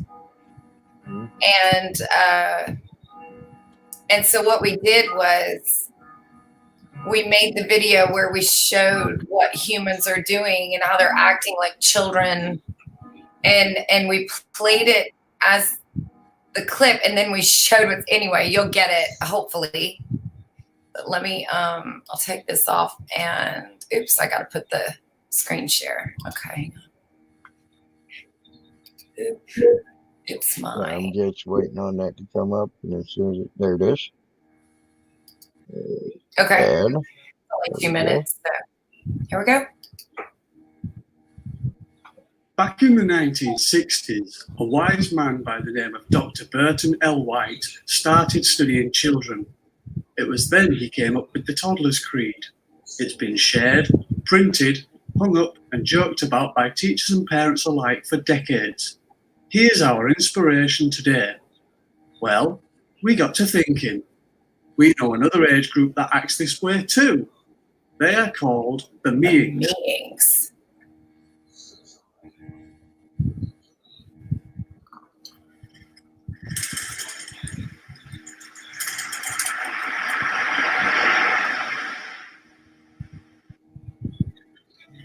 oh, I love the picture of the lady. If I like it, it's mine. If I like it, it's mine. If it is in my hand, it's mine. If it is in my hand, it's mine. If I can't take it from you, it's mine. If I can't take it from you, it's mine. If I had it a little while ago, it's mine. If I had it a little while ago, it's mine. If it is mine, it must never appear to be yours in any way. If it is mine, it must never appear to be yours in any way. If I'm doing or building something, all the pieces are mine. If I'm doing or building something, all the pieces are mine. If it looks just like mine, it is mine. If it looks just like mine, it is mine. If I saw it first, it's mine. If I saw it first, it's mine.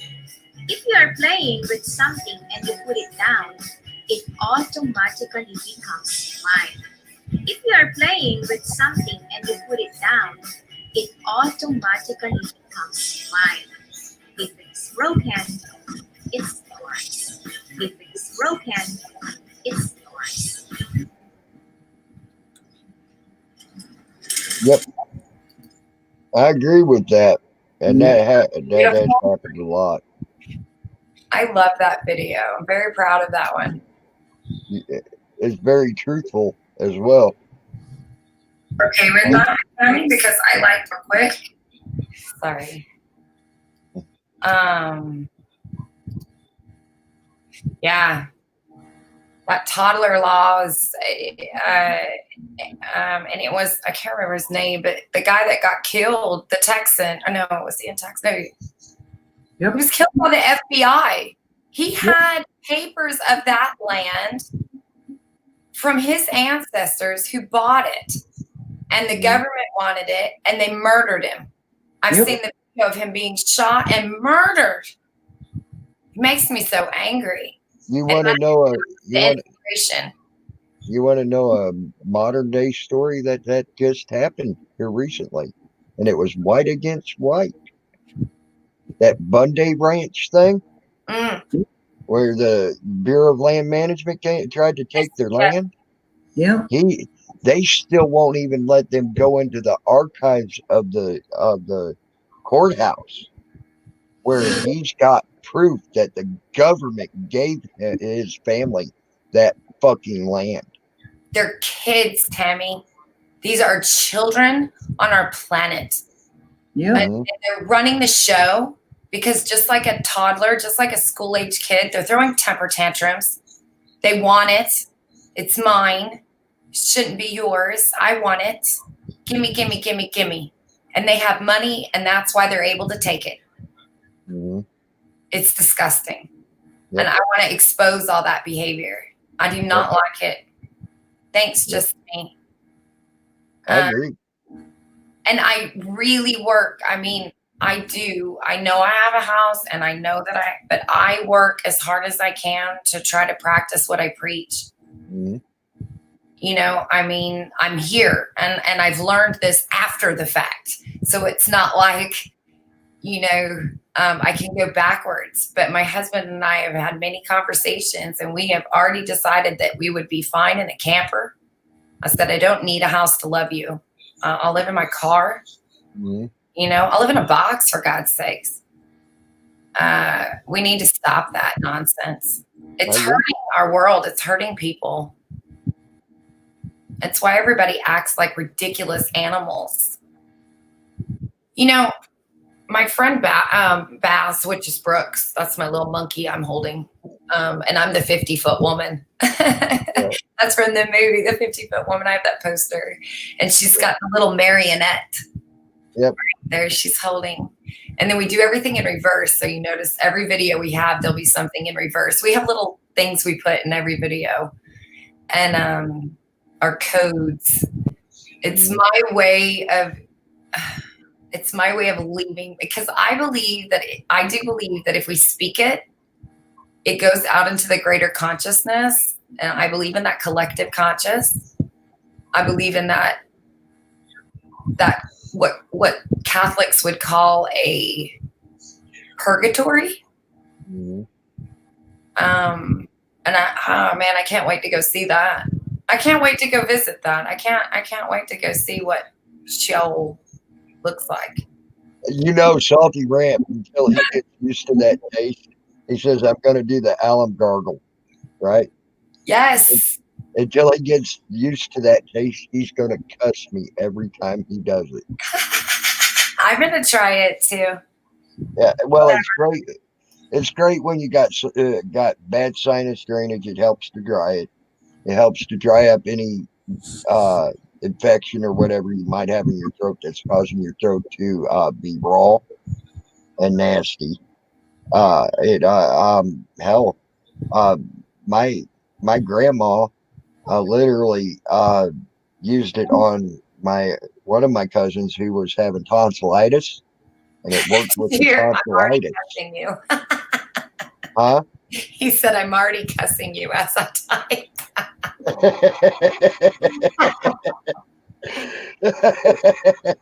I knew he would. Like I said, that shit tastes horrible, but it works. It works. I remember one time I burnt the back of my throat really bad because I was being a stupid kid, running through grabbing just freaking cooked cookies, and it still had hot chocolate chips in it. And I swallowed one down real quick, and that thing burnt the back of my throat real bad, and it made a blister back there is what it did. And my grandma had me gargle with that, and guess what? In 2 days I was fine. It dried that blister up. I didn't have no problems with sore throat or nothing. So, yes, sir. Lady Di, do you have something to say? You've been very quiet. Yeah, I'm about ready to hit the sheets. Yeah, I thought you looked kind of tired. I saw you yawning. Yeah, 5:30 is going to come early. I've been drinking my tea. That's my sleepy tea. Mm-hmm. Just relax. Yep. I know the plants out in the woods right out there where you're at that will help you with that so quick. We used to have some European. You want to come visit me, Tammy? Come hang out here for a little while? I would love to. You're invited. I would love to. Hopefully, maybe I get a chance to do that. Hopefully, things happen to where I can get that done. That would be cool. Yeah, when we bought this place, we were kind of hoping that we might find a family or a couple people. But here's my thing. I want a community. But here's the thing. Mind everybody's own business. Don't get in my business. That's it. I'll like your business, right? What gets me is the people you wouldn't think would ever do that. I mean, they can't keep their nose out of other people's business. Right. And then they talk about it every day and then tell you that it doesn't bother you. And I'm like, you're talking about it. So obviously it's bothering you. I'm confused. In my lifetime, I have discovered that there are basically two types of people in the world, and that's it. There's no pencil thing. It's either you are or you are not. Yes. The haves and the have-nots. Yep. I like you. Smart woman. And I don't, I hope you don't take offense to this, but I don't have my grandparents anymore. And all this is happening, and all I can think about is I wish my grandma was here because she lived through the Great Depression. Yeah. And I only can remember what she would tell me when I was a kid, and I'd ask about it. And I can read about it, but it's not the same thing. Mm-mm. You know what my uncle used to tell me when I was young? He'd say, boy, one of these days I'm going to be gone, and guess what? Tag, you're it. Yep. And think of all the knowledge that's getting lost right now. This is one of the things that I really get bothered when people say that our ancestors were stupid. Cavemen were not fucking stupid. Cavemen came up with fire. They came up with cooking. They came up with killing, weapons. They were the smartest people. They used what was around them. Yeah. All we do now is we have money and we go buy what we want. And if suddenly right now, all of that's taken away from us, which it is being taken away from us, we have no ability. Everybody's fighting over potatoes and fucking toilet paper. Yep. Yeah. Go use a leaf. Go the fuck outside. Use your freaking tub and wash your dirty ass.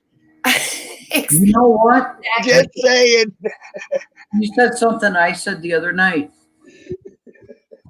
How many people do you know that couldn't go out in the woods and take a dump and use a leaf to wipe their butt on and not get poison oak or poison ivy?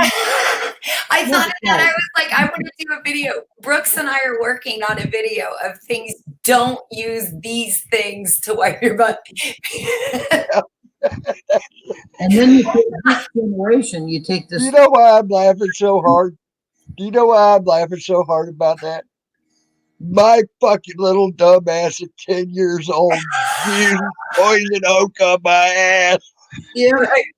When I lived in Maine, we were miles from the fucking house. We'd be playing out in the woods. We don't know, because it was rural. This was farm country, right? And that was one thing we knew. Oh, my grandma, this is my other grandma. And I love lady slippers. Oh, what an amazing thing. I can't believe I'm thinking of this. I hope you don't mind me sharing my stupid stories. If you don't like it, you can just say shut up. But I loved lady slippers. Those were such beautiful little flowers. Yes, they are. And they were just so dainty. And my grandma said, here's a little rhyme for you, because she knew I liked to pick flowers. She would say, if there's less than 3, leave them be. If there's more than 4, pick some more. So I could pick a couple lady slippers if I would find a bundle of them, but no more. I had to always leave at least 4. That was what she would say. And then we moved into our house, and by golly, behind my husband's work shed or his workshop in Georgia now, right? I'm on the border. Fucking lady slippers popped up. Just a slip, and there were exactly 3 of them. So I couldn't pick any.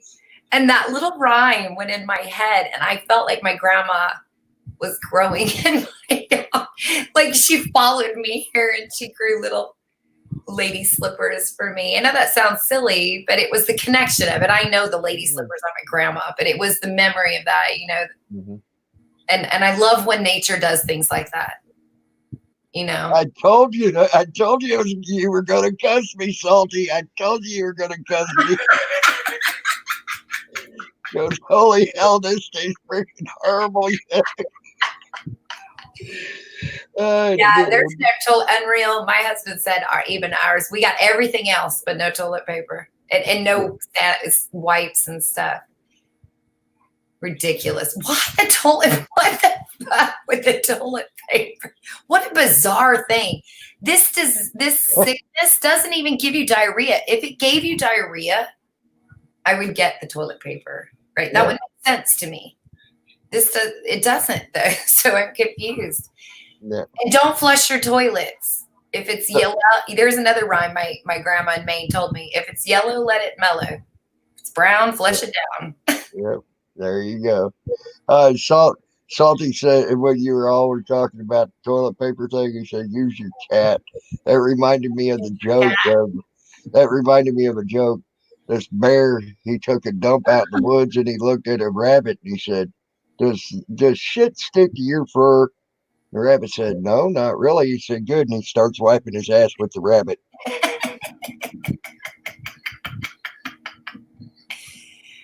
Oh, my. Well, I'm going to bed, guys. It's been fun. All right, Lady Di, good night. Good night, Lady Di. Sleep well, hon. Yeah. Yeah. Sweet. But I've been enjoying. I enjoyed our talk. I really did. I'm gonna probably go ahead and go. Yeah, I'm gonna go. 10th Man has a stream, and he intrigues me. So, Yes. and I'm not quite yet. Like I said, now that I got a better understanding of him, I understood where he was coming from with his statements, things like that. It took me a bit to shut my mouth, figure out what he was trying to get at. Good. And by the way, you have done I think the problem is not you. I think the problem is when you're around other people that trigger you like that. Because I've had multiple conversations with you now, and I don't see that in you. So naturally, that's not your behavior. Just like me, there's certain things that will set me off. And I will not get along with somebody who's a consumer. I have a problem. My sister-in-law will always send me pictures. What do you think of these shoes? I'm like, do you not know I don't give $5 about shoes? Right. She's my sister-in-law. I love her. And I go, those look great. How much are they? And she goes, they're only $5. So she does really good, but she doesn't need any more fucking shoes. Right. Why do you need 300 pairs of shoes? She comes and visits me and we talk. So she listens. She calls me for advice, So it's nice. But anyway, so yeah. And 10th Man's mostly full of shit. And he knows. Yeah, well, he brings up some really good points, though. He does. He does bring up some good points. That's why I don't. You gotta wait. You gotta wait through the bull crap and get to his points. Somebody said on a chat that every time he talks, they just mute their mic for 5 minutes. Well, actually, I would suggest not doing that because for all the whining he can do or whatever you want to call it. Okay, I ain't calling it that. Okay? Right. But some people call it whining. Some people call it self-absorbency, whatever. I've heard a million different descriptions of it. There you go. Okay, here's the thing. And I'm going to suggest not doing that, even after we had the argument we had. Okay, because I opened my brain up a little bit and I realized something. Even with all of whatever you say he does bring out good points, and he does bring something good to the table. Yes. Once you wade through what you consider his bullshit. All right, Tammy. If you're in chat, there's 20 people watching, hit the button.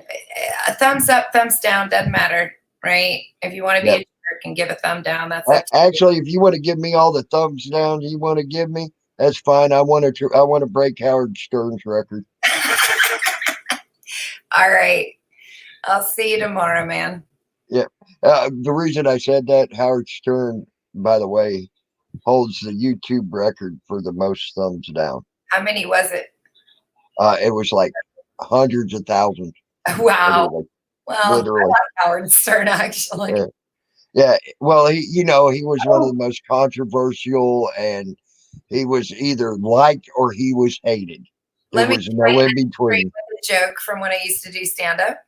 Yeah. So a Howard Stern joke.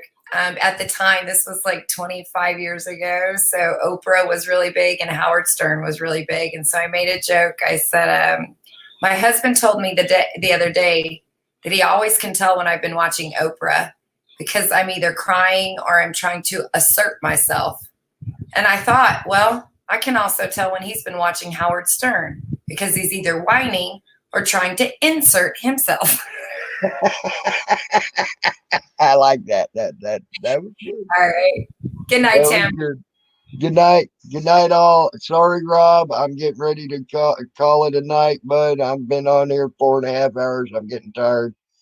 Y'all have a good night, and I will talk to you. I will talk to y'all later. Y'all have a great day, great rest of your night or morning or day, whichever the case may be. And hopefully we'll get to talk again soon. Later. I am out.